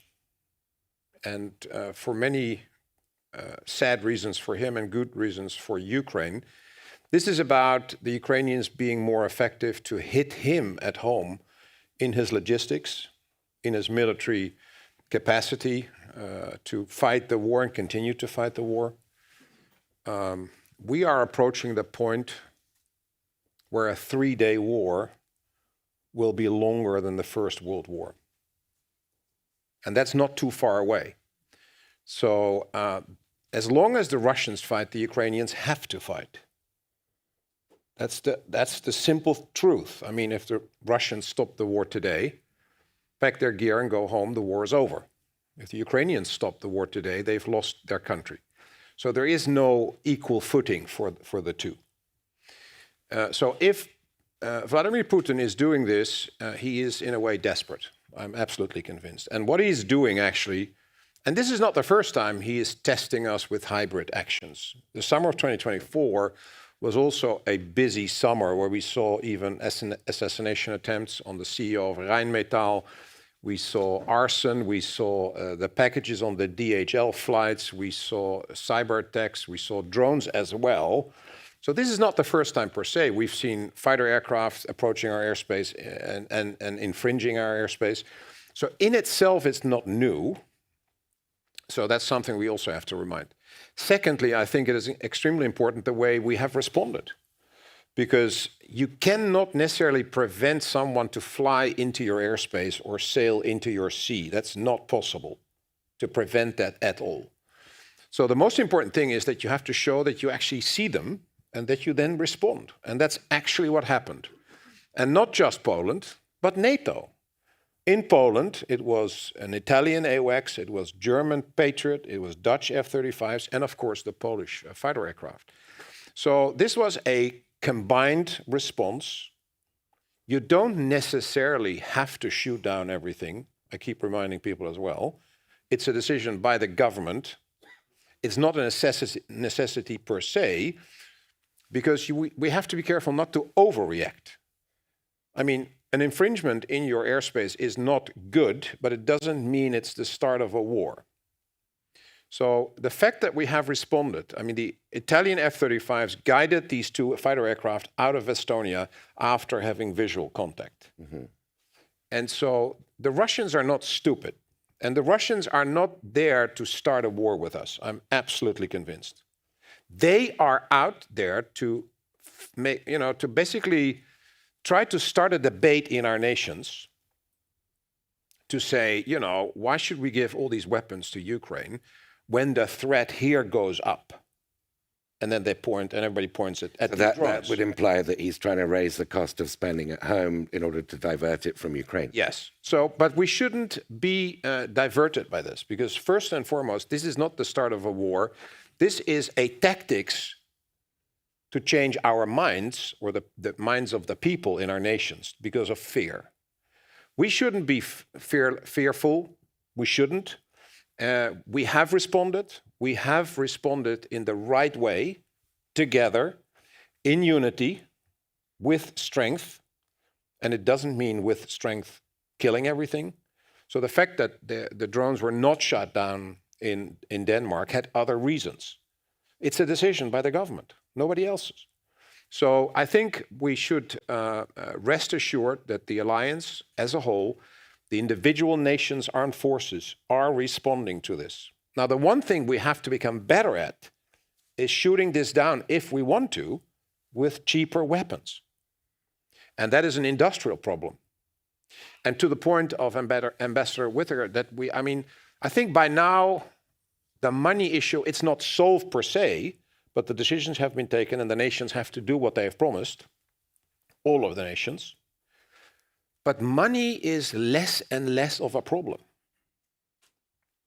There's a lot of chiefs of defense with fat wallets, and then they come into the shop and then there's empty shelves. So the industrial production capacity issue is something which we haven't solved yet. And we are 3.5 years into the war. And if we don't solve that, and by God, we are the richest part of the world. We have everything to do this. We have the money. We have the creativity. We have the minds of all the people. We have the hands and the people. So why are we not solving this? Why? Because it is still not seen as a crisis. When COVID hit us, from the king or the president to the people that pick up the garbage, everybody could get COVID. And therefore, we saw this as a national crisis. And then we started to act. And public money and private money together made it possible to come up with a vaccine in 8 months' time. We can solve these problems easily. I'm really convinced of this. But we have to focus. Yeah, I think that's a very timely and clear message, and I'm going to sort of pass it on to Jack. In terms of the capacity, the industrial capacity, and the politics of getting to common industrial capacity, we're seeing France and Germany yet again falling out over the joint strike fighter thing. That was announced by Macron and Merkel years ago, 8 years ago, I think. They're now sort of falling out again. They're supposed to be fixing it. But if this were urgent, surely the leaders would be overriding. And then, of course, we have many parallels to that example. Another recent one is Ursula von der Leyen suggesting Europe build a drone wall. Now, maybe that's a Maginot Line in the air, and that's just sort of the wrong image to use. And I think she was corrected by some people to that effect.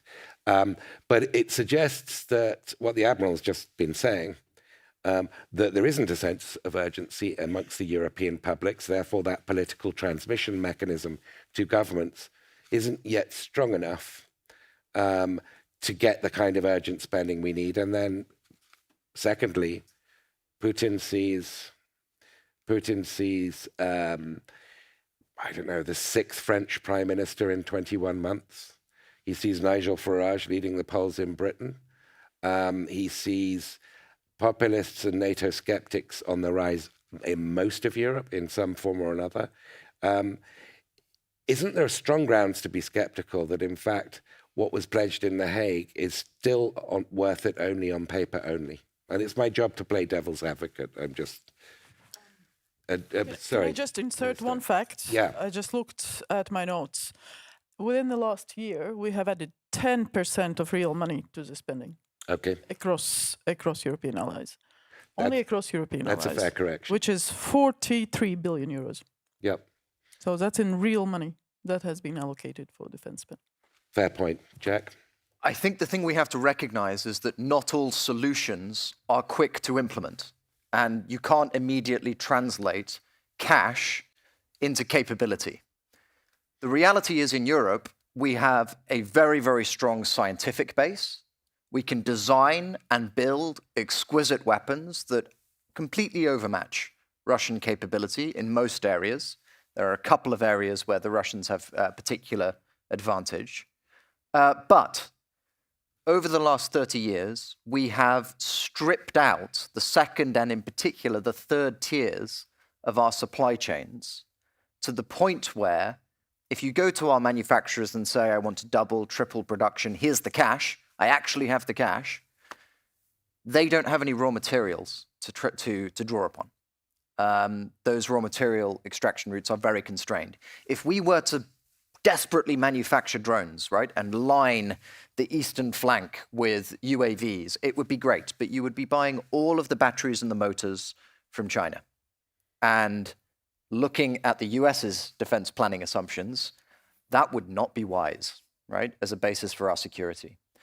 We can build ammunition filling plants all we like, but if we haven't secured the supply of cotton and nitrocellulose and nitric acid so that we can actually make the explosives and the propellants, then all you're going to do is drive up the price of shells. You're not actually going to increase output.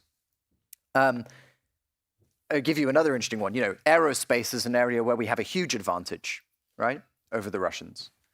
But the European aerospace industry, and actually the US aerospace industry, still relies on Russia primarily as the source of refined titanium, which is incidentally why the manufacturers of most of Russia's missile fuselages and core components in a lot of their weapon systems are unsanctioned.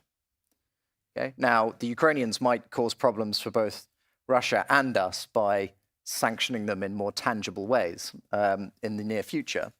But the reality is that you can't just build titanium refining capacity overnight. Yeah? And so if we want to get after these problems, the thing to watch in a lot of cases is how much of that 1.5% is being put into the backbone of industrial resilience so that we can show the Russians that we can't just wipe the floor with them on day one if they pick a fight with us, because we do overmatch them, but that we can keep that capability going. And so the real tragedy, I think, is that we didn't make those decisions in 2022, because none of the math has changed. Right? We knew what needed to be done in 2022. Money got poured into stabilizing energy prices and other crises. We drew heavily from stockpiles rather than investing upstream in the supply chain. And so now we're in this situation where there is finally political agreement that there is a need, but there is a lag in our ability to translate that political clarity into tangible output. And the more we can do to narrow that gap, the better. Okay, we're going to return to this and develop this, but I just want to ask you, Minister, this debate about having a stronger, a more robust latitude for European air defences in terms of the next MiG incursions. And you mentioned Turkey. Turkey did actually shoot down a Russian plane a few years ago without any massive retaliation. Are you part of this debate? In which side are you on it, and where is it going to end up? Are we going to get stronger? Are we going to get stronger permissions for European air defence personnel? So we had that discussion with the new Secretary, General Grinkiewicz, who was here actually also 2 times already. And twice for everybody.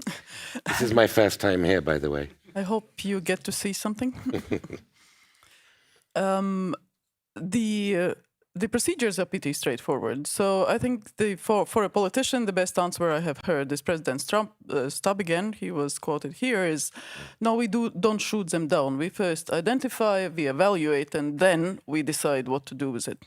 And that depends on what is actually happening. So and that is something that the Turkish allies did quite a number of times with those Russian planes that were violating again and again. Then they notified them that their processes and procedures have changed. And then they did what they did.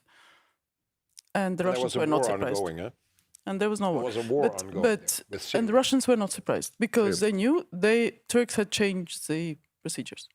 Okay, so and it's very clear, I think, for politicians not to get involved in this military sort of reality, because we have to rely on the military advice. Yes, we give political guidance, how we evaluate together with our intel people. You know, there is a joint threat assessment, there is evaluation on the ground on a daily basis, what is happening, this and that. But at the end, for politicians, it's important to give political guidance, but rely on military advice. Do we need to step up? Do we need to change those procedures? Because again, as Rob said, it's you don't want to do something just by accident, right? So that is, I think, the most important thing. I mean, some politicians, I confess I admit he is a more plain-speaking one, but Radek Sikorski has said publicly that this permission should be there. I think what Radek said was to his Russian counterparts, if you continue to infringe upon NATO airspace, do not be surprised if you are shot down, i.e. indicating that the decision could be made, but he didn't say any aircraft that enters our airspace will be shot down. I appreciate the distinction, but I think what was heard was what was heard. Let's get to the. But it's important because deterrence actually is about not telling exactly what you're going to do. Of course, which is peace through strength. I understand that concept. Ambassador, the elephant in the room here is whether President. I don't weigh that much. And no, you don't. You look very svelte. I think it's bullying. Svelte to me. No, I think it's bullying. It's the chair. It's a small chair. You are evading the question, but it's still coming. The big, so far unexplored topic is whether President Trump really has, following Alaska, following Putin's habit, this pattern of escalating every time Trump calls for a ceasefire, which seems to be to deliberately, rub his nose in it. And it seems like Trump might have reached a process of exhaustion with this dialectic, and that we might finally be at the point where he sees this war from Ukraine's perspective for what seems to be like the first time, and that he's also clearly impressed by Ukraine's ability to take out Russian oil refineries. What's your best description of where your president's mind is right now? Yeah, this is always dangerous again, and so Sorry, I'm gonna answer it from my perspective as the U.S. ambassador to NATO. I cannot, this is when I was Attorney General in the last Trump administration. I'd often, a tweet would come out because it's back in the Twitter days, and I was then asked to interpret it, and I quickly learned that the answer is that the tweet speaks for itself. President Trump communicates a lot, and all you have to do is read what he's saying, because he doesn't have he has strategies certainly in his own mind that he's following through, but like where you are on sort of his plan to execute his strategy is kind of what he's telling you, and there's no sort of. He doesn't hide the ball when he's communicating, let's say. So that being said, I think where we're at right now is you're seeing it. I mean, he's talking about providing Tomahawk missiles to the Ukrainians. He's talking about additional sanctions. He's also talking about real leverage, which is European allies to stop buying Russian oil. And we've had there's been a great transition away from European Russian electricity, Russian gas, Russian oil. But there's a few allies that are still, because of legacy pipelines mostly, buying Russian oil and gas, and we're working with each and every one of those to help them transition as quickly as possible, because that's the right thing to do. And again, it makes, not only does the United States have a lot to sell, especially in the LNG markets, but it also, I think, it creates sort of the way an alliance should work. The way NATO should work should be not only do we fight together, but we trade together, and we're friends and allies. And that's the culture that I'm trying to bring with my interactions as well at NATO. So President Trump is certainly sees with his own eyes what's happening in the war in Ukraine. I think his recent optimism that Ukraine quite possibly could take back territory. I mean I think that does signal something. We're just going to have to all wait and see where that gets us. But ultimately, he just wants the killing to end. I mean, I see the same numbers that he sees, and he is, comments about how 7,000 Russian soldiers every single week. I mean, it's just you can't. We couldn't even fit 7,000 people in this room. If we were all touching each other. I mean, that's how it's just such a massive casualty rate every single week. That he feels for just the human tragedy that's happening on the battlefield in Ukraine, and obviously through our Prioritize Ukraine requirements list and so many other programs that we're making available. I think he is helping Ukraine defend itself. Ukraine is fighting bravely, and we're just going to have to see if this combination in the ever increasing pressure that the United States, together with our allies, that's the most important thing, that we all put the pressure on Vladimir Putin to get him to end the war. Okay, I want to sort of stay on this theme for a moment, but let me just check the time. I don't know who's it. Oh yeah, who's in charge here? Because we started. I'm in charge. We started a few. Okay, and I paid for this microphone. We started a few Just minutes let's late. keep right? talking because they will get us off the stage when necessary. Okay, so I'm assuming I'm telling whoever's in charge that we're finishing at 3:30, not 3:20, because we started 10, 15 minutes late. But Admiral, the same question to you. It is a deep concern across this continent and in the United States that the center may not hold, that Trump could change his mind, and that therefore the contingency planning that Europeans ought to be, that America's NATO partners ought to be undertaking, should be even greater than what we've been discussing. Is that fair? I think there's this sort of idea sometimes in Europe that the Americans let us down or are letting us down. I think it's the other way around. We have let the United States down for decades because they had to take the brunt of the work. And the point has come where the American people say, and it's not a Republican President Trump MAGA issue, it is across the political spectrum that the American people are sick and tired of Europeans and Canadians that do not take responsibility for their security. So that's one. So this will not go away. And therefore, we need to do more. And actually, the good news about The Hague is not just the 3.5% and the 5%. It is actually that we have agreed, the nations have agreed, that what was like this, the United States contribution to NATO and Europe and Canada, is going to be like this, as it should be for many, many decades already.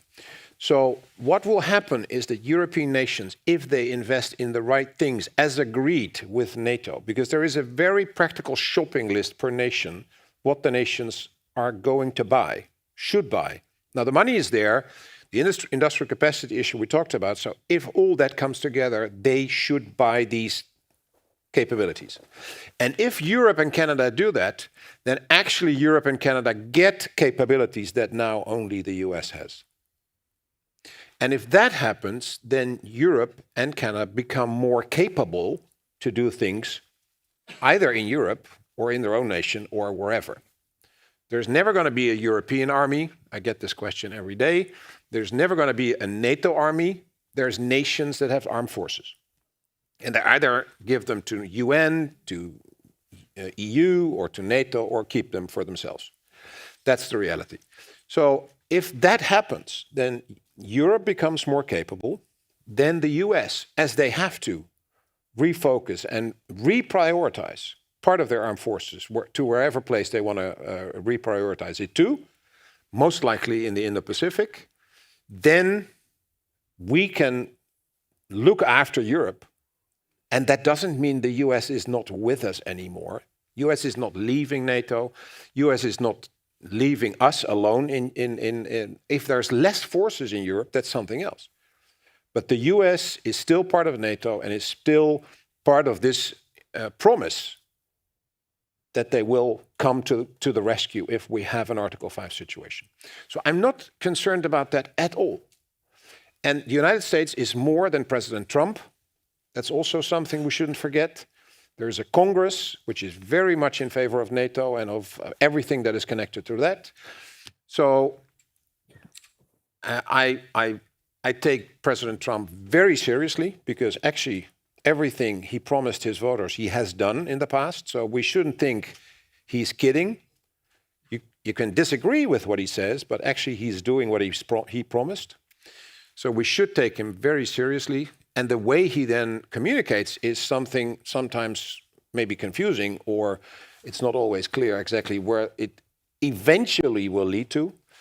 But as President Zelensky said, President Trump is now supporting Ukraine in a just way, because I think in the end it is absolutely clear for the whole world, except for Russia, China, North Korea, and Iran, and some other nations, that Russia started this war, this unjust war, and they never should win this war, and actually they should lose it. Okay, so I'm just warning the audience that I'm going to give you about 20, 25 minutes of questions, and assuming we'll ending at 3:30, that means I'll go to you quite soon. Jack, one way the Europeans can rapidly put their money where their mouth is this $200 billion of Russian frozen central bank reserves, and where that plan is being developed. It sounds devilishly clever, ways around Belgium's objections and the Euroclear stuff. But $200 billion is real money. Ukraine says it needs about 100 billion a year or euros. Do you think this is going to happen? And if it does it buy some of the things? Does it fill some of these empty shelves all on its own, just by the pure financial scale? I mean, finance is not my area of expertise, right? I'm a military analyst. So I'm just going to reflect what people I've spoken to have pointed out, which is that the Russians do have a desire, and you saw Lavrov talking about a new world order.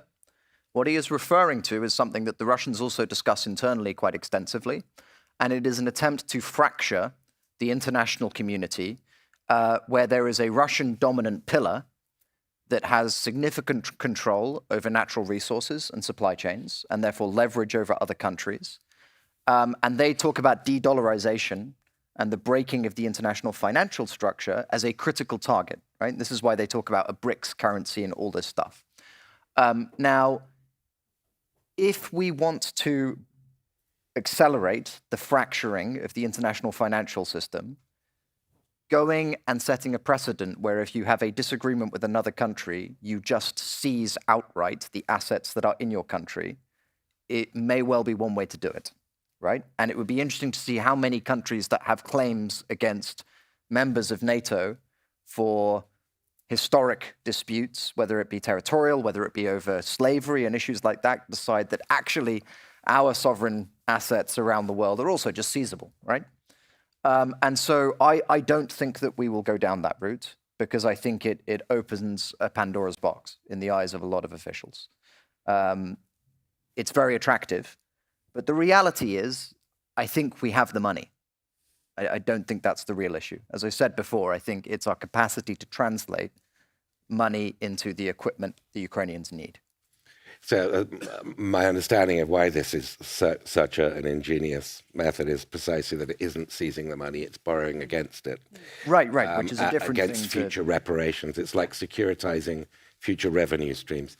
But this is why so legally that is allegedly satisfying the Belgians. But I'll ask Minister Braze about this, because I know you're involved in these discussions. This is a really, really important signal of whether Europe's serious. Absolutely.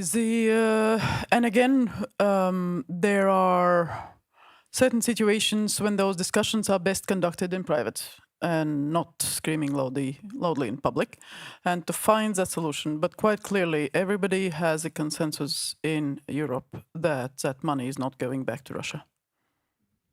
whatever we call it, it has to be used for Ukraine's recovery and reconstruction. So that is the most important thing on which we agree. The rest is techniques. The rest is technique. And I am not gonna be there to create those solutions. We need to rely on the professionals, and we have the bankers, we have the legal advice in the banks, and we have quite a number of people who have those solutions. And they had it at the beginning of the war.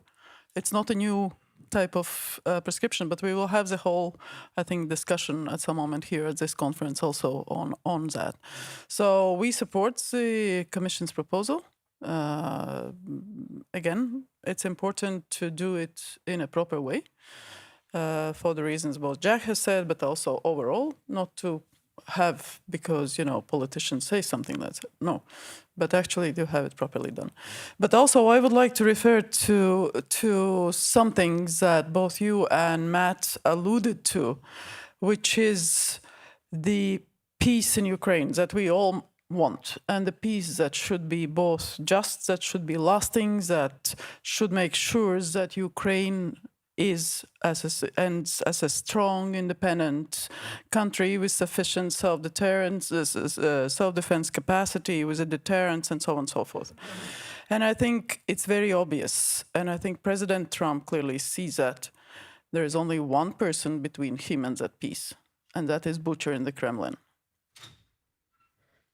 And I think that very clear message. There is also the discussion about the Nobel Peace Prize, and there is also that one person, I believe, between President Trump receiving Nobel Peace Prize. It's the same person. It's Putin. So very clearly, we support POTUS, we support President Trump in his quest for peace in Ukraine, and that peace has to be such that Ukraine is a strong, both militarily, politically, democratically country. And we'll do whatever it takes from us, from Latvia, both nationally, but also to make sure other allies, our friends in the US, partners around the world, global partners, actually understand that. Okay, we've got 20 minutes for audience questions. I don't know if somebody has microphones. You've got mics over there. Just in terms of questioners, if you could say who you are briefly, not a life biography, and get straight to the question, that would be brilliant. So just show your hands if you're... Was there somebody over there? Yeah.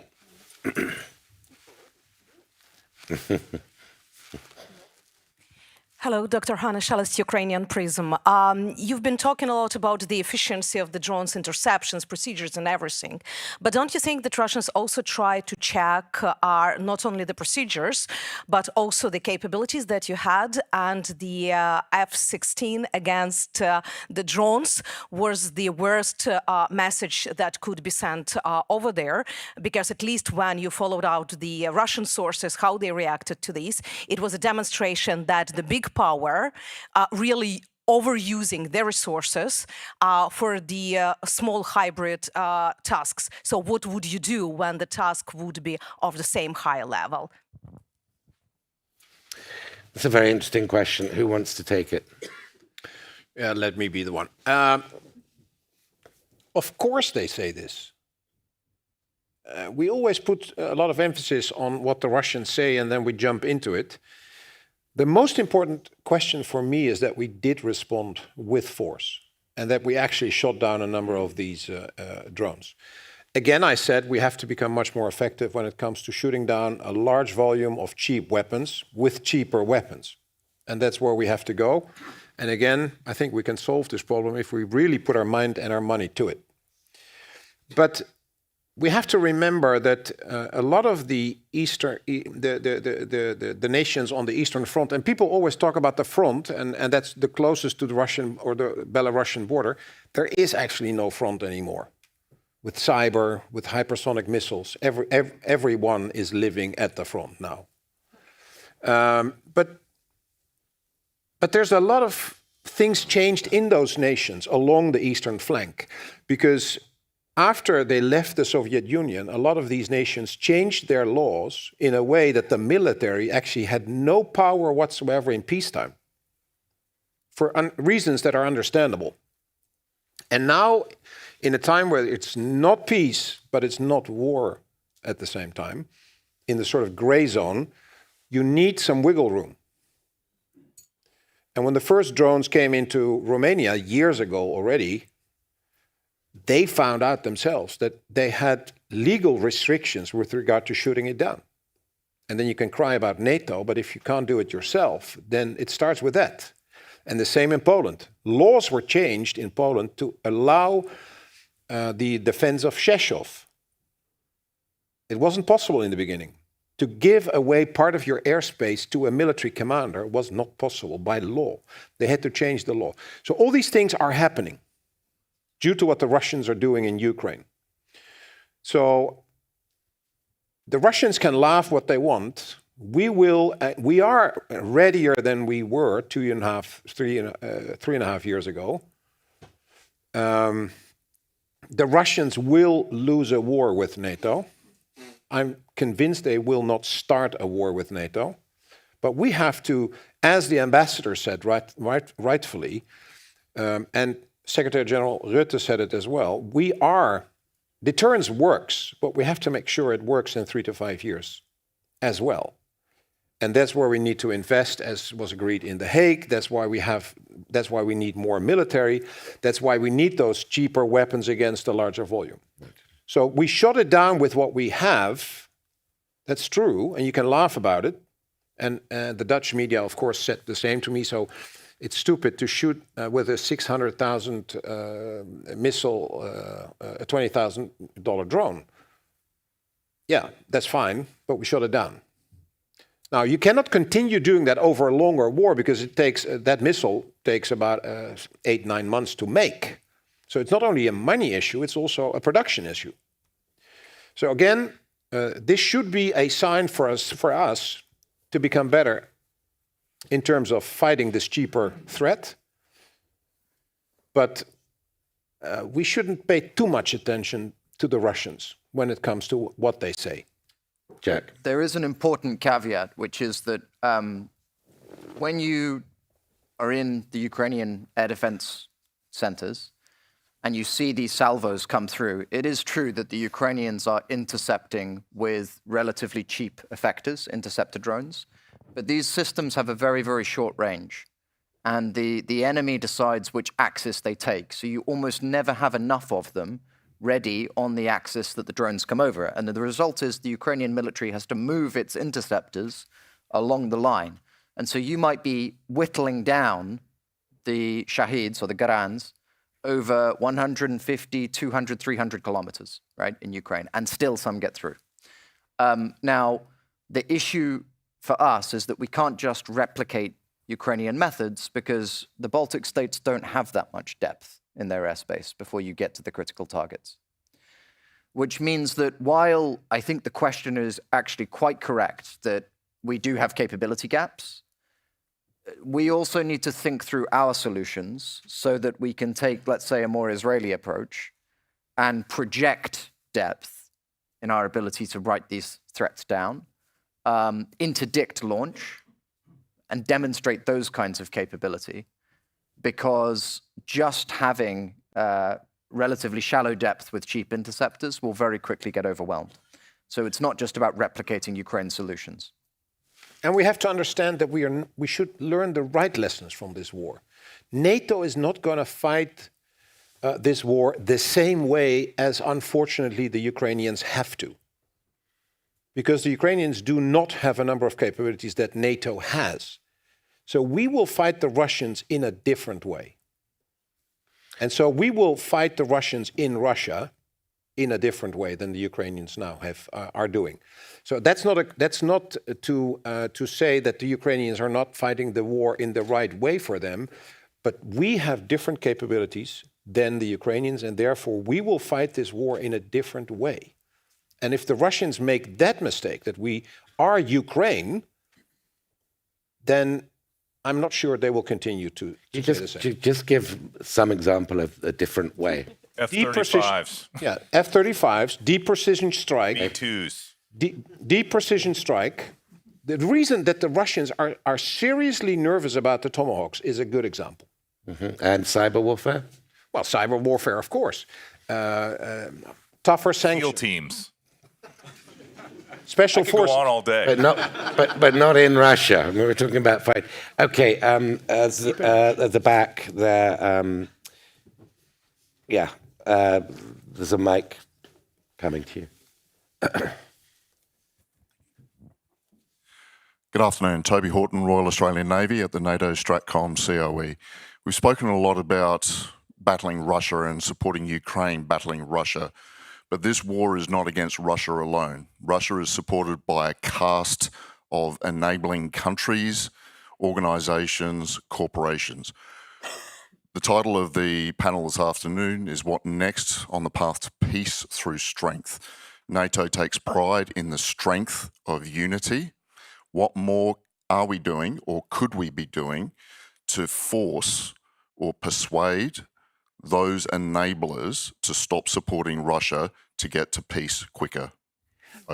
Great question. And I was going to, if I'd had time, pose the China question specifically. To me, Jack. Okay.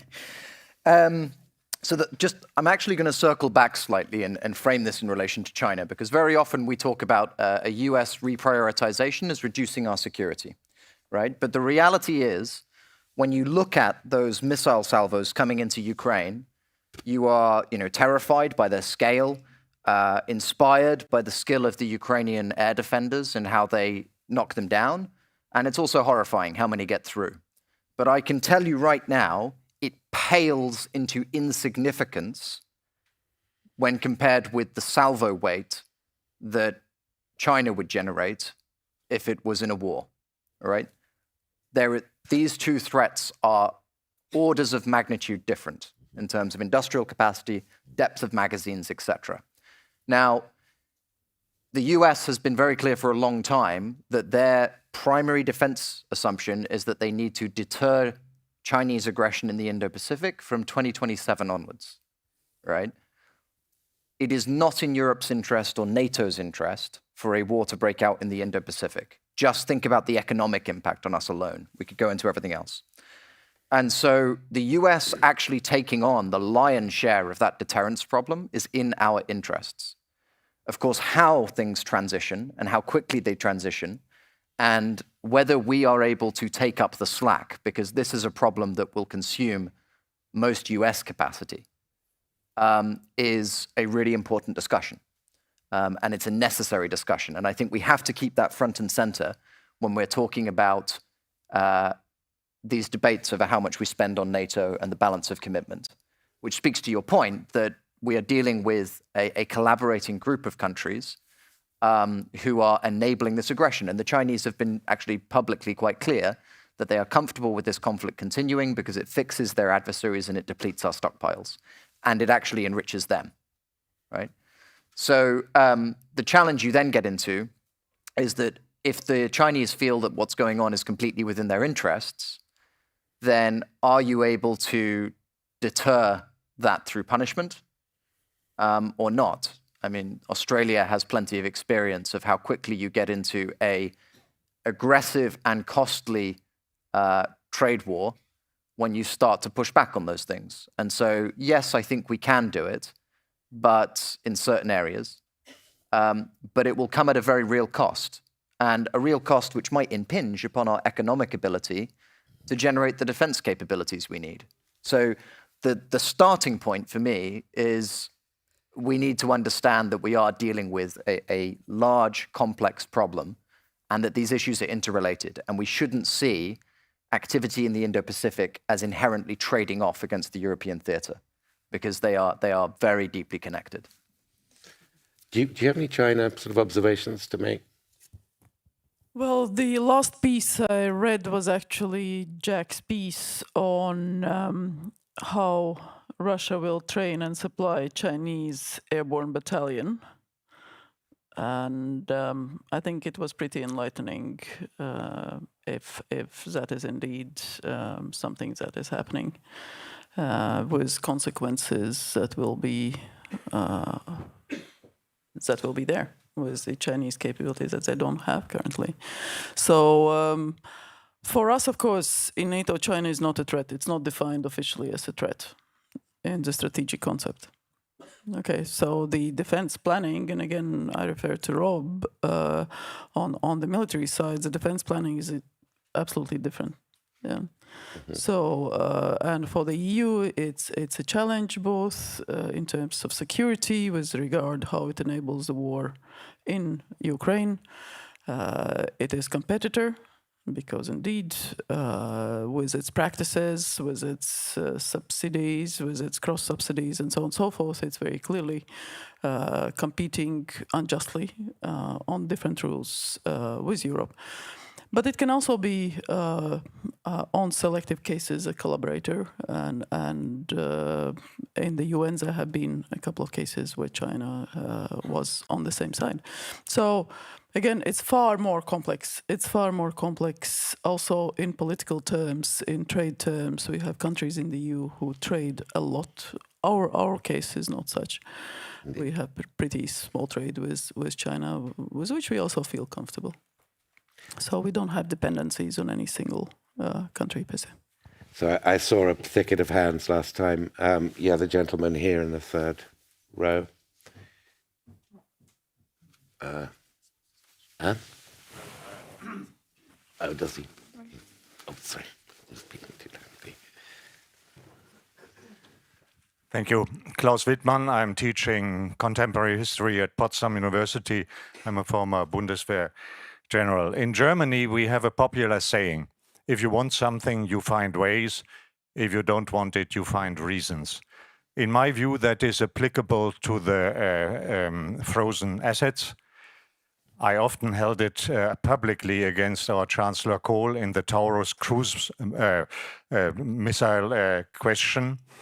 And there are other things. And in that context, I would like to come back to the discussion we had, the speculations about President Trump and Ukraine. I would hope that his growing disappointment with Putin's constant deception would lead him to use the same power and force in that case that he uses successfully, I hope, in the Middle East. And my concrete question to you, sir, is something that was already mentioned. What do you make of the observation that already the mention of the possibility of Tomahawk for Ukraine has led to frightened, almost panicked reactions in the Kremlin?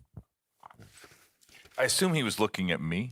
It's hard to tell. We can't He see said your sir, so eyes. it's not Well, I Edward. knew it wasn't you because it said sir, but I'll take this. I'll take this question. Don't worry about it. He said ambassador. Yeah. Okay. There's only one ambassador on the stage. All right. I was trying to get out of it again. No, thank you. There's 5 excellent. I'm from Ankeny, Iowa, a place you've never heard of. So to be called Your Excellency is, for me, is kind of like funny. My mom and dad still can't believe it. But you know, first of all, the United States, as the Admiral mentioned, I mean, we have capabilities that are currently not being deployed on the battlefield in Ukraine that are fearsome, that are powerful, and that you know can quite literally do serious damage at a place and time of our choosing, and you know that some of those are going to continue to be potentially moved to Ukraine for their use, and that could change the calculation. But obviously we haven't reached the point where Vladimir Putin has decided that the time is appropriate to negotiate, and I don't know. I mean, the problem that Vladimir Putin finds himself in is that he cannot demonstrate weakness, even though he is incredibly weak. There's been several things I mentioned too. I mentioned the Tomahawks. They did react strongly. The French taking the Shadow Fleet ship, they did react strongly. And the third thing they reacted strongly to was President Trump calling him a paper tiger, where they spent a day trying to convince us they're a bear. Right? And isn't that funny? And I think Ruta said it best. Bears don't have to convince you they're bears. They just are. And I think that's a really good point. And I think it is. I've said it before, but I'll share this with you as well. I literally, if you had a snail start from the border of Russia and Ukraine and continue for the last 3.5 years, it would now be in Poland. And they are not even 20% into the country. So I think that demonstrates just sort of how inept, how ineffective, incompetent the Russian military has proven on the battlefield. And I just think, we need to prepare because they're reckless. They are certainly, as someone wants to describe them as a gas station with nuclear weapons. But whatever they are, we need to be prepared, but we need to make sure we're strong. And so they will never challenge us, not only based on what we've seen from them, but also just how we would fight this war so differently. The U.S. generals, and sometimes they're overconfident, and that has led us throughout our history into some unfortunate situations. But in this case, I think together with what the equalization that's happening on the European continent and our allies actually stepping up with capabilities, and I've seen it in Lithuania with the German tank battalion. I've seen it here in Latvia with the multi-country battle group, and I've seen it in Estonia as well, and the investment in things like HIMARS and artillery and the exercises that we do together. We are exactly where we need to be, and we're only getting stronger. We can do a lot more on counter UAV. We are doing a lot more on counter UAV. It's a blessing and a curse, has been said, to live in consequential times, and this is a real moment. Very briefly, I think it's important for us to recognize that 5 Tomahawks is not going to make any difference whatsoever, right? The reason why the Russians are scared and react to the possibility of Tomahawk showing up is because it would suggest a significant change in US policy, whereby a lot of other material goes in as well, including potentially technologies that facilitate and enable what Ukraine is building. And Ukraine is building a stockpile of long-range strike systems. You've seen the stuff around Flamingo, but there are others that can really start servicing enough targets in Russia to do strategic level damage, right? Or operationally significant levels of damage to the Russian capacity to wage war. And so it's not one or two Tomahawks, which is a political and symbolic act. It's what follows behind them and what they represent. And it's exactly the same reason why the Russians freaked out when a Shadow Fleet vessel was interdicted. Not because the loss of one Shadow Fleet vessel is significant, but because if Europe shows that it is prepared to start seizing them systematically, you do something pretty dramatic to the Russian economy, right? And so they are revealing their pressure points. But it's important for us not to obsess on the symbol rather than on the content behind it. And the reality is Europe more widely has a lot of things it could do that could help contribute to the effect that the Russians are scared of when they're signaling their discomfort with Tomahawk. Minister, I'll give you the final word because we have run out of time. I think we have covered largely the 3 main pillars that we need to be doing on the way to peace through strength, and that is making ourselves stronger. So that's national, but also making NATO stronger and having transatlantic relationship that is crisis-free. So making sure that we settle the issues if they arise and continue to invest in defense. Making sure that Russia is weakened, because our problem is Russia, our problem is not Ukraine. So degrading Russian military capability, economy, income from oil, gas, not letting sanctions go, and so on and so forth. And third, most important, sustaining Ukraine's self-defense. And for that, we all need to keep doing what we have been doing and increase it. It's Ukrainians fighting, they're fighting for all of us. It's Article 51 of the UN Charters that they are fighting for. So we are all in it together. Well, on that note, please join me in thanking a wonderful panel which covered a lot of...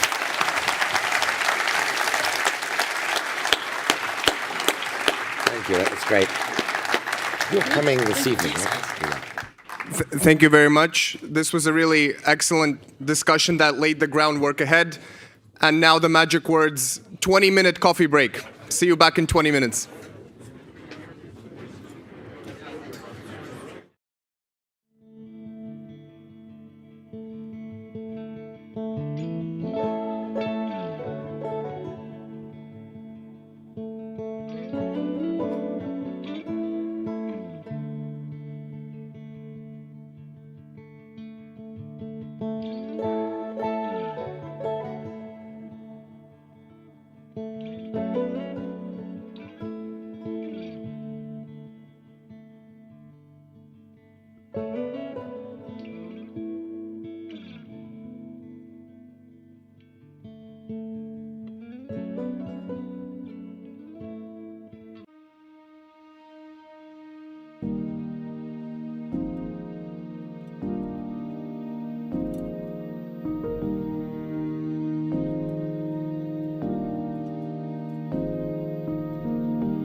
back, ladies and gentlemen. It's time for the second plenary session of this conference, and it's focused on all things European security, European defense, and European defense industry. So Europe clearly has awoken, as was already sketched in the first panel, and there is serious momentum in both raising defense investment and strengthening the EU's defense industrial base at the same time. But the classic questions of overcoming fragmentation, overcoming cross-border barriers in Europe are still relevant. And of course, the question of how should European partners finance and structure defense investment to get the best return for the euro. And to tackle these questions, we will begin with a keynote speech by Commissioner Andrius Kubilius, the European Commissioner responsible for defense and space. Commissioner, the floor is yours. Thank you.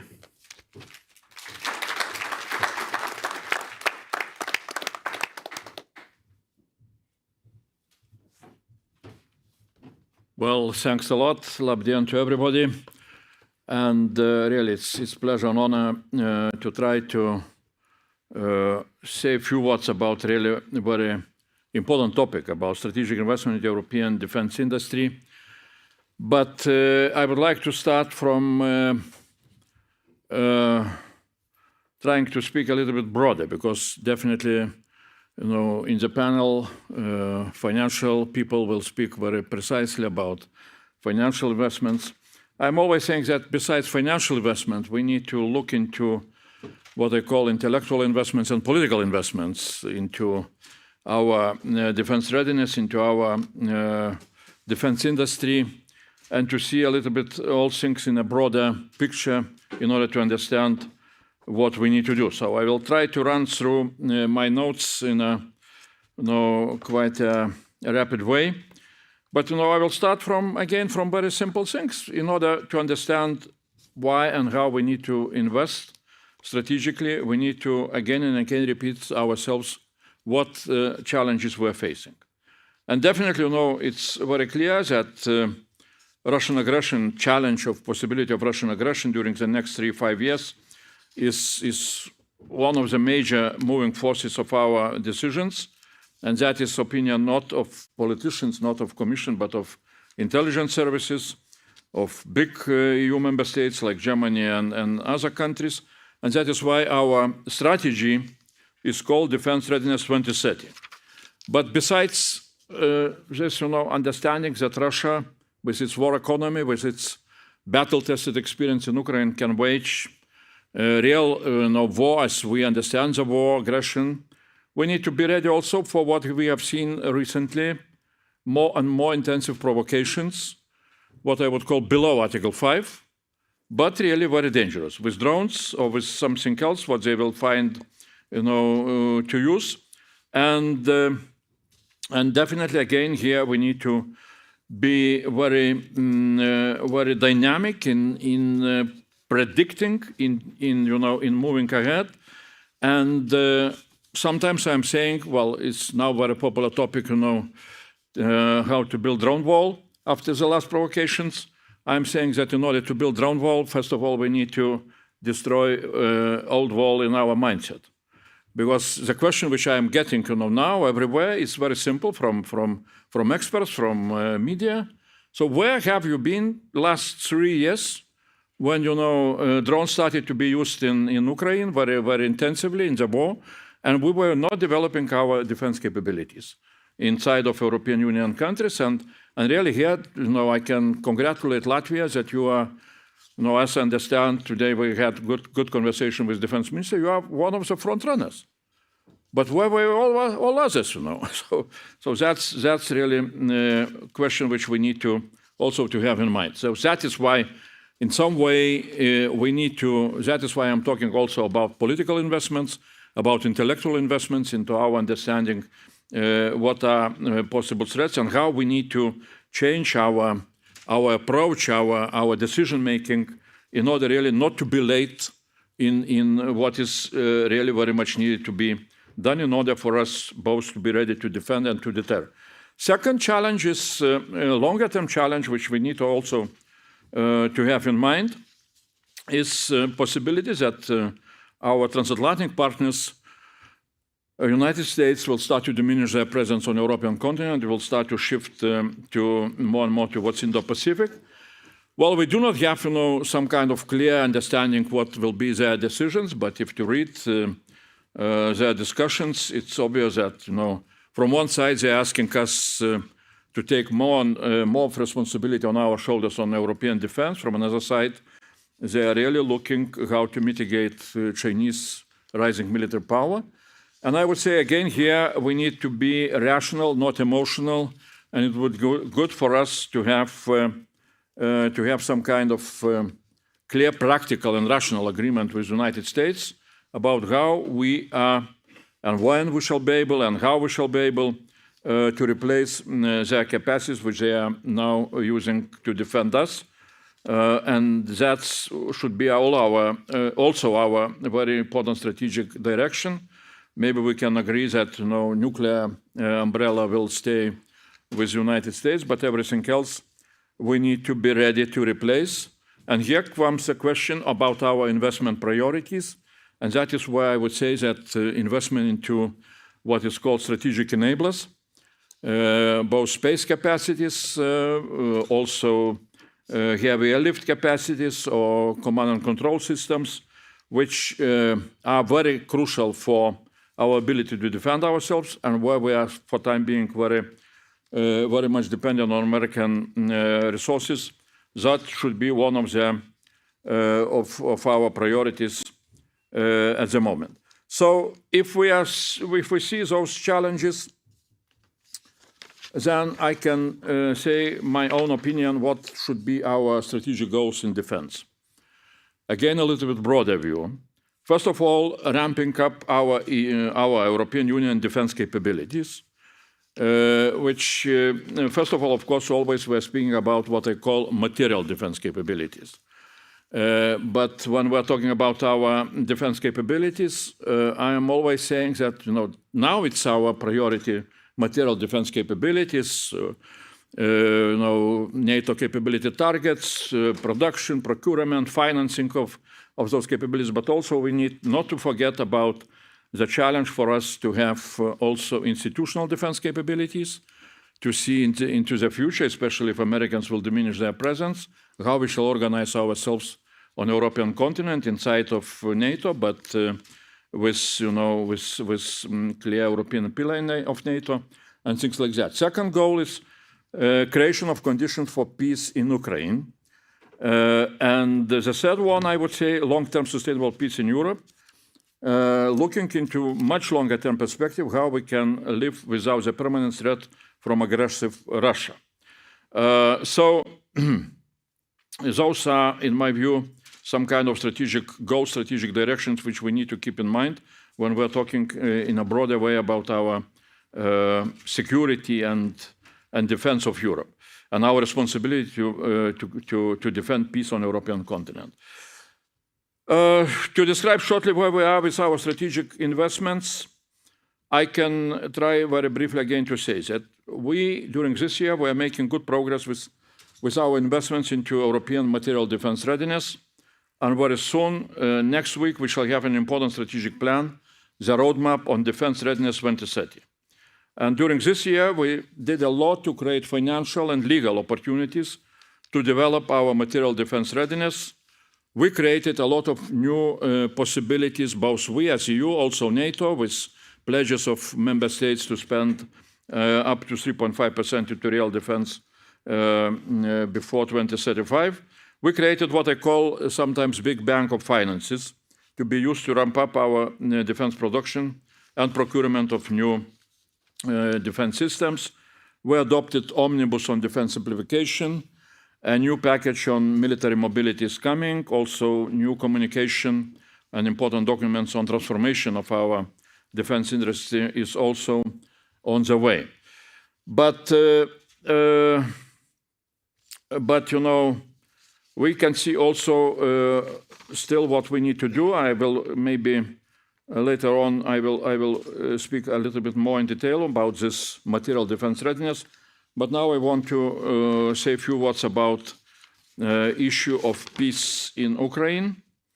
and the need for us to have, again, very clear plan, European plan, how we can assist or how we can look into possibility of peace in Ukraine, not only waiting that President Trump, before he will get Nobel Prize, will do something important in that area.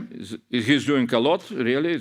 I am serious, but it looks like that those efforts are not bringing the outcome which we would like to see. So in order to look into this topic, peace in Ukraine, and what kind of investments we need to look for, we need to, first of all, to look a little bit back into what we managed to achieve and what we managed to do with our support to Ukraine during those 3 years of the war.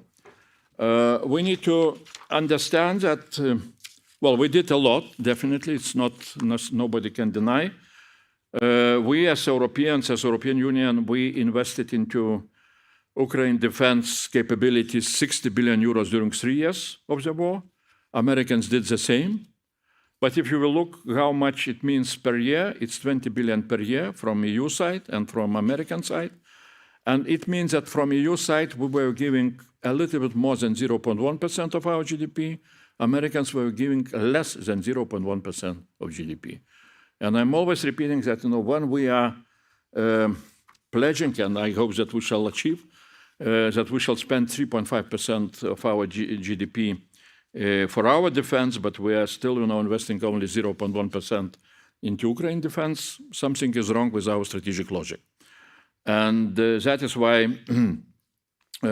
why I see really it's very important to see that with a clear eyes, clear sight, what is the situation, and that is why I hope that possible European Union decision on the reparation law to spend, Russian frozen assets immediately to support Ukraine can be so important, sending a signal that Ukraine defense will be strengthened by the entire amount of Russian frozen assets, and maybe that can finally convince Putin that he will not achieve anything substantial in his war against Ukraine.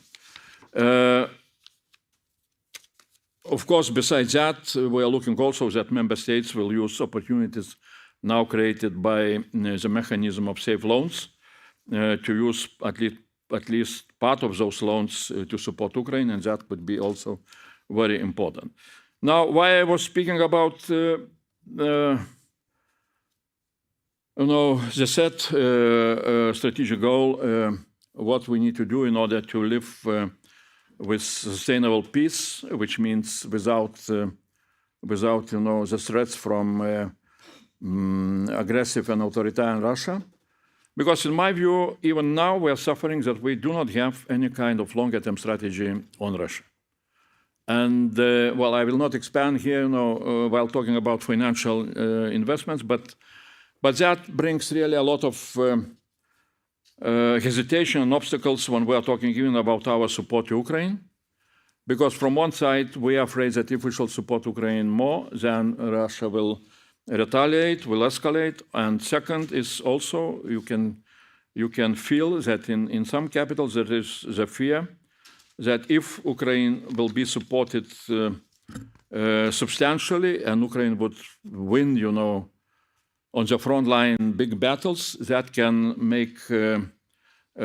destabilize the Kremlin regime, and that will bring general chaos to Russia, and then the fear who will control nuclear arms is coming in, and that is what becomes an obstacle and brings hesitation on our side. So that is why really it would be very important for us to have much more clear longer-term strategy, but that we shall discuss maybe in different on different panels. Now, if to come back a little bit again to our strategic financial investments into our material defense capabilities, as I said before, a roadmap which is coming next week, and then I hope it will be supported by European Council, is really very important document. And when I'm talking about this roadmap, I'm always saying very simple things. In my view, till now, we were creating opportunities for member states to develop their defense capabilities. Financial opportunities, legal opportunities, defense industrial opportunities. Now we are moving into what I would call delivery period. And in that delivery period means that we need to move into contracts, into production issues, into procurement, and similar things. Of course, into financial side also very much. But first of all, we need also to have in mind three questions when we're talking about delivery period. The first question is what to deliver. The second question is how to deliver in the most effective way. What, who is going to do what about institutions, very important for us to understand. And the last question is how to finance what I would call big bang in delivery. On the first issue of what to deliver, the basic principle is clear. NATO capability targets recently agreed between NATO and member states are the basis for planning what needs to be delivered by 2030. But in order to understand what are those NATO capability targets, I can remind what NATO Transformation Commander Admiral Pierre Van Der have said.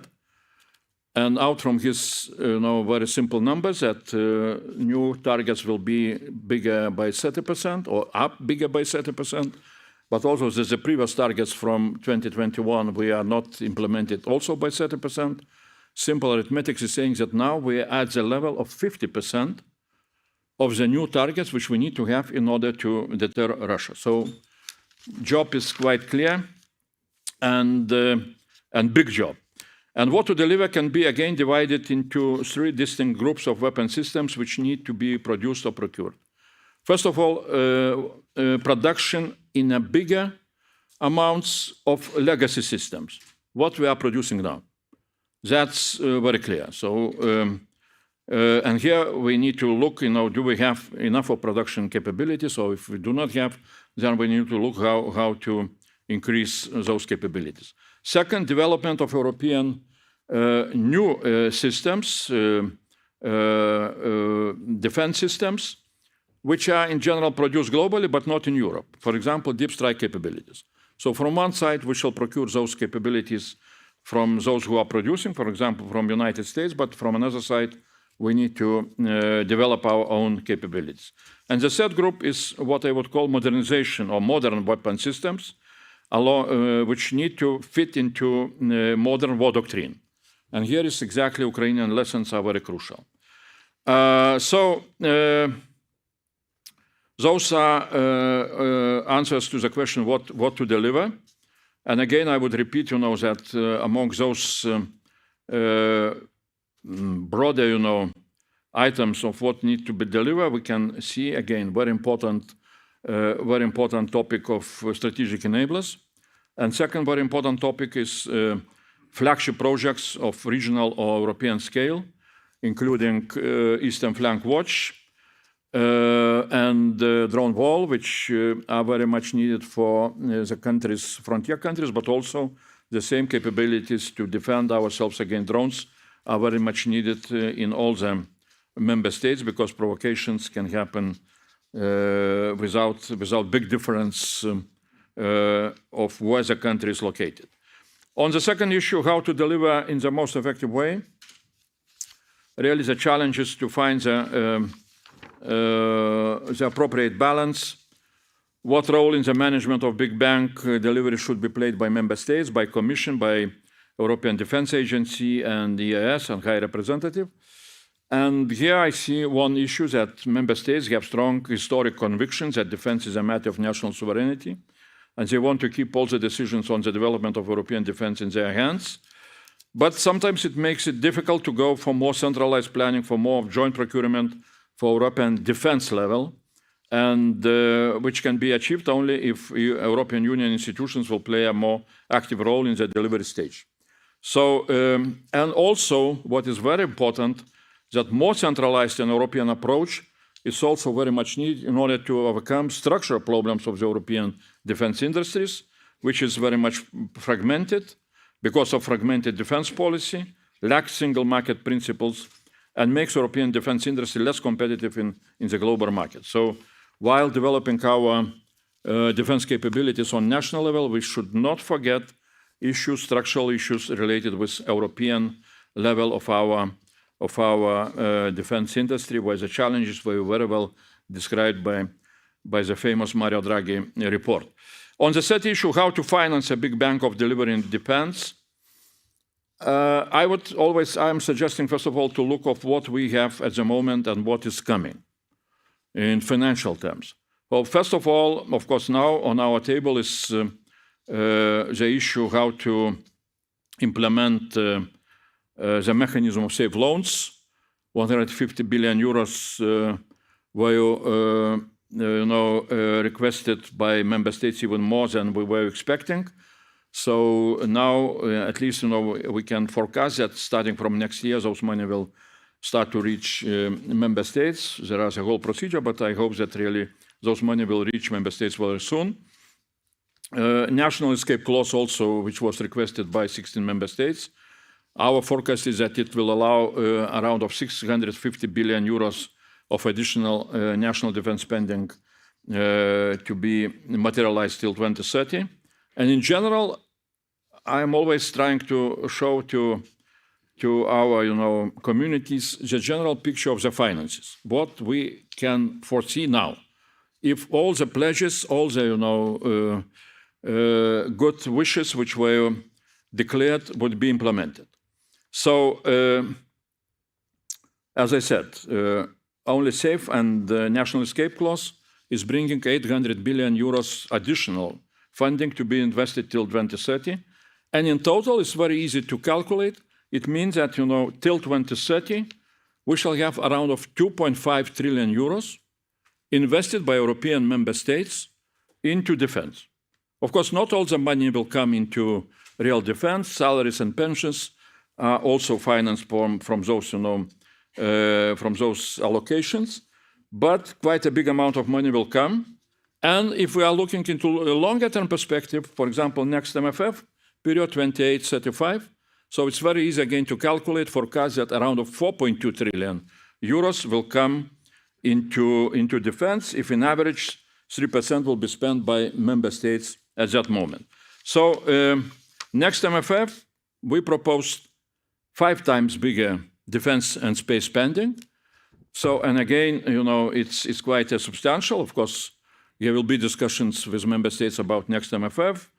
I hope that defense really will feature as important spending, and that is again very important. But if we compare 4 trillion from national defense spending and more or less 50 or 60 billion for defense without space from MFF, so we need to see that national defense spending will be 80 times bigger than what we shall have in MFF. So again, what is the biggest responsibilities and biggest resources? And here comes again the question of EDIP, which we hope next week we shall finalize trialogue, because EDIP is exactly for us next MFF possibility to use MFF money for EDIP type programs and to incentivize member states to go for joint procurement, to spend more of their money, national money for European production. And I would remind that the whole chapter also in this EDIP is devoted to Ukraine. And also we need to remember that national defense spending is not regulated at all. So when somebody is criticizing that EDIP is too much, orientated to European production, they should remember that EDIP is taking quite a small amount of money. I will try to finalize my remarks on question, what are the opportunities for a region of frontier countries, of Baltic states, and I would say just several factors which I think are important. In my view, defense will stay as a key priority for European Union for the next 5 to 10 years. Strengthening defense capabilities on the frontier eastern flank countries will be one of the key priorities during that period of time for EU defense policy. Eastern flank countries have the benefit of learning from Ukraine and from doing defense together with Ukraine, and learning not only about modern defense technologies, but also how to build a modern defense ecosystem, which is crucial. And regional projects like the drone wall and Eastern Flank Watch will have I hope, will have a status of European flagship projects, and they will be developed together with Ukraine and learning from Ukraine on the importance of localized production of drones and electronic warfare instruments. And startups, of course, should be considered as engines of modernization, as we can see that in Ukraine. And we can, again, use recently established platforms like Brave Tech EU, which we established together with Ukraine, really to learn a lot from Ukraine. So Baltic states, frontier countries, have all the possibilities to be in the lead as promoters of defense modernizations. Perhaps tanks will continue to be produced in Germany, but production of drones, electronic warfare systems, can concentrate itself in Latvia and other Baltic states, because really in those countries we have a lot of capabilities. So I would perhaps finish my keynote remarks with a very clear message. Let's really prepare ourselves for defense. Let's do our homework very much, and let's see how we can strengthen not only our defense capabilities, but also our industries. And specifically in each region, we can develop some specific capabilities which can be very much useful for the whole Europe. Thanks a lot. Paldies.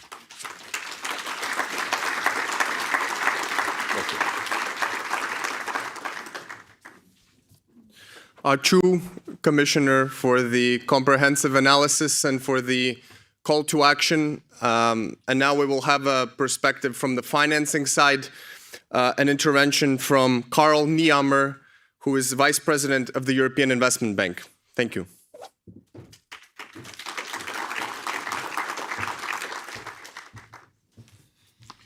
So, dear Commissioner Kubilius, dear Ministers, Excellencies, colleagues and friends, it's a privilege to join you in Riga today for this important discussion on the future of European security and investment.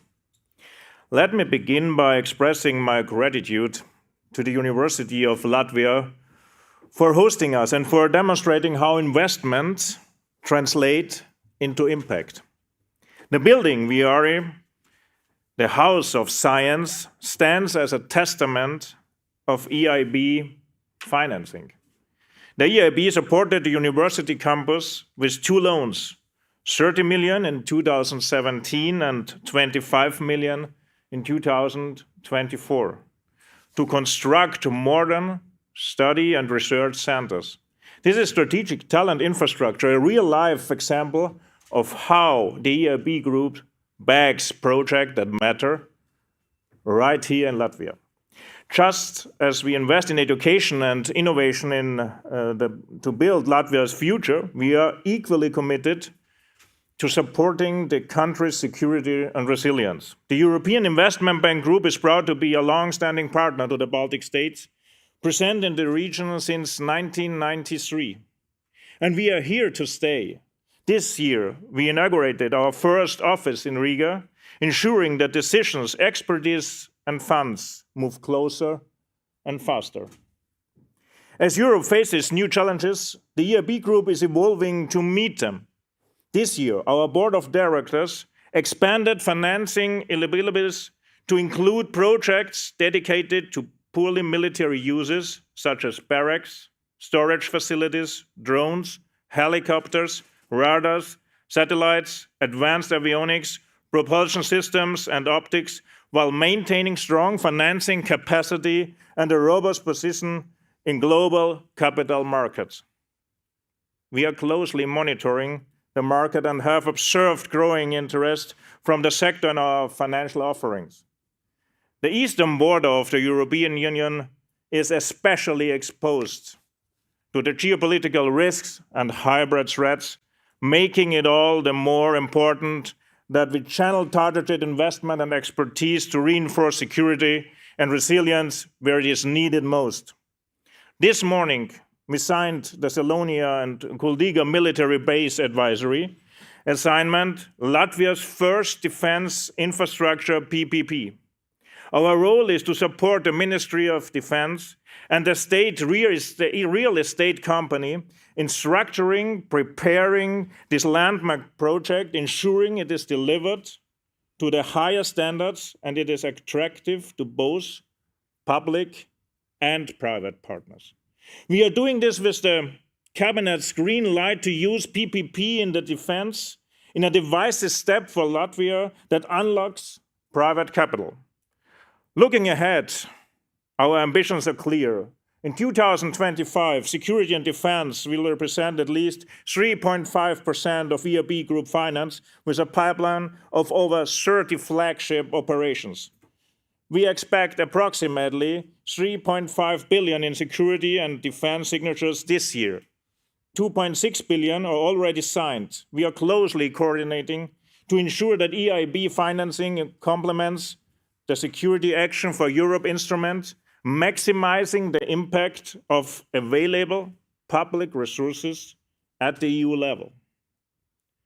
By working in tandem with the European Commission, we can mobilize even greater volumes of finance for Europe's security and defense priorities, ensuring that every euro delivers maximum value for our citizens. EIB support focuses on 5 practical avenues: infrastructure and mobility, like bases, barracks, border protection, cybersecurity; industrial scale-up, innovations through venture debt and equity; and sovereign frameworks for defense budget and PPP structuring, as with Selonia bringing private capital and whole life cost discipline. With Selonia, we are not just supporting a project. We are working here in Riga side by side with Latvian partners to deliver real results for Latvia's security and for Europe's collective resilience. More than ever, we need to join forces and adopt a coordinated approach. The EIB group stands fully committed to supporting defense financing and collaborating with our partners here in Latvia and across Europe. You know, it is so important now in these times to deliver security, resilience, and shared prosperity. Today, at the Riga conference, by bringing together leaders, experts, and innovators from across Europe and beyond, we help shape the strategies and partnerships that will define our collective future. I wish the organizers and all participants a truly impactful and fruitful discussion, one that inspires new solutions and strengthens our shared commitment to a safer, more resilient Europe. Thank you.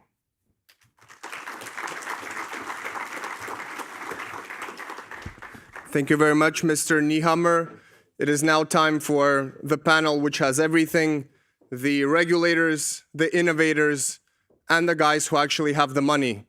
So with that, I turn it over to the moderator of the panel, Dr. Edward Hunter Christie, who is Political Affairs Director with Hypersonica, and he will introduce the panelists. Thank you.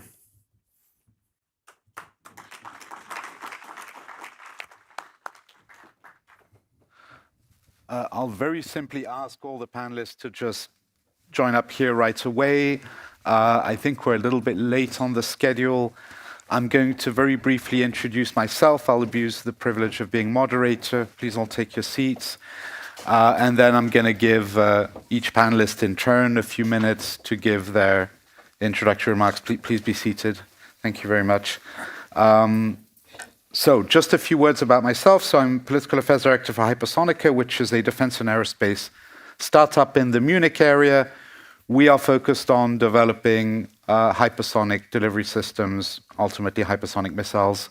So that's my main activity. And my second activity, I work for a new organization, a kind of strategic consultancy firm based out of Finland, which is called Economic Security Forum.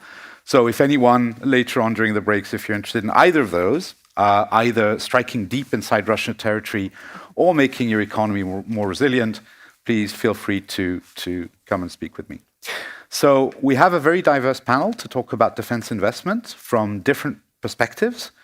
We have a finance ministry, we have a multilateral bank, we have a major infrastructure company, if I may refer to LMT that way, and we have a representative from NATO, but specifically from the innovation side of NATO.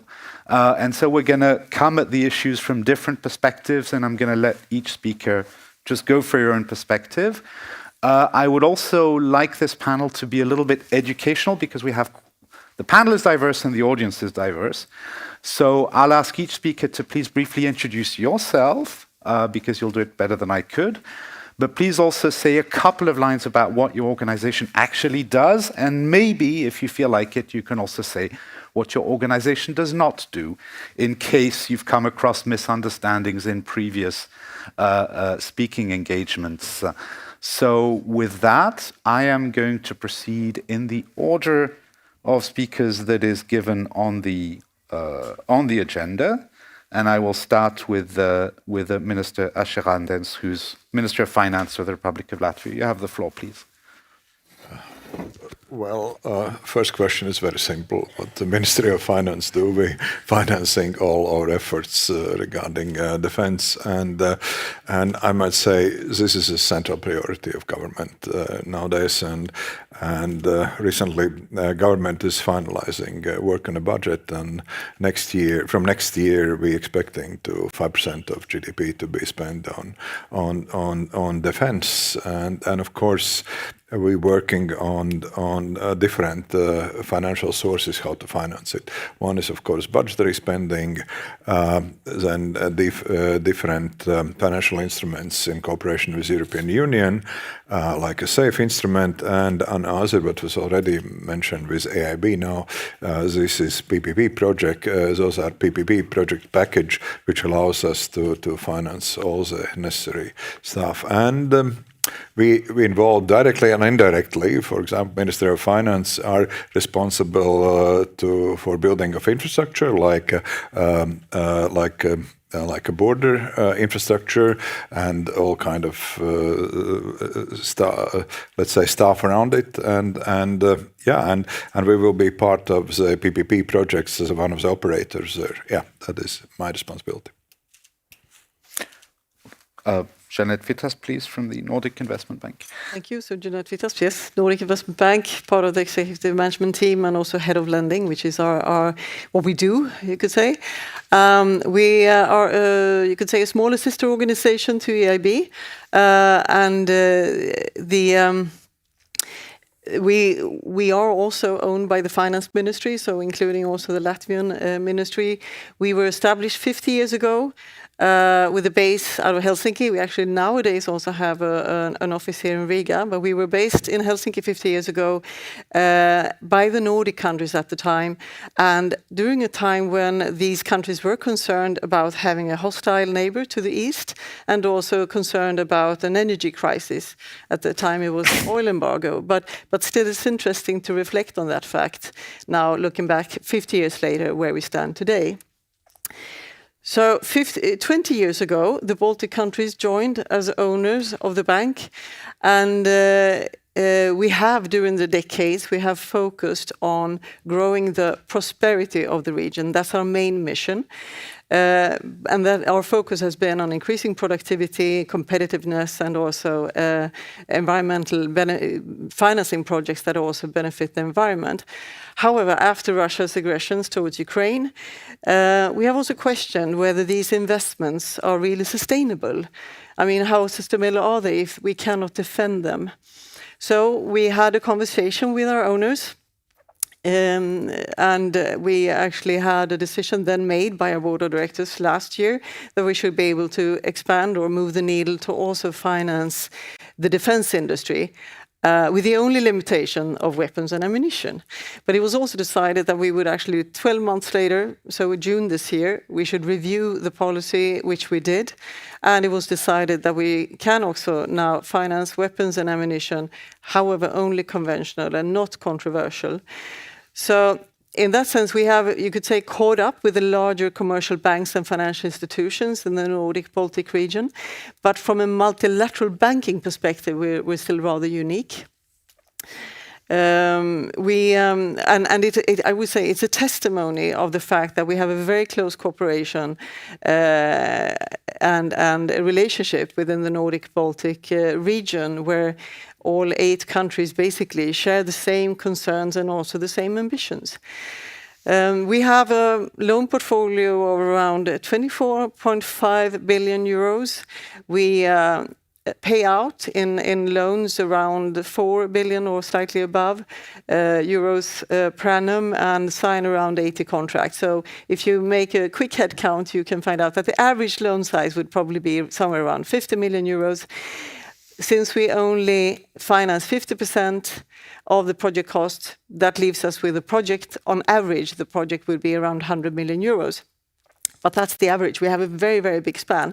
And I think the first defense loans that we did earlier this year really reflect that. So the first defense loan signed was the one with a Finnish wireless communication company called Savox that produces equipment to create secure and efficient connectivity under very difficult circumstances or environments. We financed 5 million euros to support a 10 million euro R&D program, it's something that was very key to us to be able to do. On the other hand, on the other side, just shortly after signing the first loan, we signed a loan agreement with the Republic of Lithuania of 400 million euros, a loan facility to support the budgetary defense expenditures during some years to come. So we have that great span, and we also, in terms of risk taking, I would say that we have, or size, we have a great span. But looking at the risk taking, we're a AAA rated bank. We have a portfolio that it's supported by the asset quality in the portfolio. But we are moving into more risk-taking, and the opportunities we see also with the defense financing area supports this trend. For us, it's important, though, that we also find the right risk-sharing principles. So we are also an implementing partner of the InvestEU program. Which is very helpful to us to also offload some risks from the smaller defense contracts. And that's something that we will also now in this, the InvestEU program that we have will also be expanded to cover that type of contracts. I'll just ask you for 2 clarifications, if I may, for the benefit of the audience. So one is you mentioned before conventional, not controversial, when you talked about weapons programs. But does that mean you finance projects that involve the development and manufacturing of kinetic weapon systems, actual weapon systems? Yes, absolutely, okay. Yes. Answers so, yes. I mean, we already heard also very well explained from EIB the different types of projects you can finance, as is either whether they are dual use or so. But we have basically, today, we have no other limitations than the controversial weapons. What is controversial? Controversial weapons, it could be, well, nuclear, of course, is part of it, yes. But also landmines, etc. And this is, of course, something that is being debated a lot, how to define this. And it's the Ottawa Treaty that more or less defines it for us today. So it would only be something where there's an international law problem, exactly. Potentially. Okay, understood. I think that's very clear. And if I may ask for those in the audience that are maybe involved in the defense industry, what is your front door? If I'm a defense company in this region, how do I go and knock on your door and find out if I can work with you? Well, the best way is actually just make contact with us. Just make contact. Okay. And it's also, I mean, again, everything is also publicized in terms of the transaction we sign, so it's also easy to go in there and see, but definitely the contact. But I would also like to point out that our role is not only to finance. We are, first of all, I already mentioned, we don't have that huge balance sheet, etc. And our purpose is never to finance the full project. Our purpose is to bring other private capital in as well. And what we also then try to do is to facilitate the dialogue. We work across these now 8 Nordic Baltic countries. We share the insights. We share our networks. We try to somehow assist in making the contacts between different parties. So I think the opening could either come by directly going to us. Okay. or via other partners that know about us. Right. Very good. Thanks very much. I'm going to go back to the minister, to Mr. Asher-Hadens, because you just introduced yourself, whereas, of course, Janet started with her full remarks. So I'd like to go back to you so that you can give your introductory remarks about some of the questions, perhaps your view. Just a couple of guiding questions, perhaps, would be: what is a smaller state perspective, Latvian perspective, on what can be done from national resources, what you expect from the EU level? Also, maybe a couple of other questions like how is cooperation between the Ministry of Finance and the Ministry of Defense evolving in the Latvian case? Has it improved? But up to you, please. Take the floor. Well, of course, already started with the different sources what we're trying to allocate for financing of defense need, and I might say there is 4, I would say, dimensions there. Of course, the armed forces themselves, equipment, infrastructure, stocks, and then we're coming to the 5th one, that's military industry. And this is a most complicated issue. And number one, what already Commissioner Kubilius mentioned, that is coordination amongst Europe to what, where, and how things should be done. Because there is a lot of ad hoc processes are going on, and we could say it is stabilizing now, and more coordination comes. But otherwise, that is very, very complex issue. And I might say is Latvia, if we define the specialization areas, for example, Latvia showing an excellence in drone area. And recently, last week, for example, Latvian companies show on Salonia training facility shown an interception drones, how they're functioning, and understand from Ukrainian experts or others that's extremely extremely good performance of those things. And then common issues to again, how to Latvia leading with together with United Kingdom leading a drone coalition. We supplying systems to Ukraine. We coordinate. We taking our part in production, and of course.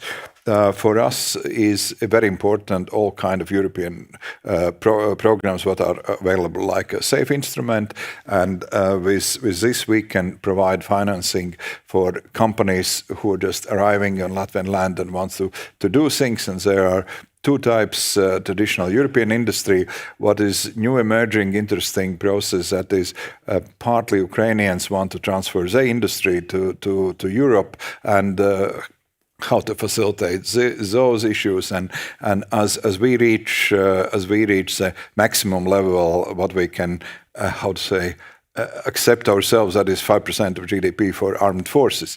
And now we really, if we want to do something additional, then we're looking for different partnerships. I'm very happy to hear as Nordic Investment Bank is on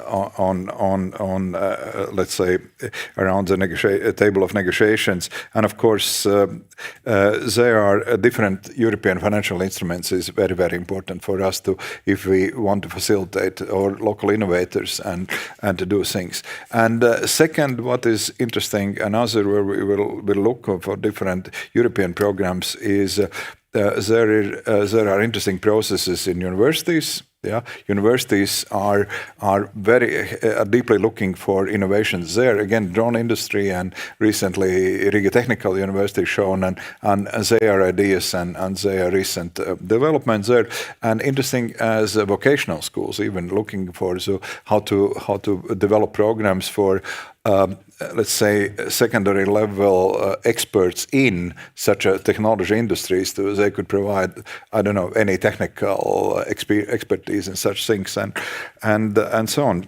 What I'll put it all together, I'm very happy as Europe is have organized and coordinated process. We're heading towards this, and second is industry is growing very fast now. Yeah, and there's every day are something happen, and we every day have calls to how to finance that, starting from real estate facilities until how to facilitate financing for starting up project, and then of course innovators are the most complex part of it. You never know how much this drone model will be valid for modern battlefield. But again, we have to really look into risks, how to finance those newcomers. If I may just ask you two brief follow-up questions and they're very different from one another. The first is much more political. Your country is moving to 5% of GDP on defense. I think everybody knows that in certain Western European countries, getting to 5% of GDP is going to be harder, and that especially the ministries of finance are an obstacle. I'm not going to name any specific countries, but that's how it's perceived. As a minister of finance yourself, and you're going in this direction that your government wants to go into, and obviously you're on board with it, and it's going to happen. How come you can do it and other countries supposedly cannot or don't want to? Very, very complicated question. And I might put it like this. If you look from a macroeconomic perspective, 2.5% easy, that's what you have to do. And then if you come to 3.5% from GDP, that is you're obliged to do and so on. If you start to going above, then it's become very complex because then you're coming to the point how to finance in general, and then it's about long-term questions about long-term sustainability and questions about, for example, taxation issues. Our neighbors in Estonia has raised VAT, for example, for 3%, and this bites, to be honest. Yeah, and then it's an overall effect what we have in government spending. Let's say in order to how to say. Guarantee investment in defense, those 5% investment in defense, then you see the other ministries are really start show we have to decrease the level of funding for other ministries, and then it's come to the point where social stability in the country, when discussion appears immediately, education, healthcare, and all other issues are immediately popping up, and this is a very, very complex issue, and I'm I'm very thankful to, in the general approach in society, this investment in defense is needed. We have to manage it. We are trying to find balances between keeping economy up and running, not to threat general economical growth. Right now, economy are on some kind of takeoff phase, and at the same time, we're trying to balance, let's say, societal needs for different areas and all kind of issues what is appear. And I might say this will be very challenging to defend budget in a parliament. And it's in middle October we will go on this, and I hope we will succeed. Okay. And just my second short question is: do you have a view in the finance ministry as to the well-known problem of the valley of death? For entrepreneurs, for startup companies, there's often this problem of moving from having a great idea to actually producing at scale and making a profit, and that a lot of companies fail in that in-between space. Is that an issue? Is that a theme in the finance ministry of looking for instruments that can help bridge that gap as part of an industrial policy or what have you? Yeah, there are two sides, and regarding startup ecosystem, Latvia have a quite good startup ecosystem and environment for financing. It is just, we might say, a couple of years ago, we had a problem with good ideas. Now we have a hell of a lot of ideas, and now we have to facilitate and help to scale up companies. And I might say for Ministry of Finance, a bigger headache is arrival of let's say significant or big market players who said, okay, we want to launch a facility here in Baltics, and that's demanding X amount of financial resources, and how to solve this. But I might say that to support for innovative startups, that's not the biggest problem.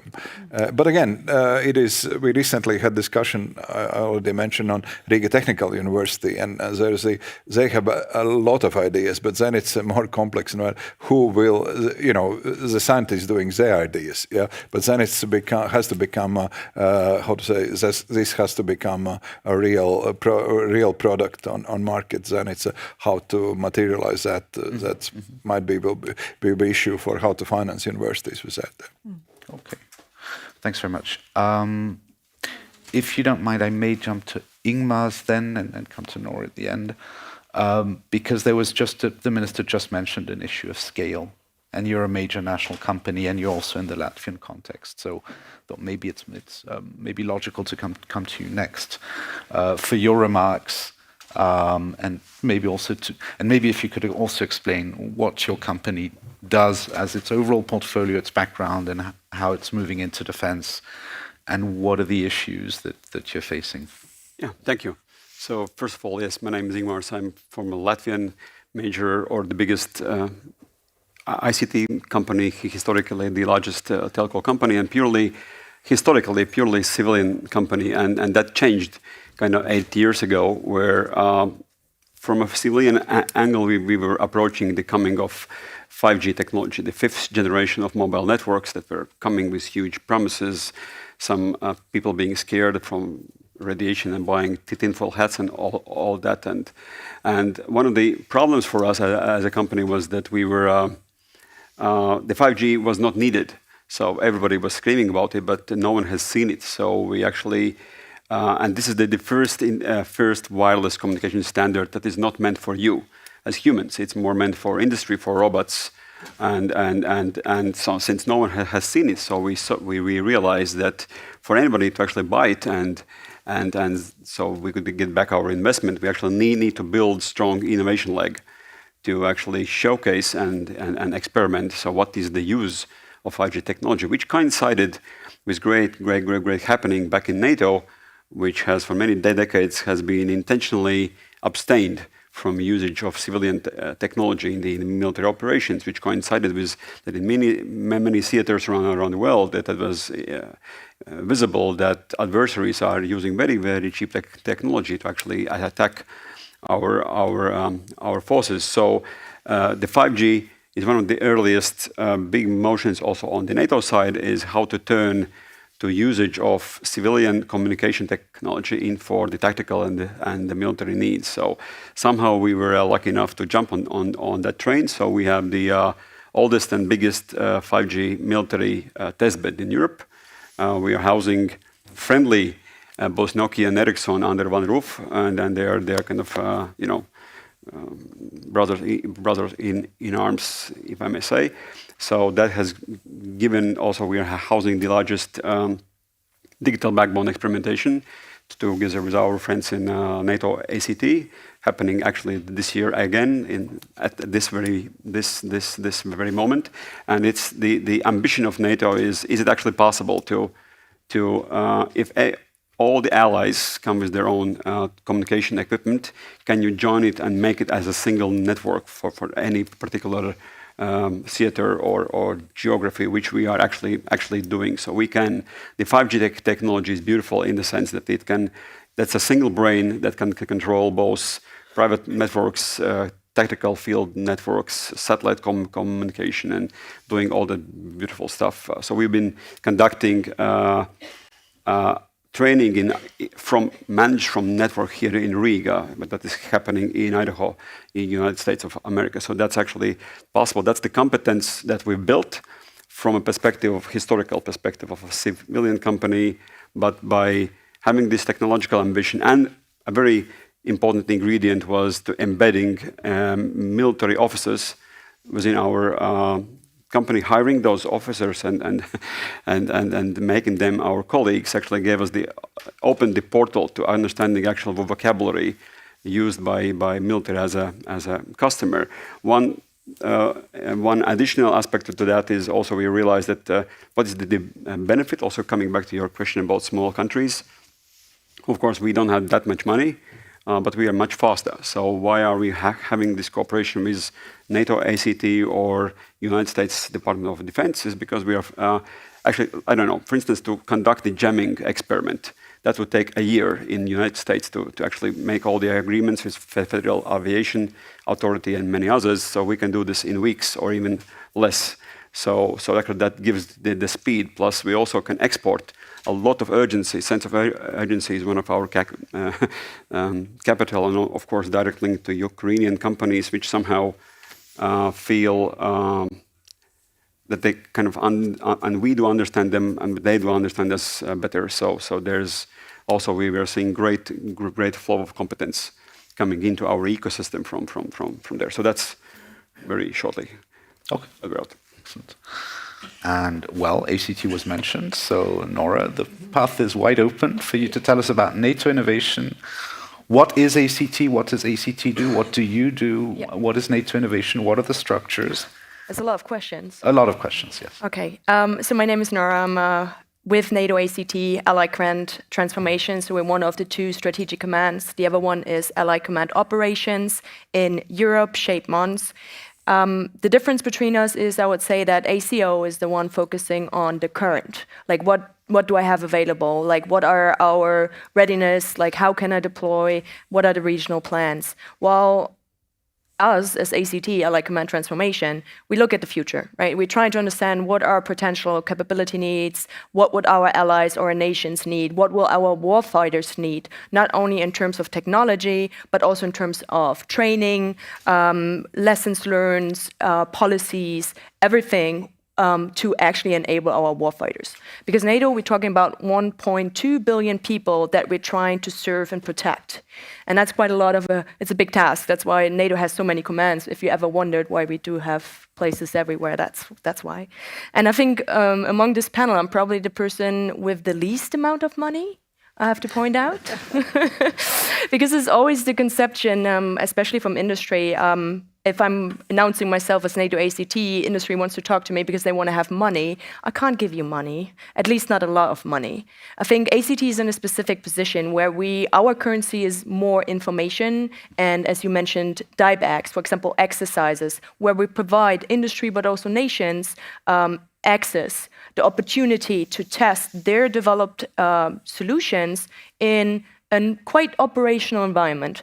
DIBACs, we have CWIX, Coalition Warrior Interoperability Exercise, where we really see how industry solutions fit into the overarching NATO systems, right? Because that is really complicated. We have 32 nations, all of them with different communication protocols, all of them with different data formats, all of them with different kinds of systems. And that's absolutely okay. But as ACT, we focus on how do we ensure that we can connect those systems, and that needs industry to play along and come and play with us. Other than that, so we actually, I would say as ACT, we're looking at all the TRL levels, so technology readiness level. We have the STO organization, Science and Technology, who really focuses more on the future. What are the emerging technologies that will impact our current and future capabilities? So there we do low TRL experimentational validation. But then we have interoperability testing, so therefore you need a system that is already quite a little bit more mature.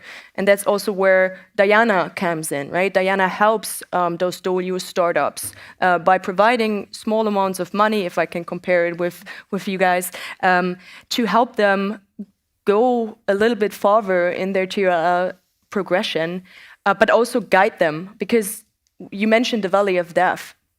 And the valley of death is quite deep for every startup, no matter where they operate, if it's in the commercial sector or any other thing. But it's significantly deeper within military. What we see is that for startups to actually make it to a full-blown capability delivered to a country or to an organization, they need a minimum of 2 to 4 years. So if you, for example, you participate in one of the great exercises, DIBACs, CWIX, or Task Force X that also has been initiated by ACT, that can be considered a sign for the industry, oh, look, what I'm doing is working, so now the next step is automatically to get a big procurement contract.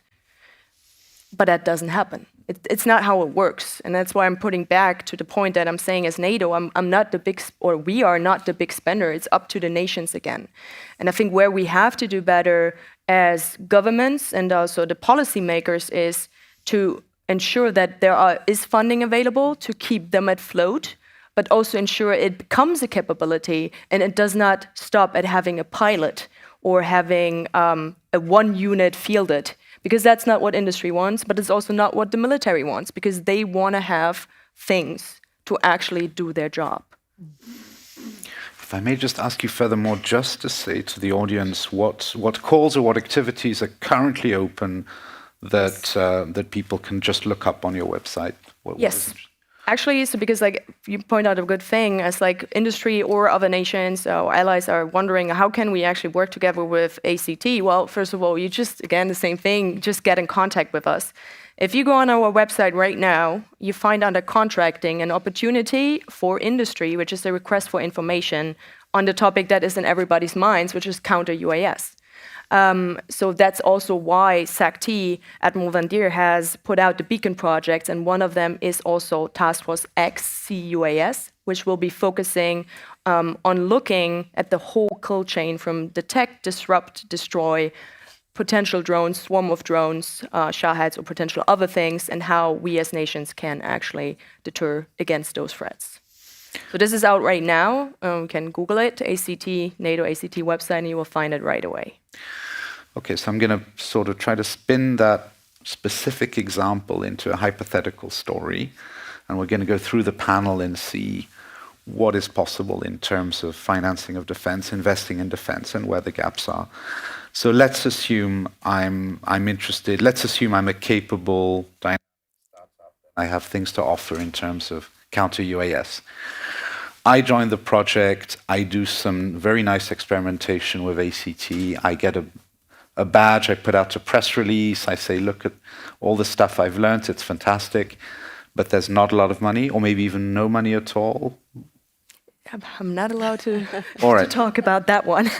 No, but it's an open call. It's open call, so right now it's a request for information, and the next one we will see. All right. So okay, fair enough. Let me not comment on that. But you did say earlier that you don't have a lot of money. Yeah. Right, okay. But we've actually seen this before. I mean, let's take any technology, not that particular technology. Like also, maybe why I'm actually here is because being also a big company in any particular economy also gives you some kind of responsibility or opportunity to actually build out ecosystem around you, because you cannot do everything. So there, we have a tradition actually reaching out for smaller tech companies, taking them on board for different kind of ambitions we're having here. So many small tech companies which are grown into defense have actually gone through our test bed and actually get some initial funding for actually doing these particular things, because there's this valley of death in a classical startup is simpler. I totally agree, because you potentially have a zillion of customers. Here it's just a single customer with super slow procurement cycle, which goes many years, and generals are also human, right?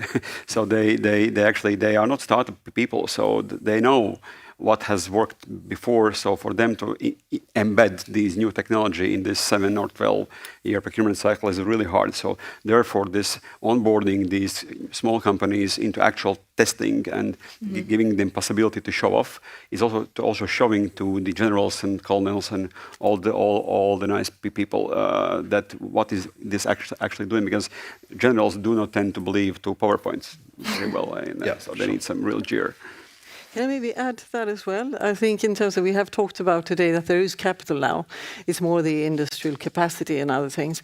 And I think that the capital is there, but not necessarily for all parts of the value of the ecosystem, as you mentioned here. And I think what you just mentioned there about the incubators, so to speak, or the responsibilities, I think, or opportunities as well for the bigger players that also have the contracts with the national, for example, defense procurement organizations. I think the initial issue when we started trying to also finance this was that these that the contracts or the orders from those agencies were not kind of long enough. So how do you ramp up and scale up production and manufacturing if you need to finance that via maybe the banking system or so, but you need to show then that you have long-term contracts, that you can actually get a payback on those investments, and there I think the whole procurement chain is still kind of with those long contracts. You don't really invite these innovative companies and players that are. We have seen it in Ukraine. They are really needed because you need such quick turnover times as well. So to merge the two is, I think, super critical. And the banking system can basically help the combined package, not only the innovators. They need to find the contracts and the buyers. And so I think there are some other problems, not just about having capital, it's also how you actually disperse it. The fundamentals behind it is, as I think in every modern warfare, technology changing so fast. Yes. I remember at the beginning of years, companies has been looking for optical fiber. Maybe somebody could produce 1 kilometer, 3 kilometers. Later on, that was 50 kilometers, and that was just in 6 months. Now, as we see interception drones, the experts said in beginning of next year there will be drone fights between each other and so on. So that's going so fast, and of course. If you look at how the Latvia is structuring the financing system, one is Ministry of Defense, mostly providing money for sandboxes and incubators. That's number one, and then then we see some kind of viable product appears or service. Then we have the mix of blended finance and loan guarantees. That is some kind of risk sharing mechanisms for. Okay, you never know what will happen, but if the technology is interesting, then we have trying to somehow share risks and blend finance.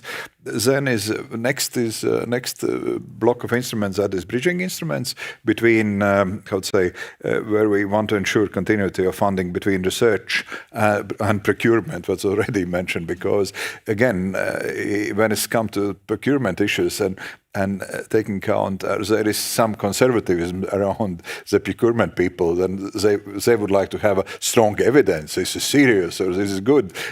Then we really have to how to bridge this period, and of course innovation funds and accelerators. What already mentioned, that is from our startup ecosystem, and this is. Again, it sounds simple, but most complicated part is really accelerators, where you really have to help for companies to how to say scale up product. Yeah, that's the structure what Latvia have. Yeah. But to be fair, I'll give you the floor in a second. But to be fair, there's still quite a cliff edge, right? I mean, until you get a large procurement contract from an MOD. There's still a difficult path along that. So I'd like to ask the panel just to address that part, because I see a lot happening for startups. I see, yes, accelerators, incubators, etc. But there's still that part before you get your first break, your first real serious MOD, DOD contract, and that's not simple. So maybe Nora first. Yeah, actually, I want to point it out. I think we do have the innovation ecosystem, especially for the lower TRL levels and up to 6+, so fully functional, or 8. There's military innovation accelerators in every nation, 32 nations. I think the US has over 180 entities focusing on military innovation. So we do have the ecosystem. But again, we're always focusing on, I have now something that works on the front line, or it works something that has been battlefield tested. But now what? Right, so there's the industry, they're out there like screaming literally, like, I've been tested, I've went to this exercise, and it works. So now what? And I think there we don't have, especially in NATO, we don't have the policy or the framework to continue. It stops there somehow, right? And that's where I think is the deepest cliff for those companies to actually get over it. And I honestly don't know, because I'm not from the investment side, so I don't know how venture capital could potentially help. Because at the end, it's still the nations that have to decide on which capability, which technology, which solution they procure. And also NATO cannot mandate any of that. We can make recommendations, we're already doing this. but we cannot tell a nation what to buy.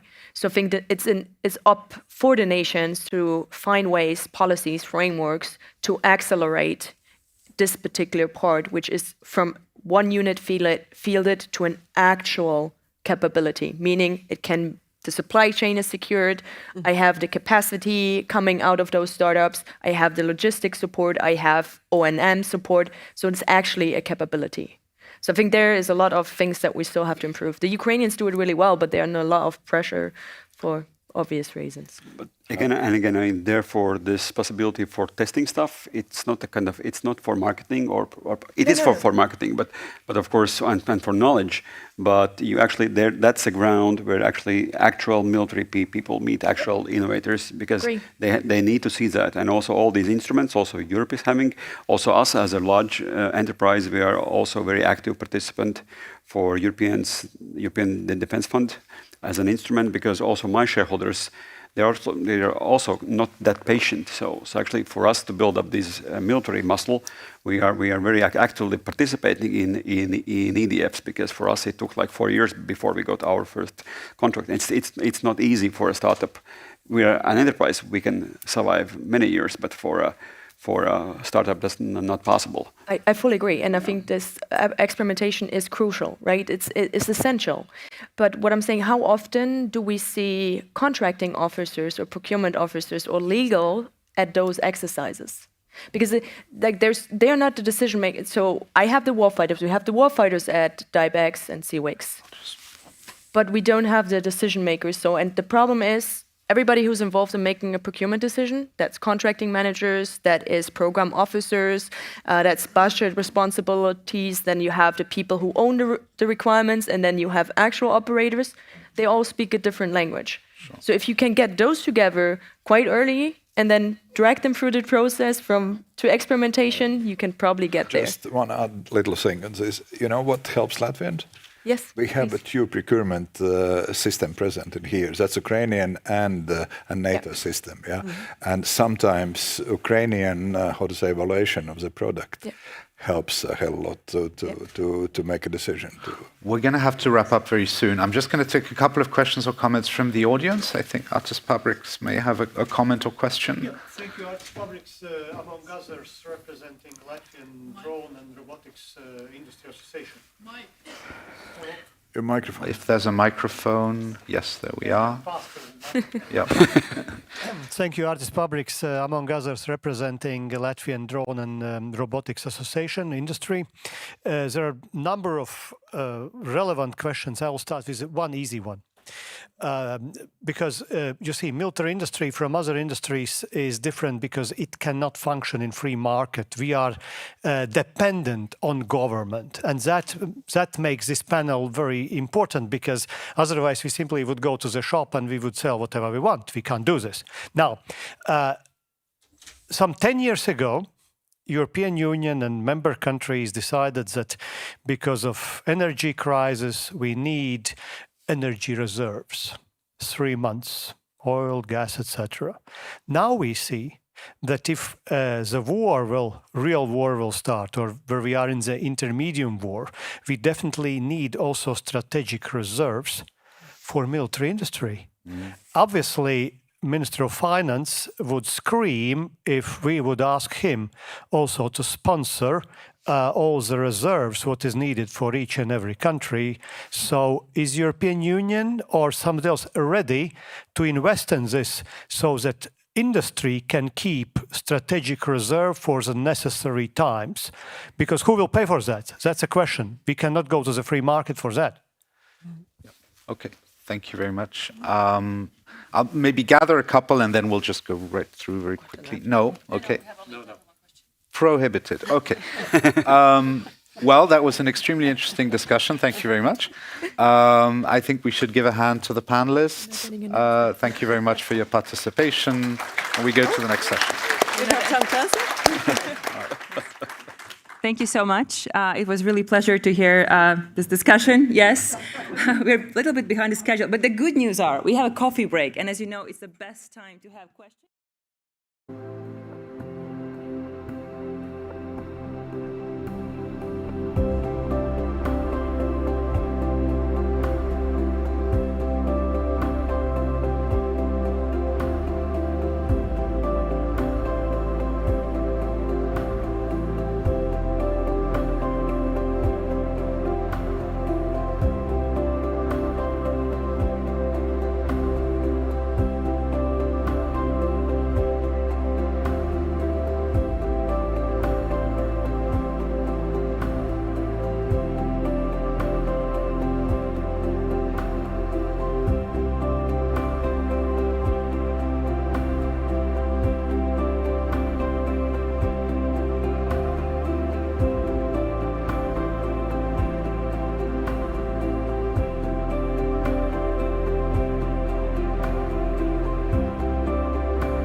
Hanson, and I am a co-moderator together with Thomas Pildagovich. So finally I'm here, and I'm really happy to see you all, and a special thanks for those who are joining us online. It's really nice to see that so many people who are not here are interested in the topics that are discussed in here. And our next panel is, I'd say, quite practical, because we've been talking about Ukraine and war in almost every session and every speech, but this panel is very practical, and we are going to talk about that even in wartime, Ukraine runs its cities, its schools, its hospitals, and this panel is about how it is possible, how can we help that happen, and what it takes to keep it so. And I'm very happy to announce the moderator of this panel, and it's Alexandra Vakulina, and she's the Euronews war editor. So with a round of applause, let's join the panel. Good luck. Thank you so much, and welcome everybody. Good afternoon. We know that we forced you to come back very quickly after a very short coffee break, but we hope to make it worth your time. And we're going to just dive in, given that we are running a little bit behind, and to have the most time with our speakers. Now, indeed, the panel we're going to have now is called Plans, Resources, and Will: How to Keep Ukraine Running. We're going to explore a critical and very timely topic, as the Master of Ceremony said, how Ukraine, in the 4th year of Russia's full-scale invasion, is still in a full-scale resistance, and how is managing to keep its country functioning under the relentless attacks that are happening daily. From power grids and fuel supplies to medicine, logistics, governance, and salaries, every part of the state machinery must keep running despite ongoing drones and missile strikes. Now, as Ukraine's financial needs continue to grow amidst these extraordinary challenges and these extraordinary attacks, this discussion focuses on the choices Europe could make to ensure a long-term, predictable, and strategic support. We're going to dive straight in with our speakers, and it is my great honor to introduce you this panel.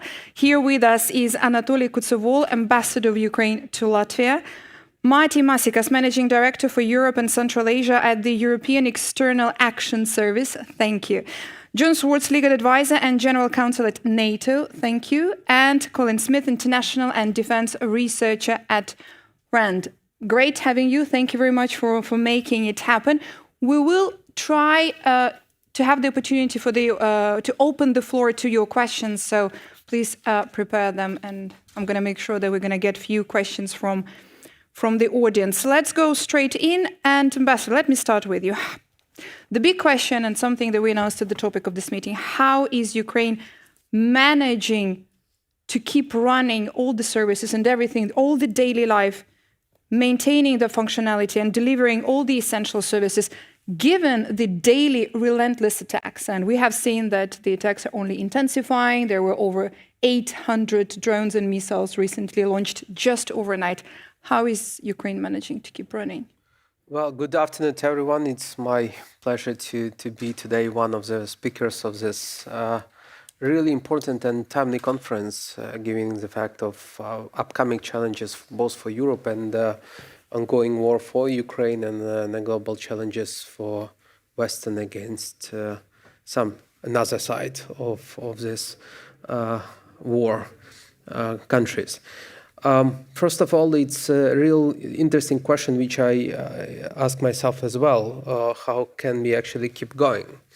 And always you just turn to Churchill's quotes, and if you're going through hell, keep going.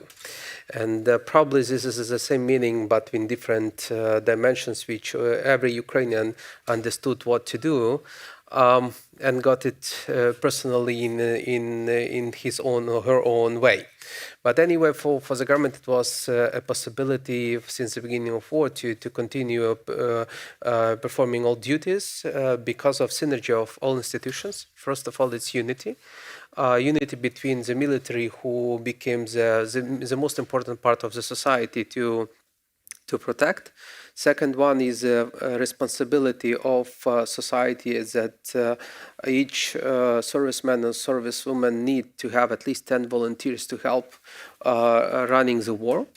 And that I'm really happy to say that these volunteers are not only Ukrainian, but all all over the world, including Latvian ones, which I really appreciate Latvian society for this contribution. And the third one is unity between Ukraine and our global partners, starting with G7, EU member states, and other partners globally, from covering all our needs which we have. And that one, the most problematic one, is budget deficit, and let's call it a war budget at all, which we've discussed several times in different dimensions and figures. So one would say, from financial point of view, you have expenditures like over 30% of GDP for the military. But in fact, we can easily say that 100 of budget is dedicated to all the needs which the country has.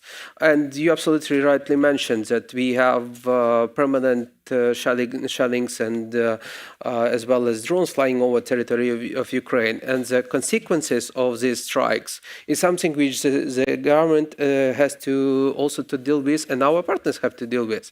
And so all in all, you are coming to the figures that you are expanding everything in order to run the country.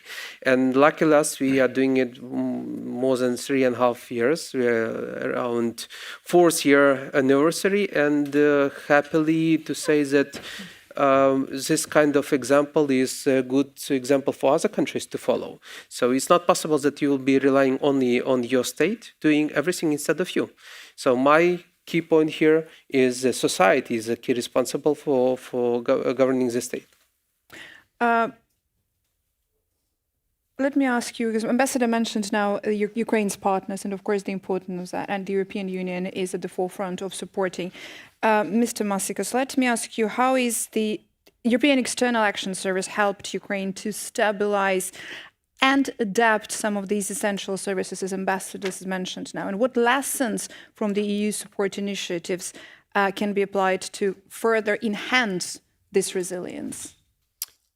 Oh, thank you. First of all, happy and honored to be at that panel. We are learning and adapting all the time. Of course, the Ukrainian society and the Ukrainian, as Anatol rightly pointed out, also Ukrainian authorities, Ukrainian state is very flexible and adaptable. We do that as well. Let us take the example of energy. I mean, differently from the sometimes occurring perception, the EU can react pretty quickly. Like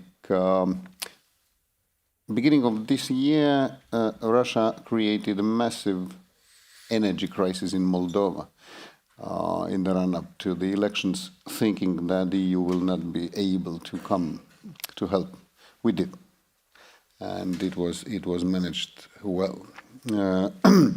For the last winter, 2024-2025, we supported Ukraine's energy systems with €2 billion.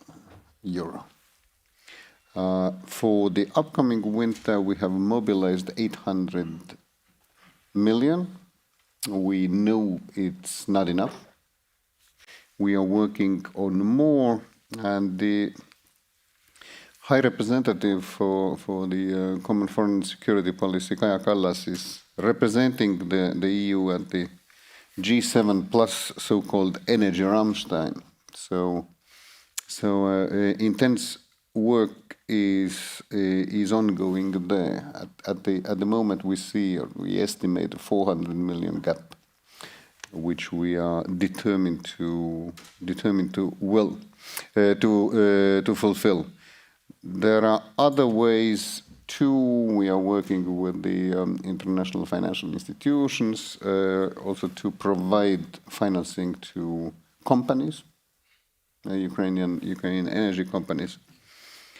I cannot stress enough the importance of the synchronization of Ukraine's energy grids with continental Europe grids.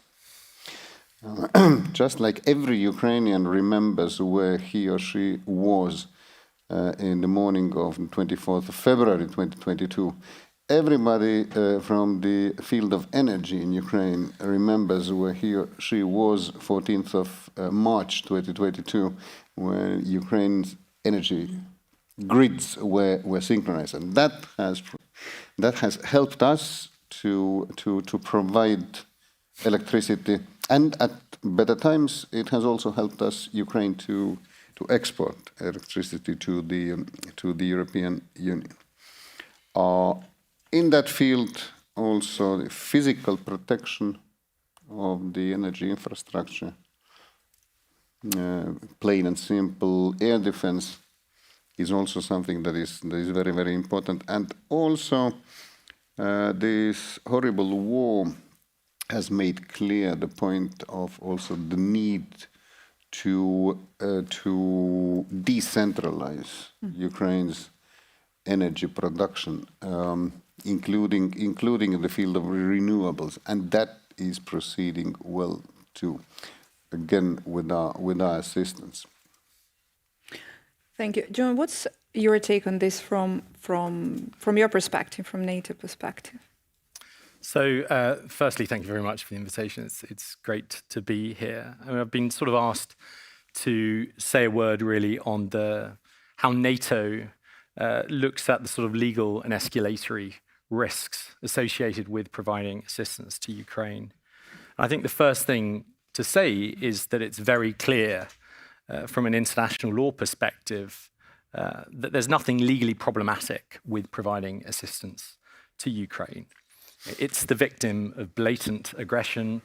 It has a right of self-defense, and it's exercising that right compatibly with international humanitarian law. But what's happening from the sort of allied perspective is that allies are choosing to manage that risk of escalation by avoiding getting drawn into the war. And so they're looking at the international law rules and the thresholds associated with those rules that govern war, namely the jus ad bellum, the jus in bello, and the law of neutrality, to give effect to that policy and that operational preference, not because actually doing more would be unlawful, but because of that preference that is being expressed. And the lines are pretty clear here. So assistance to Ukraine, including military material assistance, it's obviously not a use of force under the UN Charter, under Article 2.4, or under the jus ad bellum. So it doesn't fall to be justified by allies as collective self-defense. No, we're helping Ukraine exercise its right of self-defense. And equally, that assistance that's being provided, it's not an attack. It's not a direct participation in hostilities under the international humanitarian law, the jus in bello.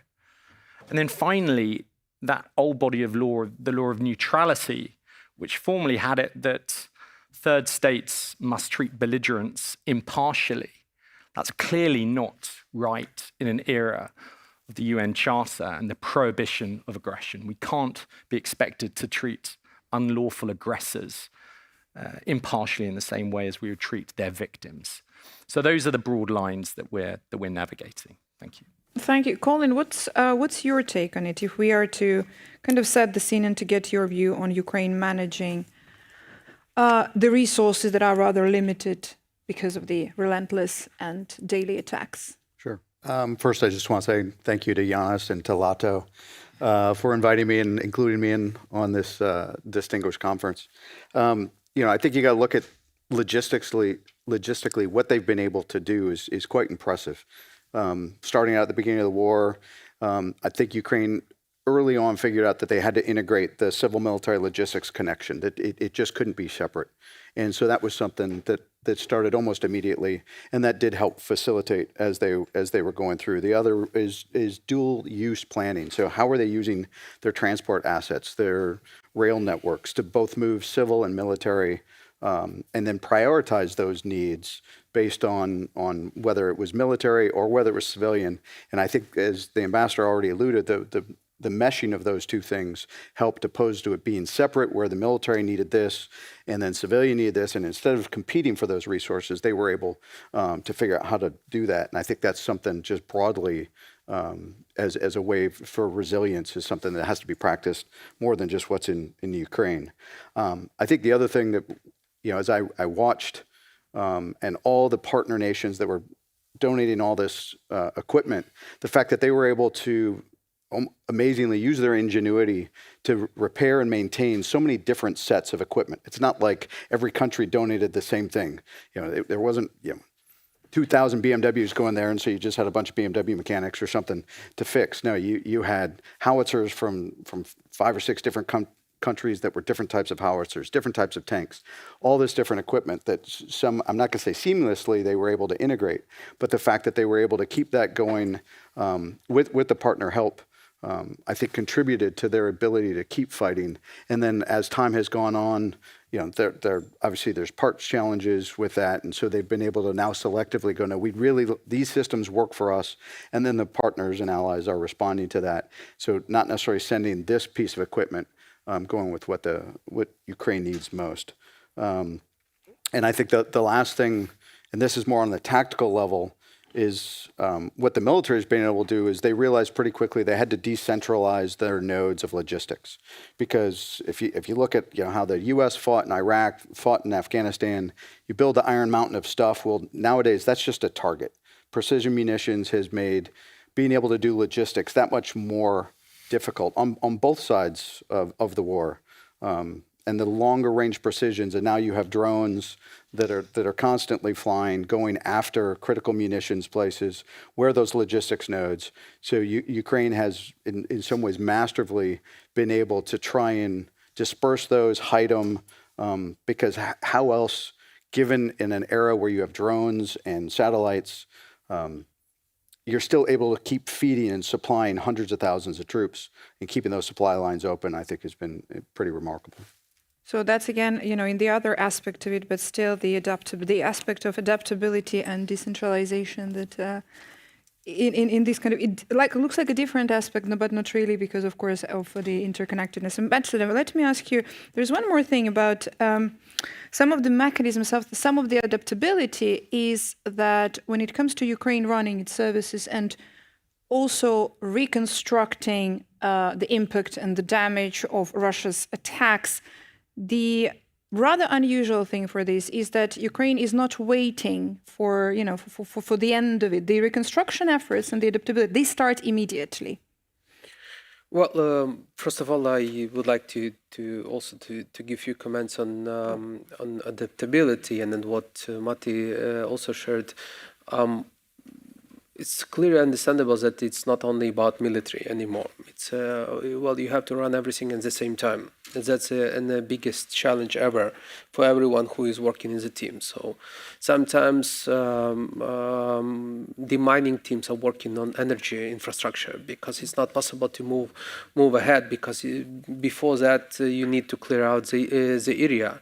And the modern war, let's call it in that way, specifically done by Russians, they do a lot of things against civilians. And all those military which are trying to getting back territories, they're also demining the territories, they're clearing up all possible negative elements on these territories, on so-called collaborators, etc. But anyway, the system is affected at all. And they're fighting also against books, libraries, and you need to restore the life, and also to give some insight for people where they're able to come back. On your specific question, you might search for information what Ukraine does with this shelter initiative.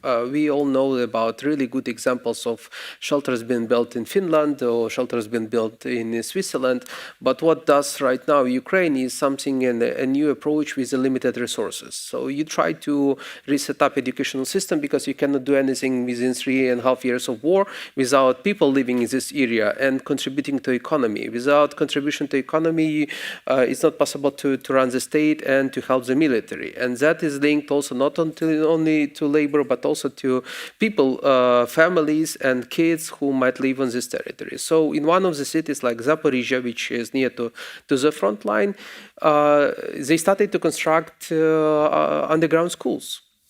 It's the same approach in Kharkiv city, and so the reconstruction itself is at the same time could be called not a reconstruction but a construction of new sites at all. a new reality, and you need to understand that if you're also doing something, that should be a stable one, including what comes to energy system. So decentralization, as Matti mentioned, is one of the key answers to this war. You cannot create big generation power plants because it's useless. One attack, and or you need to have a lot of air defense systems or mobile groups to defend it. But by the end, you need to be safe on the side of generation. For that reason, you start creating smaller, probably most costly from perspective of how much the energy would cost you, and this is kind of reconstruction we are ongoing. So the answer to your question, yes, we do reconstruction at the same time, not waiting until the end of the war, because it's not possible to win the war without people. Matti, may I ask you to comment on this, please? Also, given the EU's current framework, like, for example, Ukraine facility and coordination mechanism member states, what would you identify as the possible institutional reforms or some new financing instruments which are essential to guarantee efficient but also long-term support that could balance Ukraine's, on one hand, immediate wartime needs, but also the reconstruction goals, as the ambassador mentioned? Indeed. That is what the EU provides. It's predictability. That's what has always been our aim. I recall very well how, when the full-scale war started, everybody, individual countries, EU member states, NATO allies, EU institutions, all did very quickly very big steps to help Ukraine. But those were obviously all ad hoc decisions. Commissioner Valdis Dombrovskis very quickly came out with a emergency macro-financial assistance and all those things.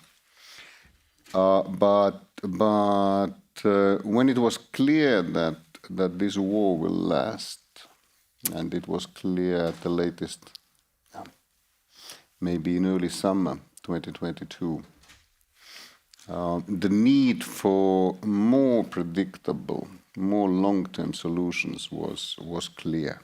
And the first of the kind actually was EU's macro-financial assistance for 2023.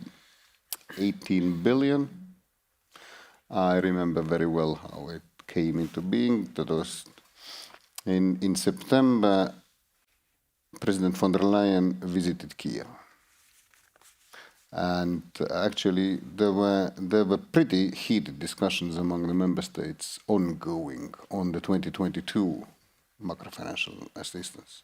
Nothing on the substance, but on some modalities. And then we are at that lunch with President Zelensky, and Zelensky says, we expect to run a budget gap of 35 billion next year, and actually we would like the EU to cover half of it. And von der Leyen took a deep breath. But it happened. The EU made it happen. Then, of course, it became clear with each and every day that the situation and Ukraine's needs are going to last even longer.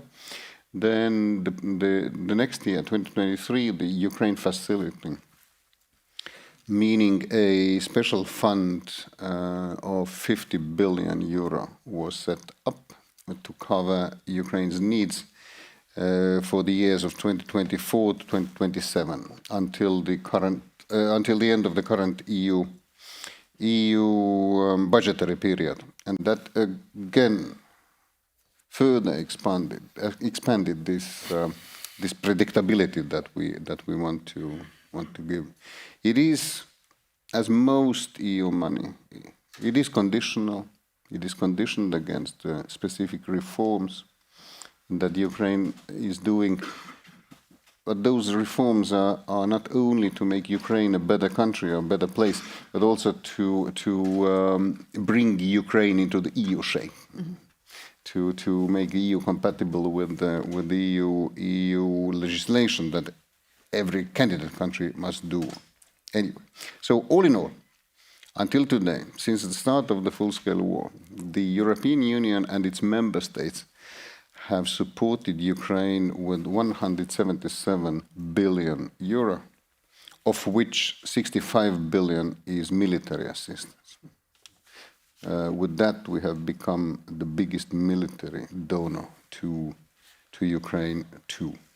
For the EU's next long-term budget, 7-year budget, 2028 to 2034, the European Commission has proposed 100 billion for Ukraine. The discussions among member states are ongoing.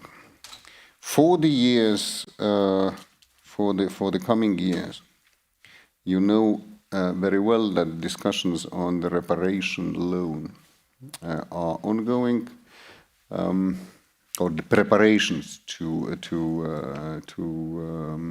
this are ongoing, to make use of the frozen assets of Russia, not seizing them, but making use of them. That should provide around 140 billion euro for the next years.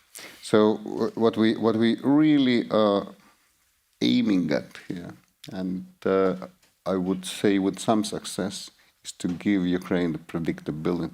The EU is a predictable partner. Ambassador, I would like you to comment on that specifically, please, on the aspect of the reparation laws and the importance of that possibility for Ukraine. Well, thank you so much, Matti, for mentioning. We partially have heard about Russian frozen assets at the opening of the conference today, and right now we hear the overall model of 140 billion project, which should be actually secured by frozen assets. It's also fine and a good idea to move ahead, and really important that we do not spend too much time on discussions, but we can move forward with it. Time is precious. I mean, we don't have normally conditions to discuss, whereas it could happen next year or in a few years. But the most important here is predictability, as Matti mentioned. So I do believe from the figures which we are publicly announced by IMF mission to Ukraine, this is really important to understand how we could cover the budget deficit of 45 billion for next 2 years, which we are looking forward. And then as well as this year, we are really grateful for European Commission for decisions to help us to cover the so-called drone deficit budget, and as well as with the Ukraine facility instrument as well to cover budget deficit. This is a good signal to other partners as well. So this predictability and ability to cover deficits is also investment into Ukrainian economy to continue running, and as well as to continue fighting. And without that, it's not possible to do anything. And for the sake of Russian frozen assets, expectations are that what Minister Brajda said today, all those should be used for sure for reparations, but reparations are quite bigger than this amount. If you look into RDNA, we already there about 500, 600 billion, whatever you would call, and if larger, it's about 1 trillion, unfortunately, all in all. So it won't be enough. So the discussion should be even larger and bigger about the reparations in future. But to talk about reparations, we need to win the war first, to stop it, and on some strong conditions. Before that, we need to make sure that the Ukrainian army runs, and all our European partners are secured as well on their territories. I do believe this investment of 140 is investment not only in Ukraine's security, but in Europe's security as well. And do you think, to what extent you're confident regarding the fact that you can convince all the members to? The point is not about convincing partners, is to realize the fact where we are. So, and I truly believe that some examples of drones flying over the territory and the Russians trying to see what might happen to it. The military have to answer that question, what is going on. But in general, from political point of view, Russians are trying to test. So if they're testing and they don't see reactions, they would continue doing the same way or even to a larger number. John, let's go into the importance of more predictable and more resilient support structure for Ukraine from the point of view of NATO and your expertise regarding what legal instruments or agreements could NATO propose or adapt to secure this more predictable structure for Ukraine? Thank you. Well, I suppose I'm not exactly sure what you have in mind when you talk about legal instruments. And I think it is important to distinguish what NATO is doing to help Ukraine from some of these proposals that we've heard from the EU and certain NATO allies who are acting in a sovereign capacity around the sort of using of these frozen assets, although it obviously sounds very promising. But NATO is nonetheless doing lots, obviously, to help Ukraine. And we heard some of this from Ambassador Wissaker earlier on today. So one of the initiatives is getting that priority list of requirements into the hands of Ukrainians on the front line from the US inventories, paid for by other allies. NATO is also obviously playing a coordination role when it comes to broader forms of military aid and training. So that's the INSATU initiative. I'm afraid it's a bit of a sort of alphabet soup of acronyms. We've also set up a joint analysis center to help Ukraine and allies learn the lessons and implement those lessons from the war. That's JTAC. And we also have, and this sort of addresses your point about longer term planning, we have a more comprehensive assistance package, a sort of multi-year program, which is there to address broader defense sector reform and broader institutional changes. But beyond that, I would just add one other thing, which is we've also heard reference to the Hague 5% commitment to defense and security spending. And that is, of course, about strengthening allies' ability to resist armed attack, to strengthen their capacity collectively. But it's telling that when they did that, they also agreed that assistance to Ukraine could count towards that figure. I think that's because of the reality that we all recognize that helping Ukraine is going to help us defend ourselves as well. And I think ultimately that is going to be the best guarantee for assistance to Ukraine, that we know that it's the right thing to do, that it's the legal thing to do. But also there is that sort of self-interest of states because our interests are aligned. Colin, what's your take on this? Also, I want to ask you something else. When we are talking about this predictability as well, we've discussed something prior to this session that, of course, there are so many instruments and important factors that are going into Ukraine's resilience and reconstruction at the same time with the war, but nothing beats, in this case, the proper defense to make sure the economy can be running. Right. No, thank you. I appreciate that. You look at the resilience they've shown, but if we're talking about investments, we're talking about reconstruction, we're talking about the extreme dollar amounts that you're talking about going into Ukraine. If you can't defend against continued attacks, if you're starting to reconstruct or you're trying to improve the logistics, if you can't defend against that, you're going to have some that go, well, why don't we just wait till peace starts, and it's too late. As the ambassador said, the reconstruction is already ongoing, but you need to kind of defend those investments. I think some of the analysis I've done and looked at is I've been thinking for a long time is what would be a paradigm change? What would change the dynamics on the battlefield? Not necessarily just tactically. Drones have been just a new change in itself in how war is being fought. When you look at the front line. Maneuver warfare is at a pause right now. You've got 20 kilometers on either side of the battlefield where the only thing that survives are humans. Because if a tank or if an armored vehicle all of a sudden pops up, first-person viewer drones, they're coming at it immediately.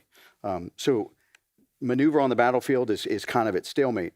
Not that that's what we want to hear, but Russia just keeps grinding and grinding 1 kilometer at a time. Not that losing 1 million soldiers to death and casualties is winning by any means, but they're not necessarily losing. So what might change it? What might defend this investment?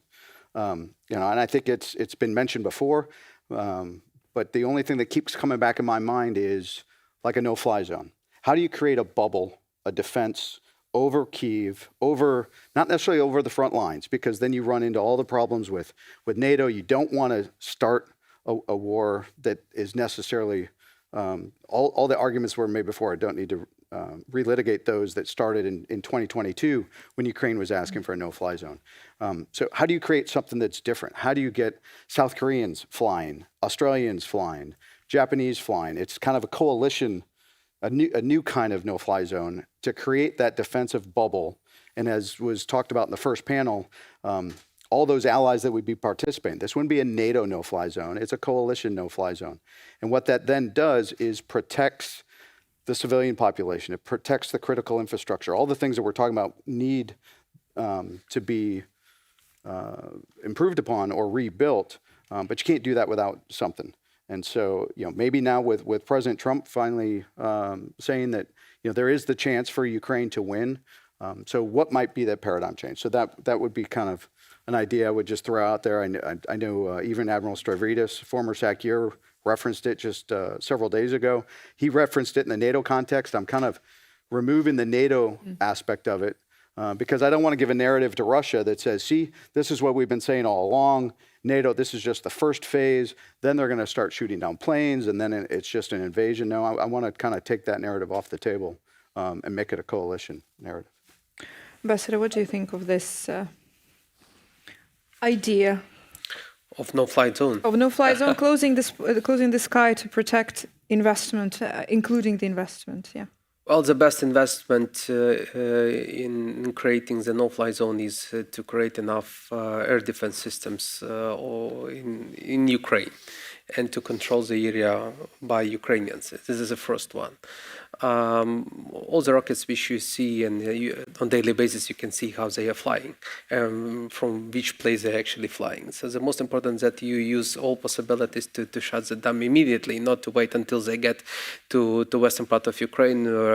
Probably few of the airports were discussed as a possibility to restore the civilian air flights. And in general, yes, it has been an initiative since the very beginning in 2022 to have a no-fly zone. But how you can achieve that? That's the real question. And if you're talking about just ideas, it's one side. If practically, it means that you need to have enough Patriot systems, IRIS-Ts, MT, whatever you would like or HIMARS in Ukraine as well. So the point here is that, unfortunately, to ensure the stability and control over the flying zone in Ukraine, it's a joint effort, and the presence on the territory of Ukraine of quite big fleet. F-16 made a big difference, but we also lost a lot of time, and the number of the drones increased. So I would refer 3 years ago when the first time we saw drones flying, Shahids flying over the Kyiv city, there were a few of them.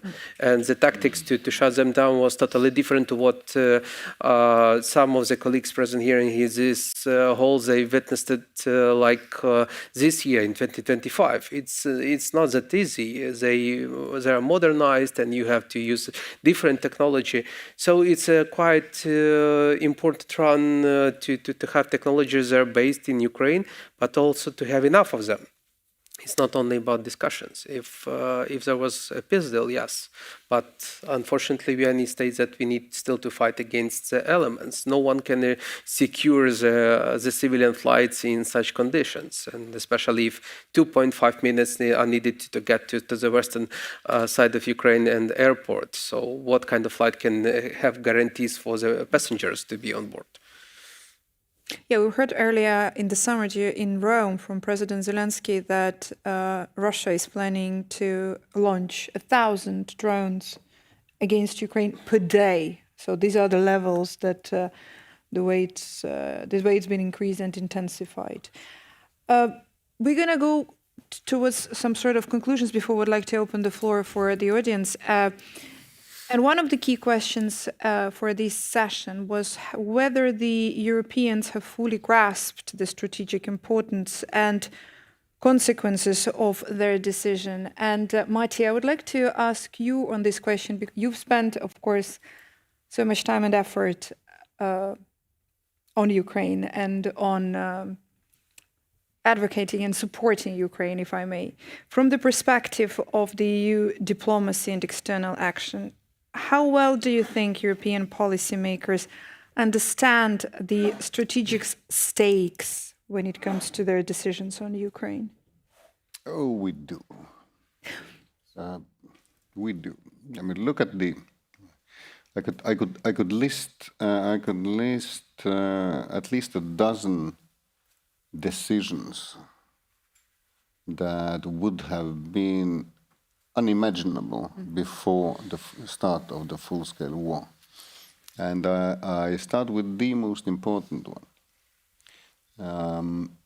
Before the start of the full-scale war, there was in Brussels and in member states' capitals, there was virtually no willingness to discuss opening the EU's enlargement membership promise to any other country that it had been done before that.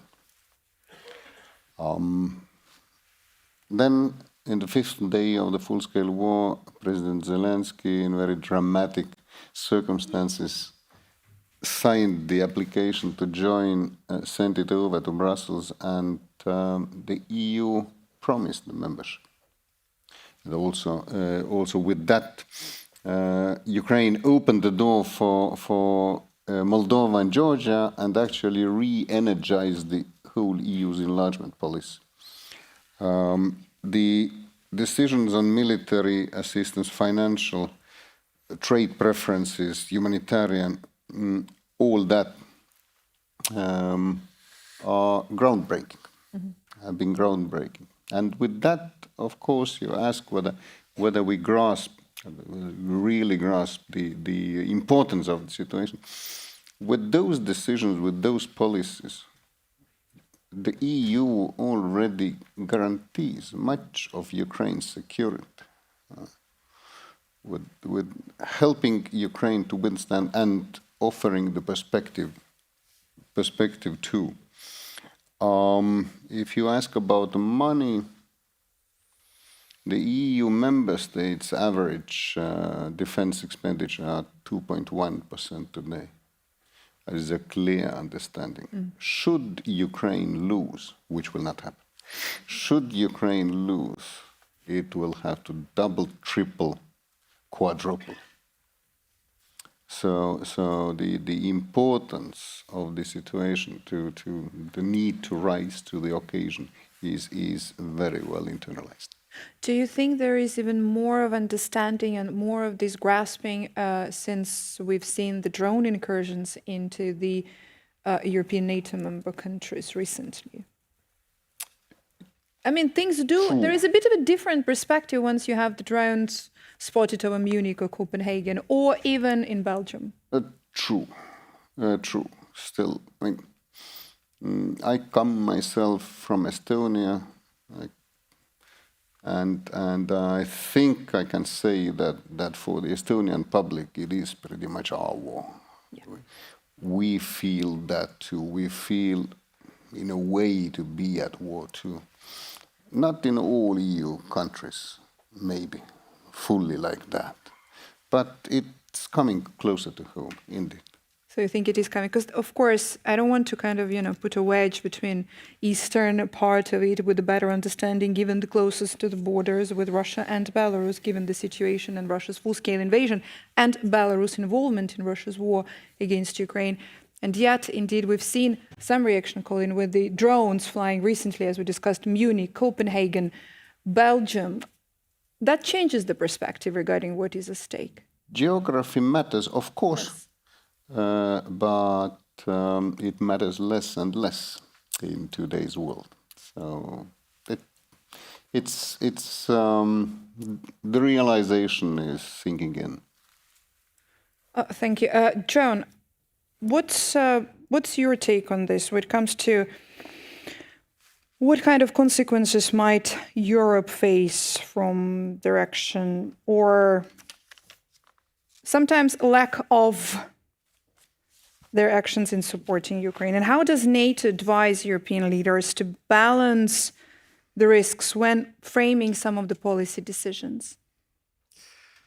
Well, we're kind of straying a bit outside my wheelhouse and away from the sort of legal side of things. But I think it is fair to say that everybody is aware of, what's at stake. They're sensitive to the risks, both of action and inaction, the need to balance commitments, as you say, but certainly aware of the importance to Europe of Ukraine defending itself, but also, speaking as a lawyer, to the international order, to the UN Charter. These things are at stake. And I think, the best way to maintain the prohibition on aggression, the best way to defend the sovereignty of individual states is to help ensure that aggression fails. And we do that by helping Ukraine. And for that matter, it's the same, if a peace deal does become possible at some point, it's about putting Ukraine in the best possible position, a position of strength, in order to reach a fair and lasting deal. Colin, what's your take on that when it comes to the potential strategic risks Europe could face if it undervalues the importance? Yeah, I think there almost needs to be a constant reminder. The further away you are from the front, I mean, the Baltics know it, they live it. And that's not to say that NATO members that are sitting there in the NAC, that they don't get it, that some of the military leaders get it. I'm not convinced that the further away you get, even back in the US, that there's a full grasp of the risks.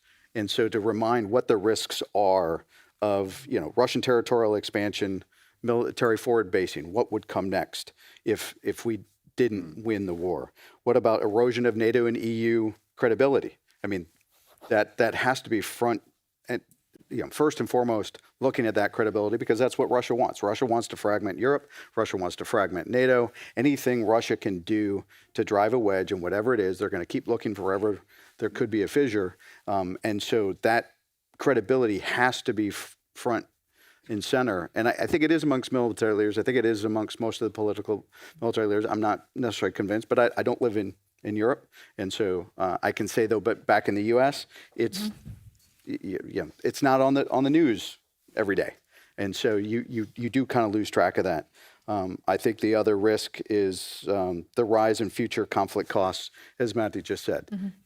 There's the dollar you're going to put into it today to try and help Ukraine, and then there's how many more dollars you would have to put into it if there's a loss.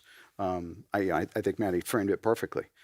What is it, 3.5 more times that you would have to be investing if things weren't to go the way we want them to go. Ambassador, and finally, geography matters, and the closer you are to Ukraine borders or to borders with Russia or Belarus, the different feeling it is. And yet, even some of Ukraine's closest neighbors regarding the border are quite hard to convince on the continuous support for Ukraine in many occasions. And this is something that the European Union as a bloc, of course, also has to deal with and find solutions to overcome. How can Ukraine somehow improve in trying to convince some of the countries more, those who are not necessarily always showing the will, given their individual approach to that, and sometimes trying to bargain regarding the decisions?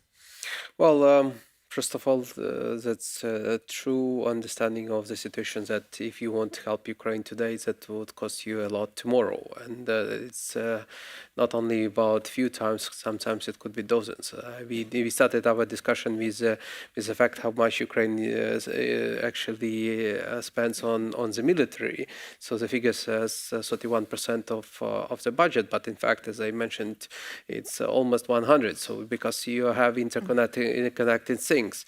So I do believe that we have really good dialogues with all our partners and neighboring countries, and it's always heated debate because it's democracy and everyone has the right to say and to feel about the situation in the way they would like to. But in reality, it's the possibility to assess risks. And I do believe that our closest partners and neighbors are also sitting around the table with the EU member states, and they assessing risk in general, what it might mean for Europe if Ukraine lose. And I don't think that it's a case, and we truly believe in our victory. And but for Europe, it's not about then expenditures, just expenditures. I would like to once again to underline this: the threat is not just paying more. The threat is then to fight and to be involved in real full-scale aggression. So the most important is to stop the war on our territory, unfortunately on our territory, and to gently convince the global communities that it's better that we stop it again. And here, and on eastern part of Ukraine and southern part of Ukraine, and there's still a possibility to get our territory in diplomatic way. But I don't want to actually to heat up the thing that there are some big troubles with the neighbors. So probably few politicians are afraid of the possible war with them in future. Thank you. Let's open the floor for the questions. Can we first have the first question here in the middle? Yeah, thank you very much. Thank you very much for this very interesting discussion. My name is Lolita Sigana. I am currently a seconded expert to EU advisory mission based in Kiev. And my question would be about supply side of this war. EU is discussing the 19th sanctions package currently that will attempt to target LNG that Russia is still exporting. That is going to target third countries that are re-exporting Russia's oil, and also trying to fight with the so-called shadow fleet. Do you think this has a potential to finally put a stop to this supply side for the Russian war machine? And while the panel is thinking about your answers to this question, million-dollar question probably, I would also like to use this opportunity and tell about an event that we will have at 7:30. We have brought together women leaders from civilian security sector in Ukraine, and full-scale invasion has really mobilized women leadership in this sector. So please come and listen to it. But now to the question. Well, that was a good one. Okay, that was a good one. That's thank you for that. Yeah, well, I couldn't. You know, I mean, no, I couldn't do that. Thank you. Thank you very much. Thank you. Ambassador, would you want to comment on the possibility? Well, first of all, it's an issue of sanctions. I mean, the unique instrument which is working over the Russian economy and the ability for Russia to continue the war is sanctions. And it's really good to mention that EU, together with our key partners, imposed quite a big number of sanctions, and 19th package should be additional element which will help us to fight against the Russian economy and also shadow fleet, which you mentioned. This is a really important step forward. In my mind, we should be discussing the overall closure of the Russian borders and the closure of the trade. Unfortunately, if you look into the components which are used for the production of Geran 3, for example, recently been shelling in territory of Ukraine, you will find out quite a big number of different components coming from different our partner countries. And this is a problem. So no matter how many sanctions we are imposing, then these components still arrive to Russia. That's a problem. So talking about Russian fleet, we should be aware that this is a possibility to run economy, and second one is still possibility to do some hybrid attacks as well. And that one should be considered from two different angles. One, security. Second one is for Russia to continue the war. I truly believe that for both Estonia, Latvia, and Lithuania, this is a big challenge of having a border. And for third countries to transport a lot of things through their territory coming from the Central or Southern European countries to not to Russia, but transiting Russia. And by the fact they just stopping somewhere in Russia. And this is the European Union and Commission at all should be focused on immediately, because it's a possibility to continue the war. Would you want to comment on the next sanction package as mentioned? The very fact that... Because that's the first very time when it comes to LNG as well. The very fact that the current package is the 19th tells you very much about this war and about the response. First of all, just like those who marched under the flags to World War I in the summer of 1914, they did not realize how long this is going to last. We started reacting. We didn't know how long it's going to last. We adapted. We are constantly adapting, seeing, and not only like, oh, we need to hit here more, but also also adapting in a way that we see Russia adapting too. So new loopholes to close.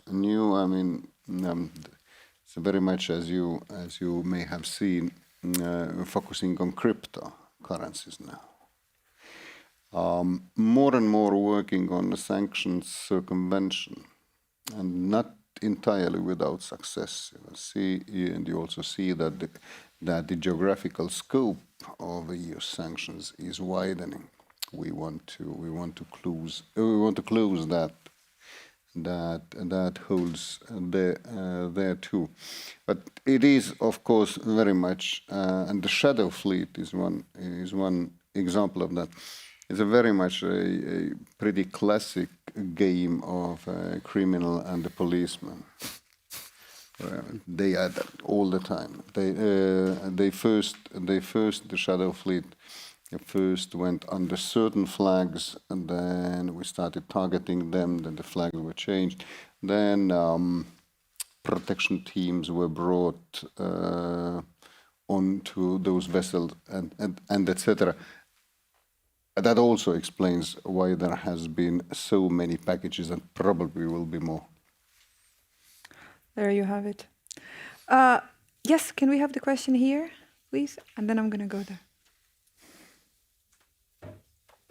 Thank you. Hello, thank you very much for the very good session. My name is Alina Radu. I am an investigative reporter from Moldova. And my question is about separatism. One day Crimea should be back, and one day separatist regions from Georgia should be back. We have Transnistrian region. Now, from yesterday in Transnistria, there is a difficult situation because Russian gas doesn't go anymore through Ukraine. Russia doesn't pump any new money there, so they do not have gas, little electricity, and little energy, many other problems. My question to you is, do you see, not only to Mr. Ambassador, but also to European and international guests here, do you see any good opportunity now to solve this separatism problem in Moldova and having a solution for the next time with Ukraine and the other regions? And do you see any solution to get Russian army out of our territory? Thank you. So this is the solution to separatism that you mean, is actually kicking the army out. And Transnistria, of course, that's been over 30 years at this stage as the first case of it. Yeah, it was not solved. There was no political will. Finally, Moldova and Ukraine are cooperating very well on many matters. And it would be a nice occasion or a great occasion to cooperate on ending separatism and getting Russian army out of our countries. Thank you. Thank you for the question. I do want to ask this question to all the speakers on stage. Also, of course, given that Moldova just had the elections with absolutely unprecedented attempts to meddle with those elections coming from Russia. Who would want to start? Because that's such an important issue when it comes to... Colin? Sure. I mean, I think if you're looking for opportunities, it's to try and just constantly keep remind the people in Moldova of what Russia has and hasn't done for them. And then where do they see more support coming for them to continue to support Russia, for those that do continue to support Russia or Russian troops there. I look at my time in Georgia, and just before the Sochi Olympics, the Abkhaz were promised this, you had reconstruction going on, and then as soon as the Sochi Olympics were over, there went the flow of money stopped. Then it just became, we're going to use this for a military base, we're going to use this for our own, and really just forgot all about the Abkhaz people. I look at it as a very similar situation, is Russia's going to use this situation to whatever advantage they can with what's going on with the war in Ukraine. But the reality is, in the long term, do they really care about the people there? And I would probably argue no. So yes, this is absolutely an opportunity to just keep remind them and make them the decision. It's their country. They live there. But look at what's happened in Crimea. Look at other places where Russia has invaded and taken over, and then ask those people, are their lives any better there now than they were before Russia showed up? Ambassador. Well, Moldova. Well, first of all, I would like to congratulate people of Moldova.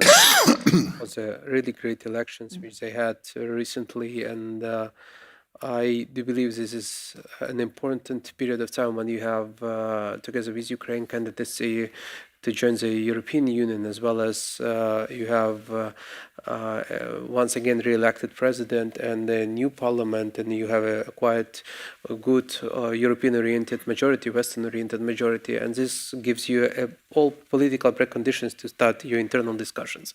I do remember that in 2022 we had quite heated discussions and debates about who did what to support Moldova and Ukraine. But everything ended with a clear and normal solution. So Moldovan politicians should take care about all their internal aspects, and Ukraine stands there to help when Moldovan politicians would ask to do so. I truly believe that for Transnistria there is a peaceful way of resolution, at least what different experts are saying about it, and I don't think that it's about military solutions these days at all. Thank you. We're going to have one more question coming from there, and we're going to have to finish and wrap this session up. Oh, hello, Robert Rasmus, Latvian Armed Forces. So, as Clausewitz once written, there's no unlimited wars, and clearly there is no matter what on the EU table.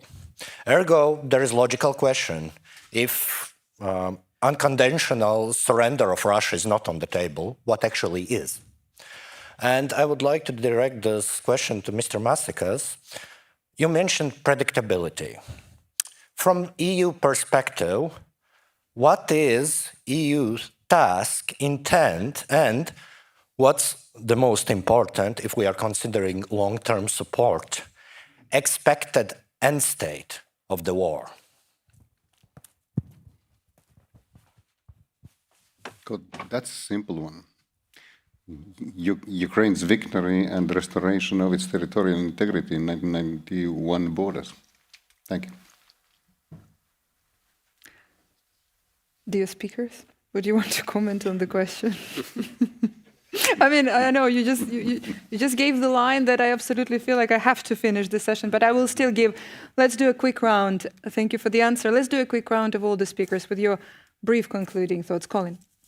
I just go back to, kind of an old adage, if you give a man a fish, you feed him for a day. If you teach him how to fish, then you feed him for life.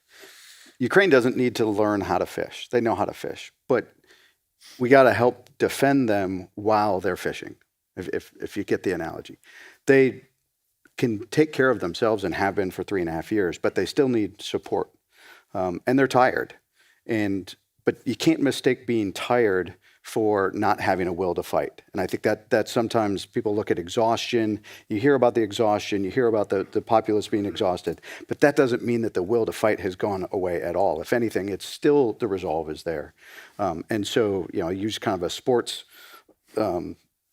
analogy, is that when you're tired, you look to the rest of your teammates. You look to some inspiration, some energy coming from somewhere else to kind of pick you back up and get you back in the game. And I think that's what the U.S. and West can do for Ukraine all the time. They have to be providing the energy to Ukraine that is tired, that's exhausted, but has not lost the will to fight, to just keep them going. And then that will re-energize them and their own people. But the people need to see that Europe and the U.S. are behind them. John, your brief concluding remarks. So, we've outlined very clearly how crucial the support for Ukraine is, but just sort of coming back to that point about energy and sort of supply side challenges, whether it's the shadow fleet, whether it's secondary sanctions, or whether it's actually demand signals closer to home, I think it's really essential that we do turn off that spigot, because this is clearly contributing to Russia's war chest, and this is clearly financing Russia's war of aggression. So in addition to helping Ukraine, we also have to take measures along these lines. Marty, finally. One brief thought, yeah. The EU is there with the Ukraine, for Ukraine, and guarantees already much of Ukraine's security. Ambassador? Well, few comments I really liked about fishing. So first of all, I would like to everyone to understand we are in one fishing boat. Secondly, time is precious. And third one, believe me, there is no other way than to support the stop of the war on our territory. And there won't be any other type of discussions after it. Anatoly Kusul, Ambassador of Ukraine to Latvia, Mati Masikas, Managing Director for Europe and Central Asia at the European External Action Service, John Swords, Legal Advisor and General Counsel at NATO, and Colin Smith, International Defense Researcher at RAND. Gentlemen, thank you very much for this conversation. Thank you.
Oh, yes, thank you. Thank you very much. All right. Let's go. Yes, I'm Gunda Reire. I'm head of the Chancellor, the President of the Republic of Latvia. And even though I love art, as Eva mentioned that, and it's a special event also for myself, because for the first time in my life, I'm interviewing an artist. And I must say that Andriy also, you also already made history, because it's the first time the Riga conference hosts on its main stage an artist. So I think it's worthy of applause again. Yes, but tonight we will be talking about art and war. And we know it quite well that in times of war, images can be as powerful as weapons. And I must say that our tonight's guest's work and art explores these truths very directly and vividly. As I see it, Andriy, your work explores the politics of images, and through your projects, actually, you challenge our perceptions of war, our perceptions of migration, and even our perception of truth in Europe. Therefore, my first question to you is about the power of art, because there is a famous quote about Winston Churchill, and that quote says that he mobilized the English language and sent it into battle. My question is it possible to send art into battle? Well, thank you, first of all, for inviting me here. It's a huge honor, as I just find out, to be the first artist at the Riga conference. And also, it's a great personal pleasure to be in Riga, which holds a special place in my heart. And, well, about art being a weapon and sending art into battle, well, I mean, art is usually not something that goes into battle. Art is something that is, well, that has to reflect on what happened, to speak the stories of the battles that happened or are happening. And, well, ideally maybe also influence people and influence politicians in their choices. Well, in theory, it sounds good, but from the experiences of the last 3.5 years, being an artist from Ukraine, making art about Ukraine and about the war in Ukraine and about everything that was happening since 2014, I guess I've grown quite skeptical about this, especially if we are speaking about talking through art to the Western audiences, because the Baltic countries are a different case. I don't think that Ukrainian artists need or even can teach you here something new about Russian imperialism, about the erasure of national cultures by Russia, about the weaponization of Russian culture, but further from the border of the former Warsaw Pact, it's quite challenging, and I'm not really sure how much it's working.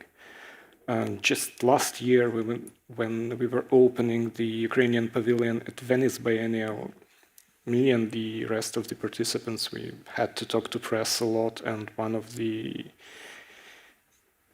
most popular questions, especially coming from German journalists for some reason, was what can Ukrainian art teach us, our societies?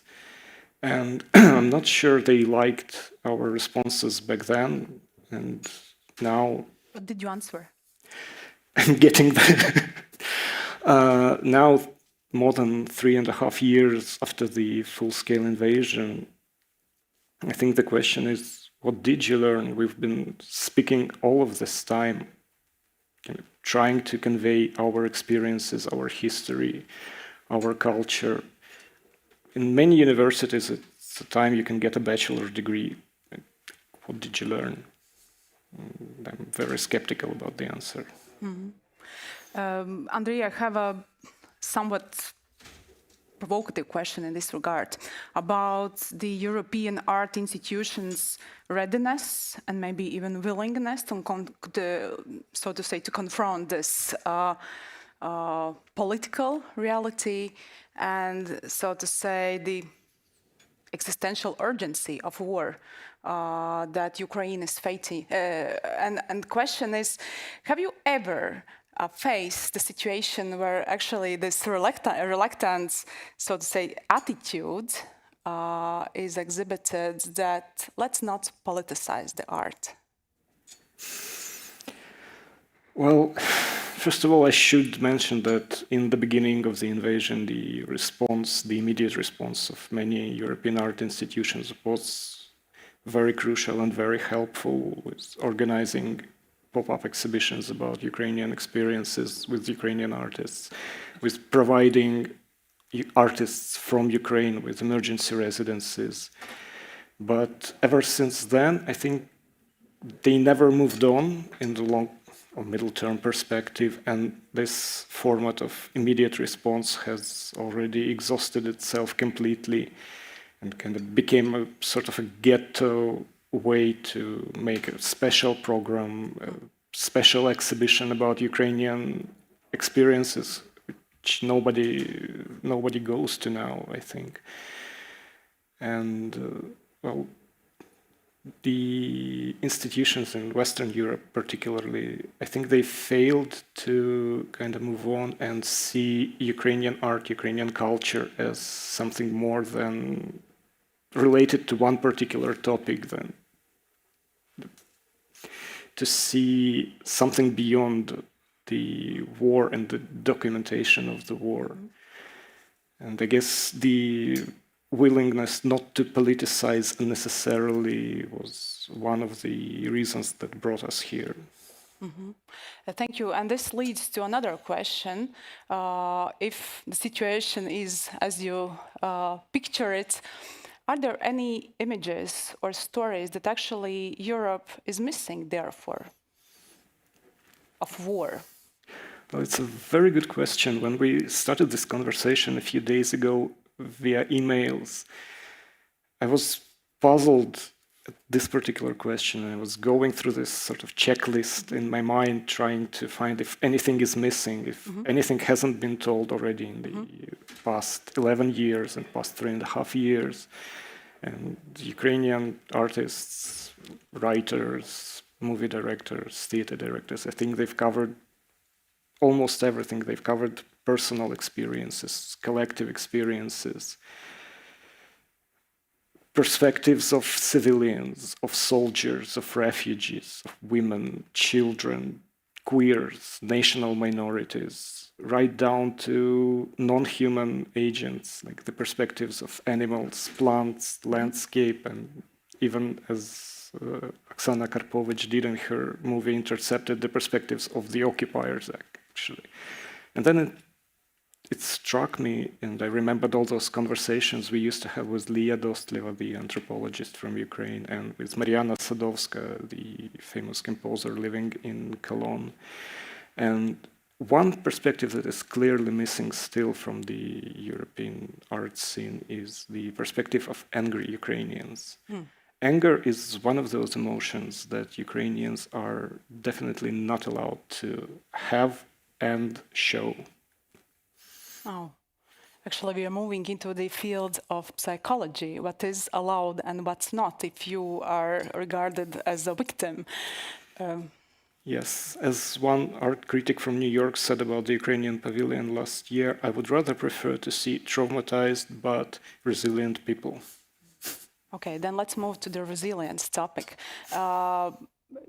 we as human beings, we are not fully rational, as we know. Maybe one part is rational in our behavior, decision making, in our lives. We are emotional, we are irrational, and I think that maybe culture and art actually are quite impressive tools to approach people from this irrational and emotional side, let's put it this way. My question is, how do you think, how does culture, how does art boost nations' resilience, fighting spirits, our motivation, and maybe if you could answer this question like in two directions, how art can boost Ukrainian people's resilience and also European people's resilience? Well, I'm sorry to be probably the most pessimistic person so far at the conference. But I mean, resilience is something that has been spoken a lot since at least the beginning of the full-scale invasion. And sometimes I feel that, particularly in Ukrainian context, it has become a bit of a buzzword, and it shifted towards this toxic concept of resilience, where it becomes the framework that is placed upon the victim, that it's sort of a set of rules how they should look, they should react to look resilient, not to look broken, not to look sad, not to suffer too much, but build up your resilience. Look happy, a bit sad, but still happy. And boys don't cry, and you must be brave, right? Yes. And when I look at the institutions in Ukraine, which have been kind of partly force-fed this resilience-building workshops and everything, they are going through very hard times. They are fighting on the last energy. And what type of emotions are you trying to show the audience? Well, I'm trying to show the actual perspectives of people, not these clean, comfortable images of resilient nation, resilient individuals. It's something that people can actually experience when they are not forced to act in a certain way. Thank you. In a few minutes, I will open the floor for questions to our special guests. But when I came here, I checked once again the program of the conference, and I saw that the title of our conversation starts with the phrase "beyond the battlefield." Do you agree with the idea that your work is beyond the battlefield? I personally see, when we are speaking about the hybridity of war and that all possible life aspects actually are involved in this, and we know that visual art is very powerful. Do you see and do you agree that art, and also your art, is part of the battlefield? Well, yes, but it's a choice. I mean, art does not necessarily has to be in the battle. Every artist chooses whether to engage directly or whether to continue their own practices, and that's also valid. Ukrainian culture is way bigger than everything related to the war. There is much more beyond that, beyond the battlefield, literally.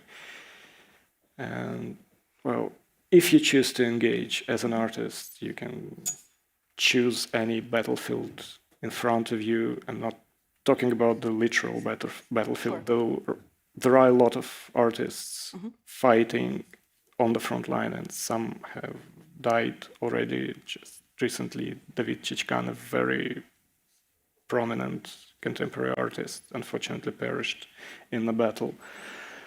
But even if you don't go to the front line directly, you can choose, you can fight for reclaiming your own history, your own cultural history. You can choose to resist the pressure that is being created now by artists from Russia who live abroad in the EU mostly, and try to shift the focus of attention towards them and towards their self-proclaimed victimhood. And I feel that this is the battle we are losing completely. And other battlefield is to fight for a place for Ukrainian art, for Ukrainian culture abroad, to be able to speak, to have a platform for speaking. And this space has been long ago completely taken over by Russia. She excluded or appropriated national cultures from being able to speak out to the external audiences. And again, I'm sometimes not sure who is fighting on which side in this particular battle. Please, now it's high time to engage the audience. Please, do you have any questions to the artist? Yes, please. I see the gentleman here. Hi, John Barter from Globsec. A point and a question, if I may. Dre, I want to give you a boost, I think. I realise you're down and pessimistic, but I'd like to talk about the power of art. I went to Arabella Dorman's war exhibition, Children of War in London, and she'd taken the shoes from a school in Ukraine, the shoes of the children which are being killed by a missile strike. It moved me. It moved people with me. That moment forced us to really look into what was happening and produced a report which is Stolen Generations, which looked at the militarization of Ukrainian children in the occupied territories. So that was art which moved us. But the question is, don't you think that the essential part of your art is actually documenting history for the future? Yes, very good question. Well, first of all, thank you for your work. Truly appreciate it, and I think everyone in Ukraine does. Whether my art is about documenting, well, I prefer to think that my art is, well, it's kind of weird to talk about my art this way, but I like to think that it's bigger than just something reactive, that it's reacting to the events unfolding right now. I try to be a critical, political artist, whatever that means. Try to go beyond being someone who just reacts. Would you agree that, well, as you said, maybe it's not so easy to talk about your artworks, but maybe it's a form of testimony that's actually, well... I would rather leave that for future generations to decide. Very nice. All right, we will take some other questions. Please, the lady in the middle of the room. Thank you very much for this interesting conversation. Minna Olander, I'm an associate fellow with Chatham House. I've been struggling personally a lot recently with the sort of pervasive pessimism and this like really pessimistic narratives in Europe that give us no credit whatsoever, and like it's constant doomerism and so on. And I was just wondering how you as an artist view the future, because actually like visions for the future and some kind of an idea that where we're headed and that there is something in the future for us is obviously very difficult to think about right now. But I think that here art plays a really crucial role. So any views from you on that, on the future? Yes, please. Well, I'm not struggling with pessimism. I've embraced it completely. That's a friendly laugh. As for the future, the thing that keeps me going the most is probably that Ukrainian culture had gone through a lot, and however horrible is this war, it's probably not the worst thing that happens to Ukrainian in the course of history, even if we take only the 20th century. But Ukrainian culture managed to stay alive, managed to survive despite everything. Yes, with scars, but still alive, and that's our future. It will go on anyway. This will leave a scar as well, but it will be present. Well, one more last question, and then we have to wrap up. I think here. I'm blinded by, those. Oh, yes. Hello, my name is Aik Zhibowska, Electronic Communications Office of Latvia. And you mentioned that Ukrainian culture is more than the battlefield, and I completely agree with you, of course. But my question is, would you say that the war has opened a new chapter for the Ukrainian culture, self-determination in the art, and that there's maybe certain aspects that has not been seen before? And how has your art changed specifically? Well, I think the war did more than that. It kind of obviously created this new way of talking about Ukraine, this collection of artworks about the war, but also it triggered many internal discussions about the past, about the history of Ukrainian culture without the imposed Soviet framework. And it's a still ongoing set of discussions, and I'm very much looking forward to see the results, because it's bringing out so many aspects we've never even thought about when I was kind of younger and coming into arts. My art did change, of course, but now I'm trying to switch back and to take a step back from being reactive, being an artist who speaks about the war, and speak about something else, something that interests me besides the ongoing events. All right, ladies and gentlemen, thank you very much for being with us. Thank you, Andriy, for your time. And I truly appreciate your openness and readiness to share your emotions with us. And I must say, I think I will take your sadness with me, because it struck me. It's true. We usually love to think about heroes, about resilience, about bravery, but there is also a part for sadness in this whole story. Thank you very much for this. Slava Ukraini. Heroям слава. Thank you.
welcome to our special side event, which is titled Sharing Resilience, Civil Defense and Lessons for Europe.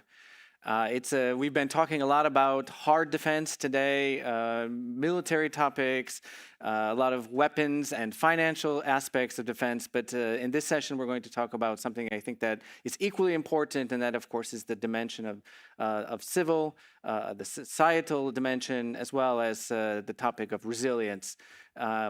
This side event is co-organized by the Heinrich Bull Foundation in Warsaw. We're very grateful for their support. My name is Adam Reichert. I'm the editor-in-chief of the New Eastern Europe magazine, which we also did a special issue on the Baltic Sea region recently with Heinrich Bull Foundation. So I do encourage you all to check that out. The topics of defense, but also civil defense, are touched upon in that issue as well. We have about an hour for our discussion, and I'm going to just briefly introduce our panelists. We have a really great group of panelists from wide perspectives to talk about this topic.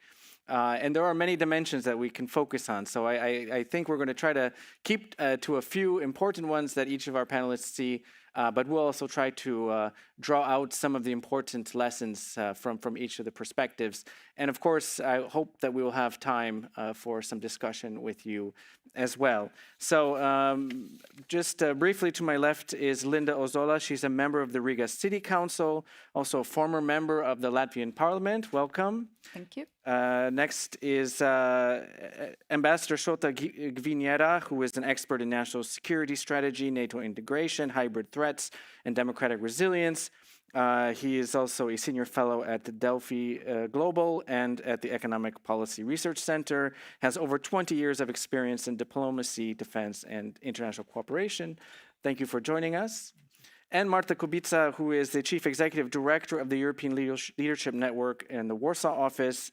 She has over 20 years of diplomatic experience, including in the US and Israeli missions in Poland. So as you can see, we have a really nice broad variety of perspectives looking at this topic of resilience and civil defense.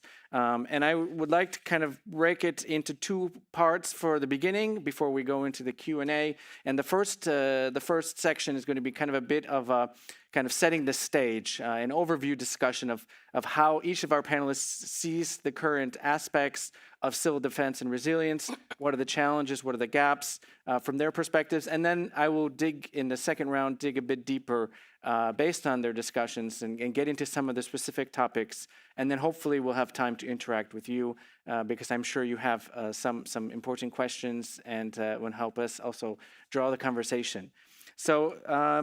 So maybe Linda, let's start with you because you're from here. You're from Riga. Welcome to Riga. Thank you very much. It's very nice also to be here. So we appreciate the very welcoming feeling that we get here in Riga. How does the situation look like from your perspective, from the city of Riga's perspective, which I think it's fair to say is a frontline city in terms of NATO and the European Union? Couldn't agree more. Shall I say also a few words why I'm here? Because for the previous 5 years, from 2020 to 2025, I was a deputy mayor in Riga, working specifically with safety, security, civil defense issues. So I was the one behind, in the political management, behind the way we developed our crisis management and civil defense system in the capital city of Latvia. So, and I think this discussion is very nicely linked to the previous one that was hosted in this very room. It was a conversation with the Ukrainian artist Andriy Dostliev, and he also touched upon the issue of resilience, saying, you know, it has become a buzzword. And it has. I mean, everybody agrees to that. And then that's a good question. What every person present here, what you put into this term, what it means to you. Because to me, as listening to the Ukrainian artist, I was thinking like resilience, for me, it is being able to manage in various situations, easy, difficult ones, war times, peace times, and actually it equals to hard work at all times. Resilience is not it's not about hipstery attitudes, you know. It is about hard work. In Riga, working with civil defense, when the war in Ukraine started, of course, in our country, that was a window of opportunity to put this priority high on the political agenda. There was immediate, it was absolutely neglected, but then suddenly there was an immediate demand for that from the society. And then actually the ball was on the side of politicians if they use this window of opportunity. And I'm really proud that Riga was a pioneer in Latvia out of all the municipalities, and also if we compare to our national level, by launching the work with gathering a team of experts, creating a dedicated structural unit, working with civil defense and crisis management. We started, officially the work in 2023. It took some time to prepare. And then to build the civil defense system from scratch. But it was possible because there was a politician behind seeing it as a priority. In peace times, there has to be a pressure or demand from society that you need a structural, systematic work with preparedness, resilience, civil defense, crisis management. And then in peace times, it is a question how you create this demand. The resilience, as I've always seen it, so we have three directions or three levels. Everybody on the individual level, on the corporate level, like companies, and the public sector. So I had a possibility to influence the public sector. Riga is a huge share of Latvian economy. It is a huge share of inhabitants living in the capital city. Whatever we do as a capital city can set the stage for whatever happens in the country afterwards.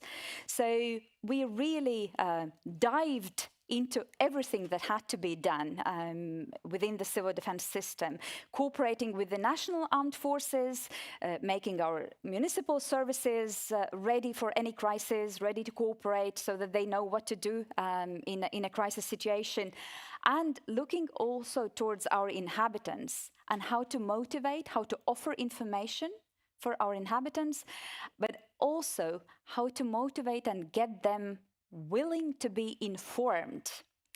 So in this introductory part, I will also mention that but I'm interested in a result. As a politician working in the executive municipality, it's all about the really executive power.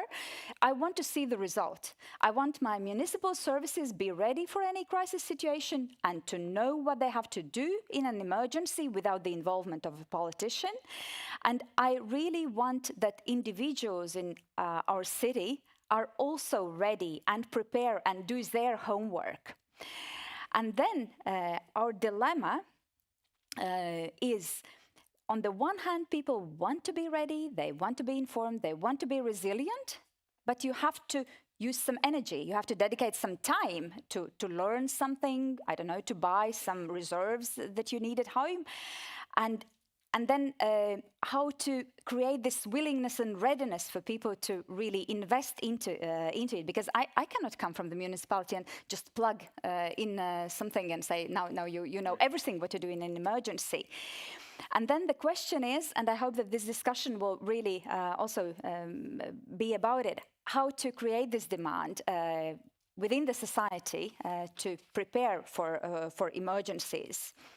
And maybe I'll stop it here. Okay, thank you very much. Very important notes and points, and I appreciate the insights also that you share with us from Riga. And I do agree that I think resilience is it's one of those things we all talk about it, but how to measure it, and it's not something we can just check a box on, right? It's something we have to continue to work on. So I think we'll explore this a bit more.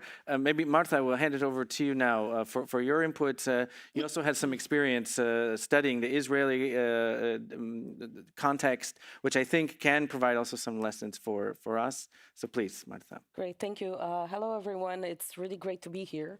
So when I was preparing for this discussion, I was thinking, what can I tell you that you haven't heard yet? Because since full-scale Russian invasion, we had so many conferences where the word resilience, as Linda mentioned, has been the buzzword. Fun fact, in the Polish language, we had this discussion with Adam just before, there is no word for resilience in Polish. That will fill out the full scope of what we understand as resilience in English. But then I thought that probably my Israeli friends would tell me, stop thinking, start doing, because this is, I think, the most important difference between our European approach and the Israeli approach. And this is what I wanted to focus on during this introduction, and hopefully offer you some maybe best practices that will be easy to adapt. So first of all, resilience, I think there's a different mindset. In Europe, I definitely want to speak from Polish perspective. I'm based in Warsaw. But we work closely with our Baltic friends, with the Czech friends, with Romanian friends. Central Eastern Europe is where we work, and of course our friends in Israel. And there is a different mindset. So I don't know if you agree with me. This is my personal observation, but I have a feeling that at least in Poland we have this approach that if something happens, we'll worry then. And we can see it repeatedly. I'm not talking war preparations, I'm talking natural disasters. Every couple of years, we have big floods in the south. We never learn. I'm sorry to say that. And the Israeli mindset is something wrong will happen, whether it's war, whether it's natural disaster, whether it's a big car accident or a big accident in general, or a fire. So we have to be ready. And this is not something virtual. It's something that the society is aware of. And I think this is the biggest difference. And this is the biggest lesson for us in Europe to take from Israel. The mindset behind civil defense. And the mindset is,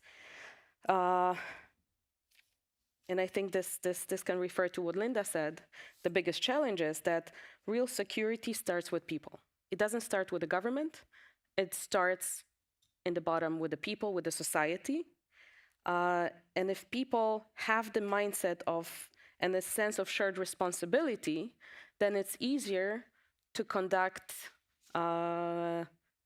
education campaigns on municipal level or national level. If we do have a feeling of shared responsibility for ourselves, our families, our communities, and our country, because it starts all the way in the bottom. So civil defense in Israel, it's not just a technical structure or a list of shelters.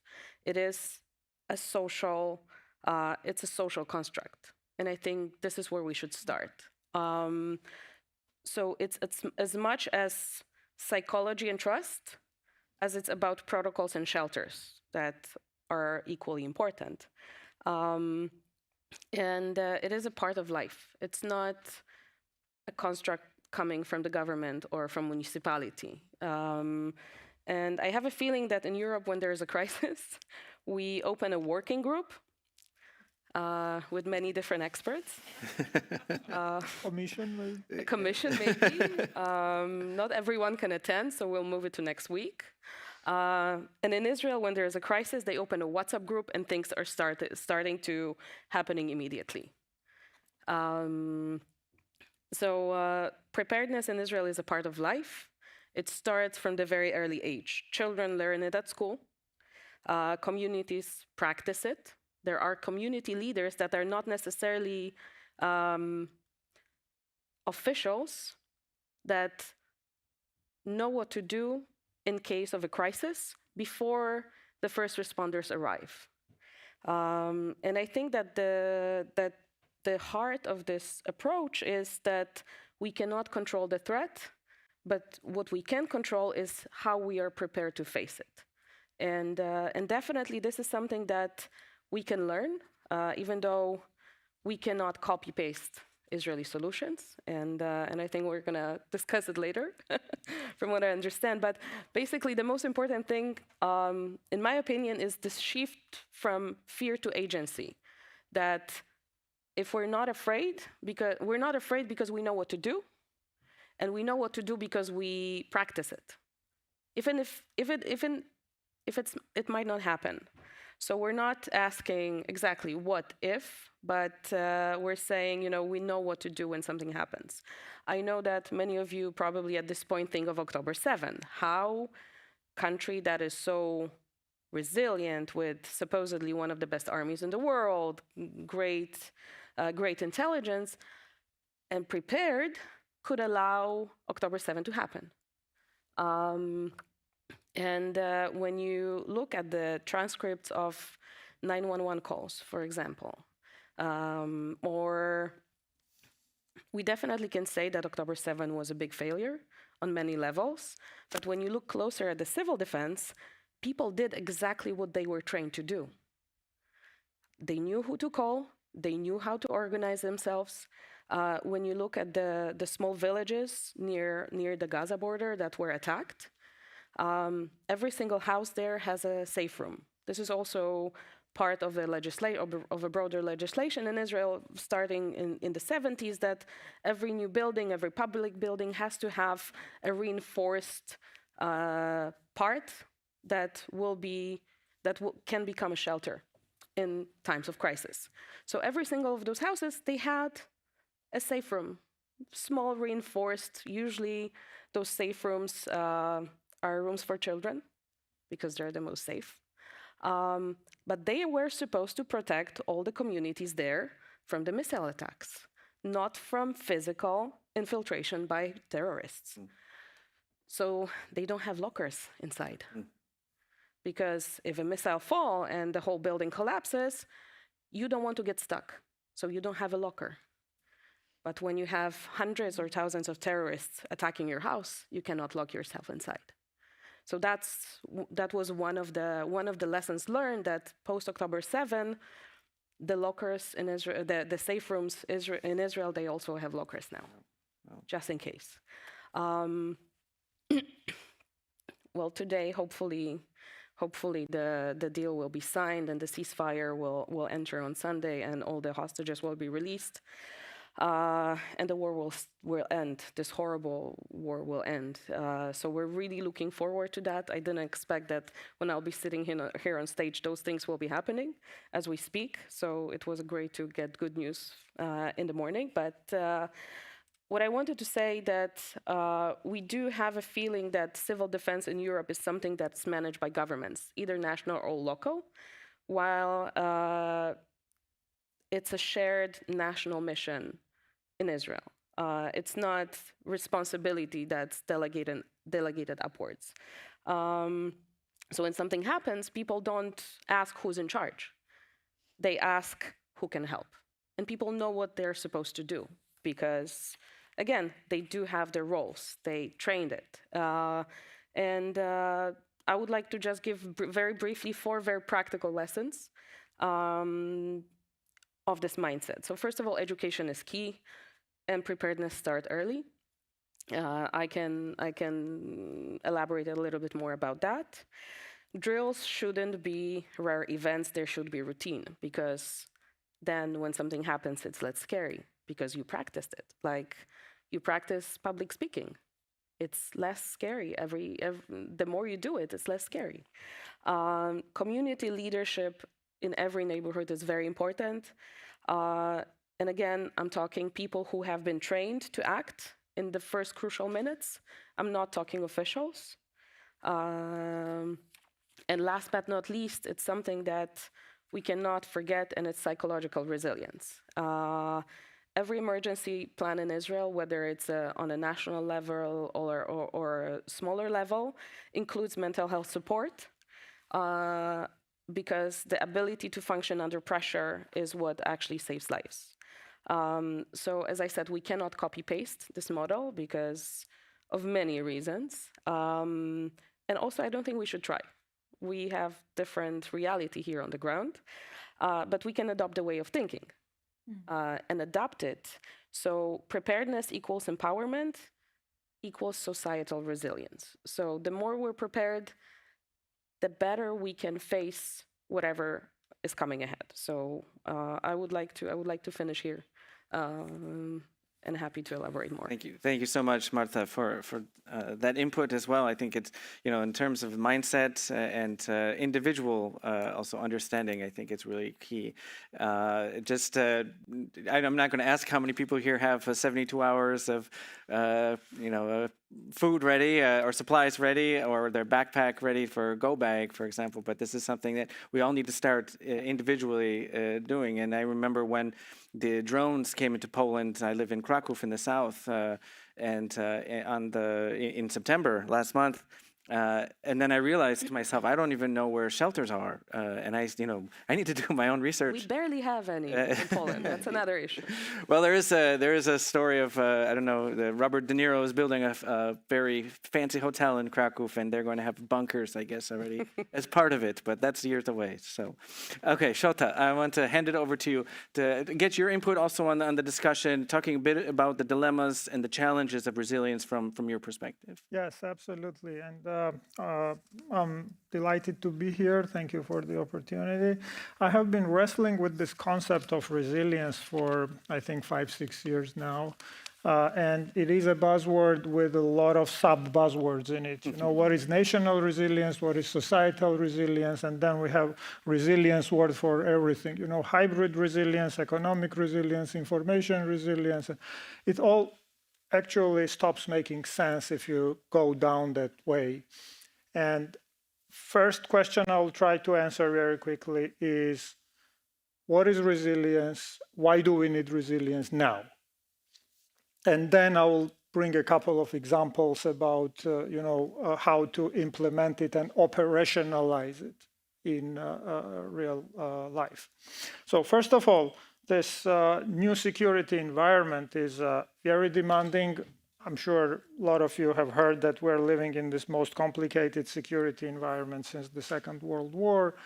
But it's even worse than that, because now we do not have a monopoly of the state actors for defense and security anymore. There are non-state actors who are equally or more important in geopolitical settings of defense and security. We do have military and non-military instruments of power that are being used in combination to enhance one another. And the result of all that is that, as in Gerasimov's infamous writings, there is no clear boundary between the peace and the war. And it's not a figurative expression anymore. It's about inability to define threats clearly. And if you cannot define threats clearly, if you are a defense planner, you know that if you do not know what you are defending against what threats, then you don't have a defense strategy. And that's the problem, because now the threats are coming from every domain, from 360, from state and non-state actors. It's in information domain, it's in cyber domain, it's in military domain, political, you name it. And then, once you try to have a good defense strategy against all those threats, it just simply does not work that way anymore. So we need resilience because we do not know what's coming, and we're living in this really uncertain times. But now, so what do you do? How do you do resilience from that perspective? Well, I think there are 3 types of examples that we can discuss here.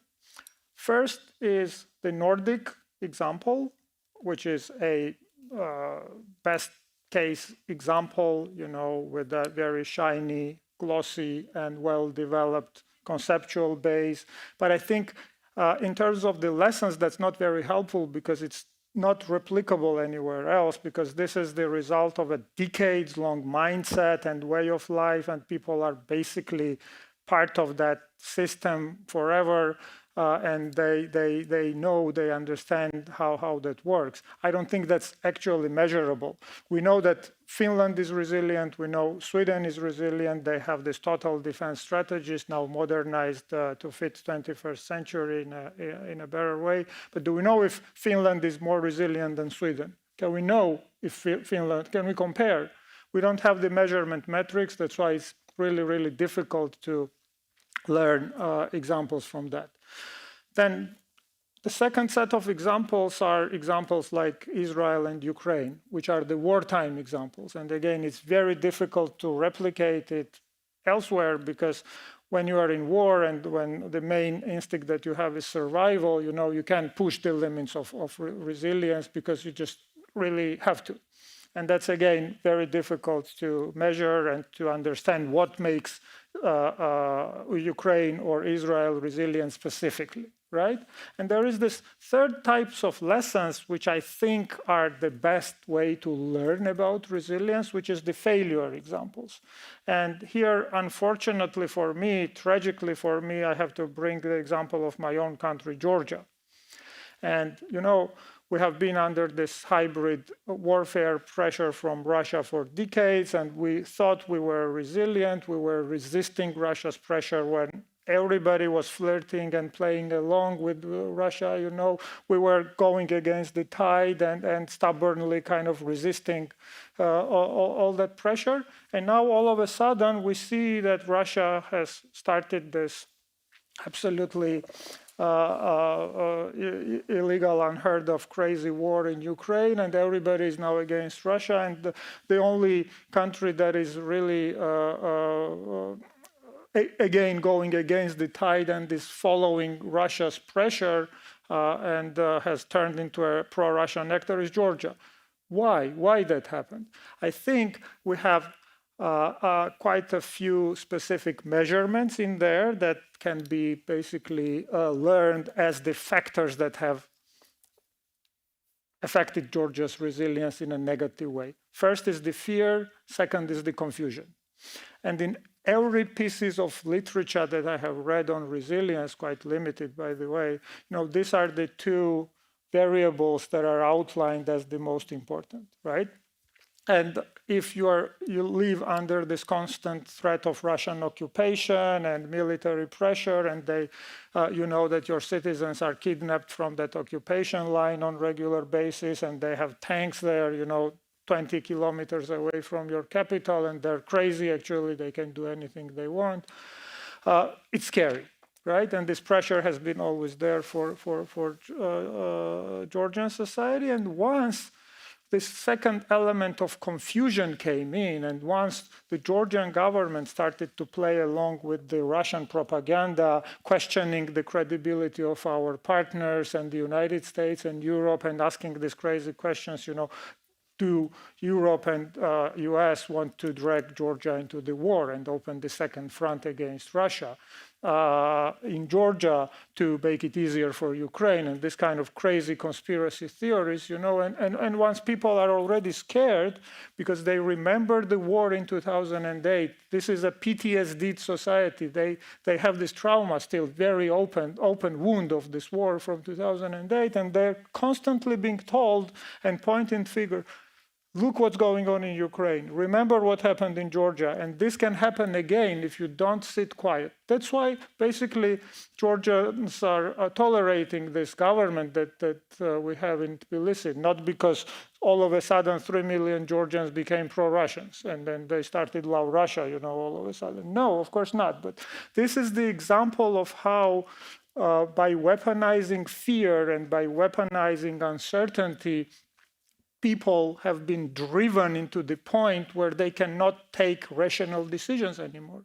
And this is how, by the way, Yuri Bezmenov, who is a KGB officer who defected in 80s to Canada first and then United States, defines the first phase of active measures, which is demoralization. He explains the fait accompli of demoralization when the society basically is disoriented to the extent that they cannot distinguish truth from false anymore, and they cannot defend their own interests. And no matter, even if you shower them with the facts, and the propaganda channel is telling them something different, they cannot still absorb the facts anymore, and they lose the ability to actually defend their own interests from this perspective.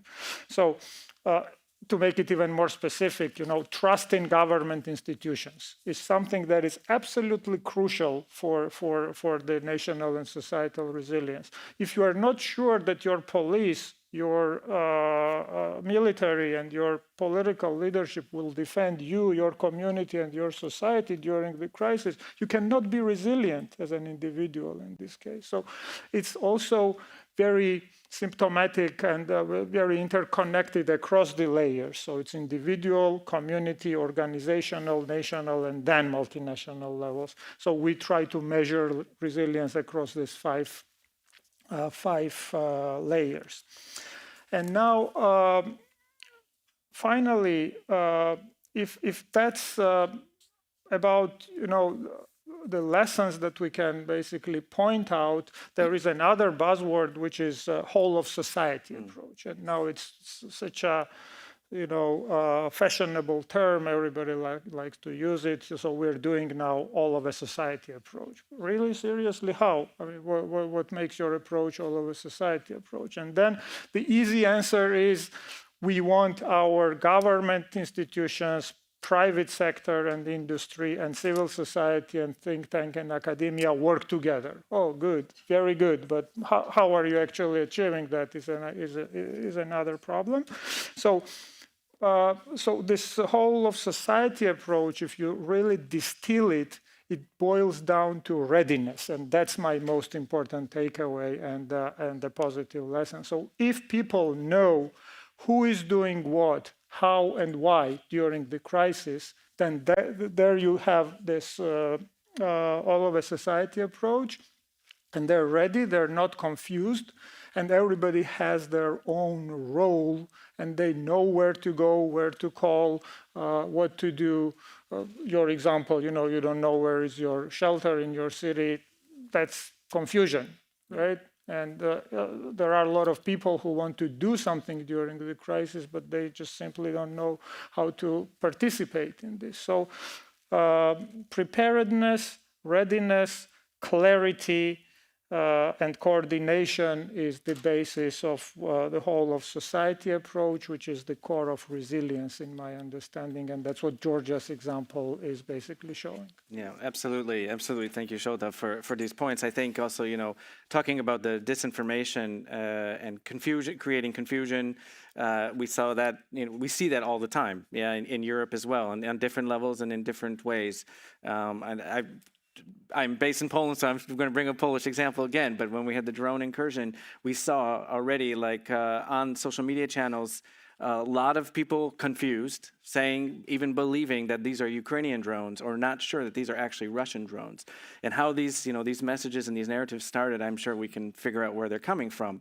But again, it just shows that these, these coordinated hybrid attacks are really aiming at breaking down the trust in society. So I think that maybe comes back with the question to you about Shota mentioned, and you talked about, you touched on it, so I think maybe we can get a bit deeper. How do we build this trust in society?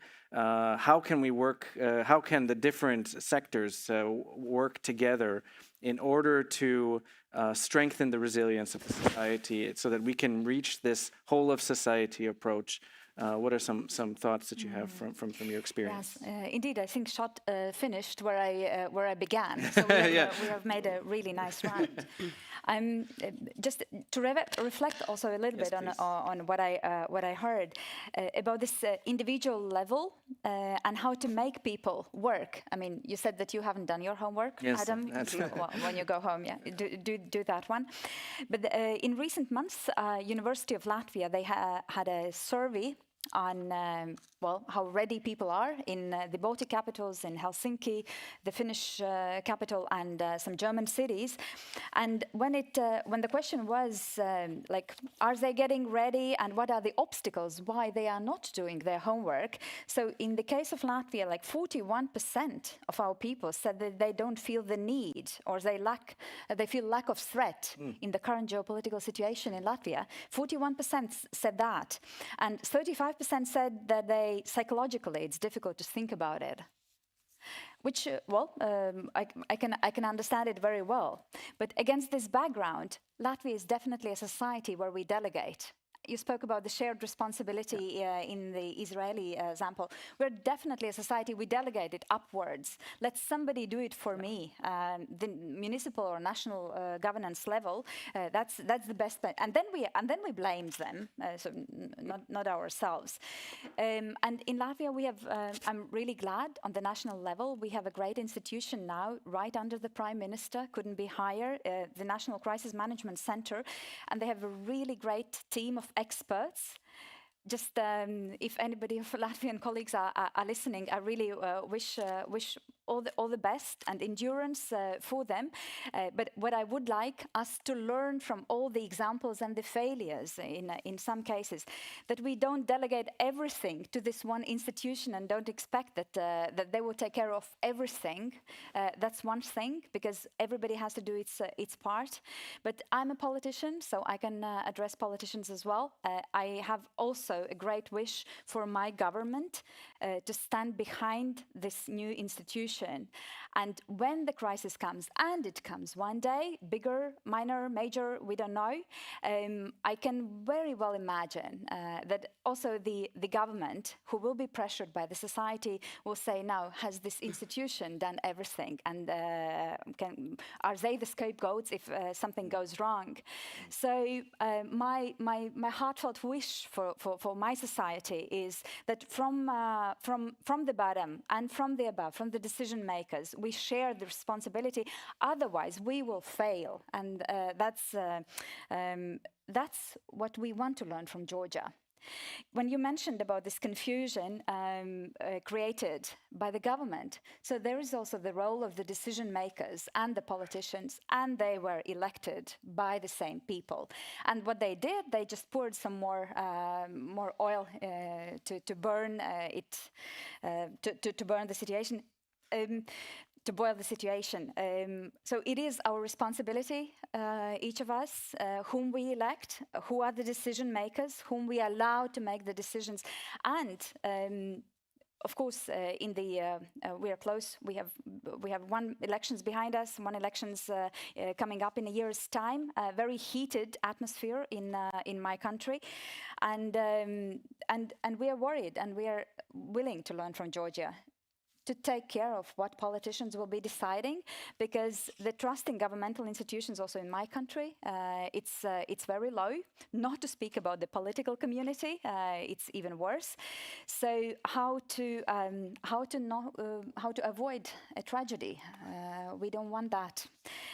But it is realistic. We have active politicians working towards that goal. So, and then then I sometimes think, but can also the decision makers and politicians be also the answer to the problem? If we can split our society, it must be possible that we as politicians can also unite them. If we have such a power to split, must be that we have as strong a power to unite. And the question is, it is a question to my community I represent, how we perform, how we address society, how we behave. Do we remember that when we are on the stage, it's not only us, but there's also audience, our people. Do we engage? And I'm afraid that we, as politicians, decision makers, we forget. We don't think about that enough.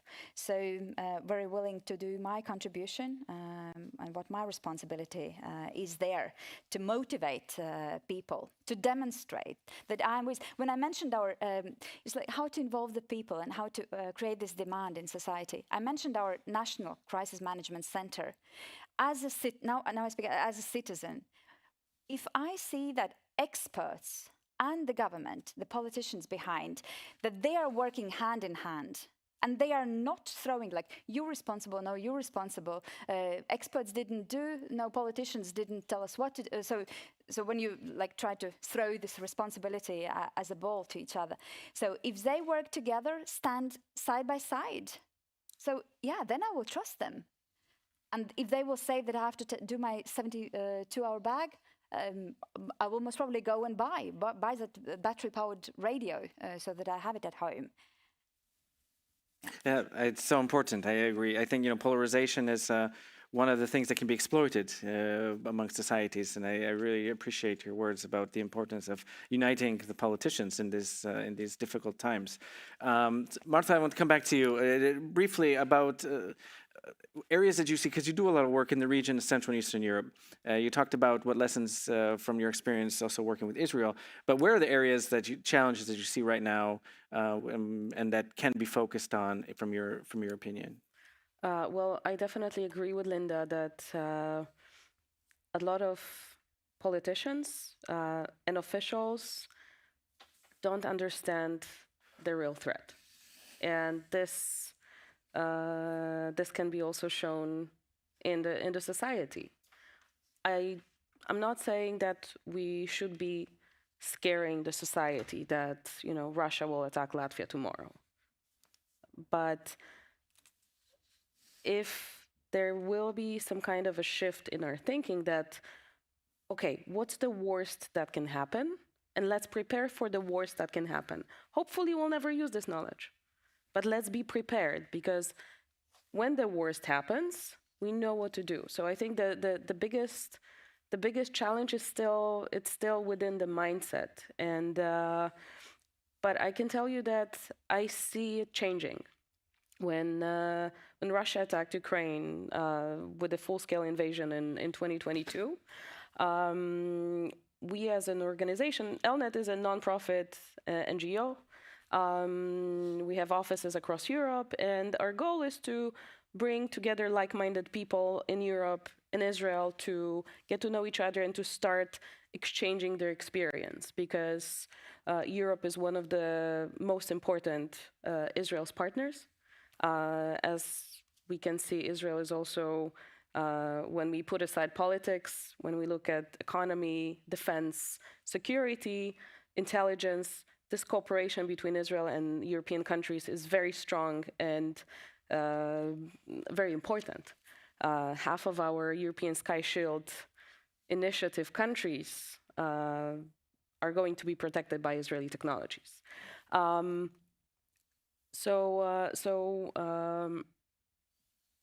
What we tried to do back then, we're not a charity organization, but when I saw what's happening in Ukraine, and when we saw the millions of refugees pouring into Poland in the early days of March 2022, I had a call with my board. Of course, I have a work plan, I have a budget, right? Like every other nonprofit and every other NGO. I called my board and I said, look, guys, we have to do something. We have to engage somehow. And it will probably put upside down our entire thinking, our entire budget. But I don't see like we can go to work as usual with this happening right across our border. And luckily, I have a very smart and very, very, very good board. And they said, okay, come up with something. So we had a brainstorming with our team, and we're thinking, okay, how can we bring an actual help, but also stay within our core mission, which is bringing the experts and the mindset and those countries together. Again, it was a different time in Israel in 2022, but still, it is a country that's basically grown from a big trauma. First, the trauma of Holocaust, and every 10 years there was a major war, so the society has been traumatized until now, and I don't know how long the trauma of October 7 will last in the society. It will be embedded for generations, that's for sure.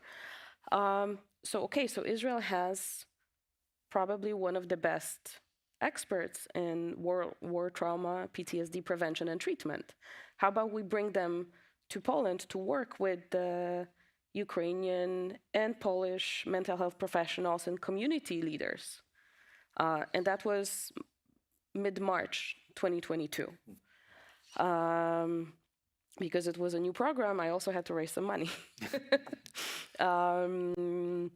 And I went to a couple of donors, and I was telling them about the idea of doing train-the-trainer program to really spread the knowledge as wide as we can with as few resources as we can, because we want to use the resources for more work, more help. And back then, a couple of people told me, oh, but mental health, like, who cares? It's important that those people have a place to stay, they have food, they have clothes, and they will be fine. They referring to the Ukrainian refugees in Poland. And I said, no, they won't be, because we don't know how long the war is going to end. Of course, no one thought it's going to last that long. And we, as a Polish society and other European societies, were also, we might be traumatized with a secondary traumatization by working, helping Ukrainians, hosting them in our houses. Like, this can be very important, and this can be very important and very scary thing for our societies. So yeah, we actually have to do it. Luckily, I found some good donors to found the programs. But moving forward, this approach changes. I don't think anyone questions right now that we need to be prepared, that we need to learn, that mental health preparedness is important. And I'm actually happy to say that we're working with Linda on workshops for Riga City Council and journalists, and also the private sector. Here in November, we're going to bring one of the top Israeli psychologists and war trauma experts to actually introduce Israeli-invented SHIELD protocol, which is a protocol of first aid mental health. It's something that takes 4 hours to teach and 15 minutes to implement. In case of crisis, I'm not talking just war. I'm talking every other major disaster that can happen in a community or a society. And the risk of developing PTSD after this protocol is applied falls from 67 to 25%. So I'm very happy that that Riga and Latvia is actually open to that knowledge.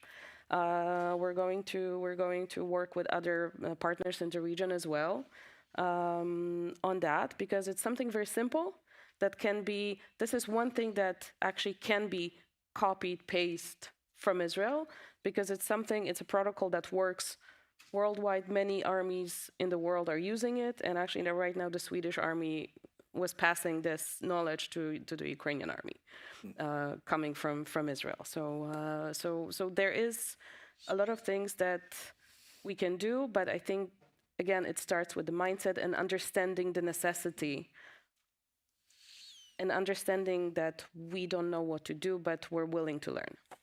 Yeah, thank you. Shota, I want to give you a chance also to respond to what we've heard here, but maybe you can also briefly touch upon the Georgian example. And I mean, my question in terms of that is, like, is there a chance to reverse this situation? Thinking about the society, right. I don't want to talk about the politics. And just a few minutes, because I do want to give a chance if we have some questions. Right. For Georgia's example, actually, let me advertise tomorrow 6:30 we have a panel on Georgia. We will basically discuss all the details about that. But for the people who will not be able to attend that panel, the most crucial takeaway from that lesson, I would say, is that the resilience has two components: physical and cognitive. And in many cases, especially when it comes to national resilience and state response to resilience, these cognitive aspects are either overlooked or at least kind of underestimated, and we focus on critical infrastructure processes, pumping up the muscles. But when it comes to the ability of using those muscles in an appropriate way, in a timely fashion, in an effective manner, this willingness and ability is crucial. And the willingness and ability to use whatever tools you have in a proper way actually is the most important component of resilience, and that comes from the cognitive aspect of it. I wish I had more time to speak about the indicators we have there and speak about the factors that are affecting those cognitive aspects of resilience. But absolute key is to understand that there are these physical and cognitive layers in resilience, and both are equally important. You cannot overlook any of those. And let me finish by just saying that I've been fortunate enough to be part of a 2-year project within the NATO environment. And basically what NATO did, they asked us, experts from different countries and domains, to basically understand and distill the concept of resilience for defense and security specifically. Because in engineering, they have a specific formula. They know how to measure if this material is resilient to a certain amount of seismic shock. For mental health, they do measure, how much stress a normal person should be able to observe, and they know what's abnormal. They know how to help people to get back to the normal resiliency stage. In defense and security, there was nothing like that. So basically, we have developed this resilience reference curricula, and under that resilience reference curricula, we tried to basically give more meat to the bone and understand better how to think about resilience not as a concept and an academic and intellectual discussion, but a security strategy. How do we apply in the real-time world? So if you have a chance, just have a look at it. It's open source. It's on NATO's website. The name is Resilience Reference Curricula. And that's the finding from that curricula is also that, you need to be prepared, you need to be able and willing to use the tools that you have, and physical and cognitive aspects of resilience are crucially important. Thank you so much. Yes, if we have a couple questions we can take. I know we're standing in ahead of the dinner, but yes, one here, and there'll be one in the back. Thank you so much, Minna Olander. I'm an associate fellow at Chatham House. I just wanted to pick your brains a little bit on something that I've been, or I'm currently also thinking about a lot in terms of this whole resilience discussion, because I agree that there's a lot of conceptual buzz and also misunderstandings about this. And even in the societies that are very resilient, let's say in the Nordic Baltic region, I think we are now faced with this so-called, or what I have called, the resilience dilemma, that we have sort of like misunderstood resilience to be a deterrent, whereas it's actually a defensive strategy. And we have imagined that if we only build this deterrence by resilience as a form of deterrence by denial, Russia will sort of get bored with attacking us because it will have no effect. But as it turns out, Russia doesn't care whether it has an effect or not. It just keeps going. And the dilemma here is that in a paradoxical way, a high level of resilience has even created a sort of permissive environment for this kind of attacks, because they rarely lead to very severe disruptions. So there's also not much consequences for them. So just would like to hear your thoughts on this dilemma. Thank you. Thank you very much. Let's take another question. Yes, in the back. Good evening. My name is Bojan Elek. I'm from Belgrade, Serbia. And I maybe wanted to kind of focus a little bit on the discussion, because it was very in conceptual terms. So maybe if there is any of the panelists, if could maybe specifically mention an example of an incident, of an event that happened, and who does what, who takes the lead, maybe to the deputy mayor of Riga, right? If there was an instance where this system was put into action, who takes the lead? Is it a civilian personnel? Is it military personnel? If there is a good example of a NGO or school that did some good training for preparedness, and were there any lives saved or property saved? Something that is kind of more specific than this just general kind of preparedness, resilience terms, that would help us understand how actually, what works and what doesn't work. Thank you, Nola. Thank you so much. Great question. Okay, so we have 5 minutes yet to finish up. I don't know if you want to start with the Yeah, I can. concrete. I can try to give you a specific example. Also, before we had a crisis management system, really organized one in the Riga city. When I just took the office, we had a building collapsed. It happens from time to time in any urban area. People evacuated. Happened to be on the 31st of December. Well, as it happens with emergencies.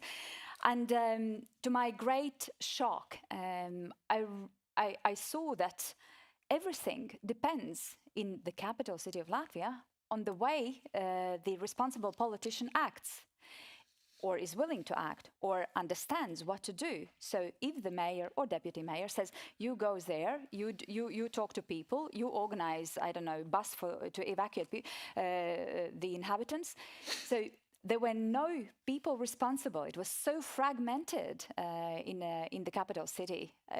I say it was a disaster. Then I thought about a possible military attack. And if you don't have loyal or professional politicians and they don't know what to do, so what kind of disaster would that be?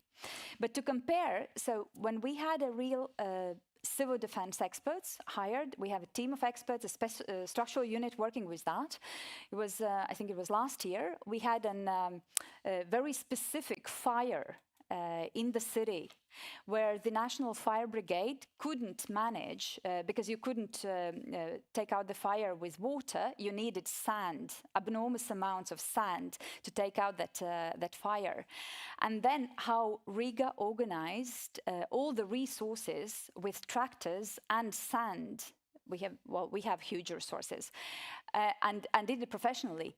If we didn't have a crisis manager, but it would be a mayor or another politician who would have to organize that, it would be a disaster for the capital city. Fortunately, it was really a real smooth resolution of that emergency. So this, when you approach it professionally, it doesn't depend on politicians. Should not depend on a politician. Those should be professionals working with those emergencies. So just to compare as an example. Very interesting.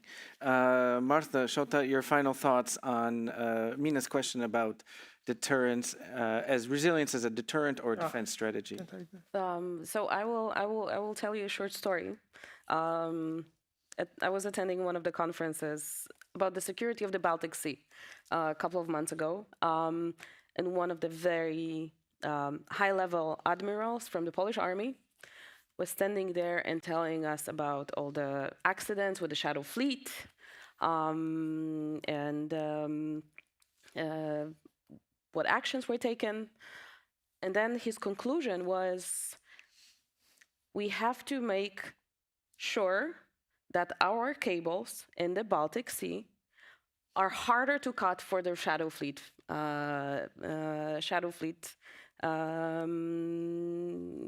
ships, which shows you exactly what you're saying. We should not be making things harder for Russia to attack us. We should make sure that we do everything that they don't dare to attack us. And this is another discussion, but I think it all goes back to the mindset. We do not live in a peaceful times. So we shouldn't have our mindset set on how to behave in the peaceful times, because the state actors that are fighting against us, that are destabilizing our societies and our countries, they are in the war mode. And there is not, there is absolutely no amount of level of resilience that will make us to be able, to stop them. Like, we need to do everything in our power so they don't dare. Shota. Yeah, so these are two great questions, and I wish we had more time for this. I will try to answer them 20 seconds each. First, on deterrence, I think it's quite simple. In my understanding, deterrence is the concept that can work in conventional warfare. It's designed for 20th century conventional warfare. It's a mathematical calculation that actually by the attack, you should gain more than you will lose through this, very calculated process of what type of resources you need for the attack and what will you gain in terms of the successful attack. Right now, because we are living in this VUCA, which is volatility, uncertainty, complexity, and unpredictability, plus H, which is hyperconnectivity, it's absolutely impossible to deter attacks in information space. It's impossible to deter attacks in cyber domain because we cannot apply enough pain on the attackers. We can, in many cases, even not identify who the attacker is, to let alone to impose the cost to deter it. So I think the deterrence in this new kind of hybrid warfare thinking is not possible. There are many other reasons why I think that deterrence is not possible if we're talking about hybrid threats. But again, main reason is the VUCA. And then quickly about the example, I think the best example of resilience, again, lies into this conceptual aspect of it. And what makes resilience different from resistance, robustness, or good response? Resilience is resilience because of the ability to recover from the adversity and to bounce back to the normal situation, however you define normal, And when there was a massive cyber attack on Ukraine in the beginning of the Russia's invasion in 2022, this cyber attack actually brought down almost most of the government communications and most of the government servers, causing a severe disruption at that time. But Ukraine showed incredible resilience because in the matter of hours, they were able to restore and rebuild those servers and communication systems in cloud in a matter of hours. So they were not able to oppose the adversity and counter or deter the threat or respond to it properly, but they were able to recover and restore normal functioning of the systems. And that's the best example of resilience in my understanding. Well, thank you very much. I think we have a lot of work to do, but this is a really good discussion, and I appreciate all of you staying with us. And thank you to the Heinrich Böll Foundation Warsaw office for co-organizing this with us. And please join me in thanking our speakers. And the audience.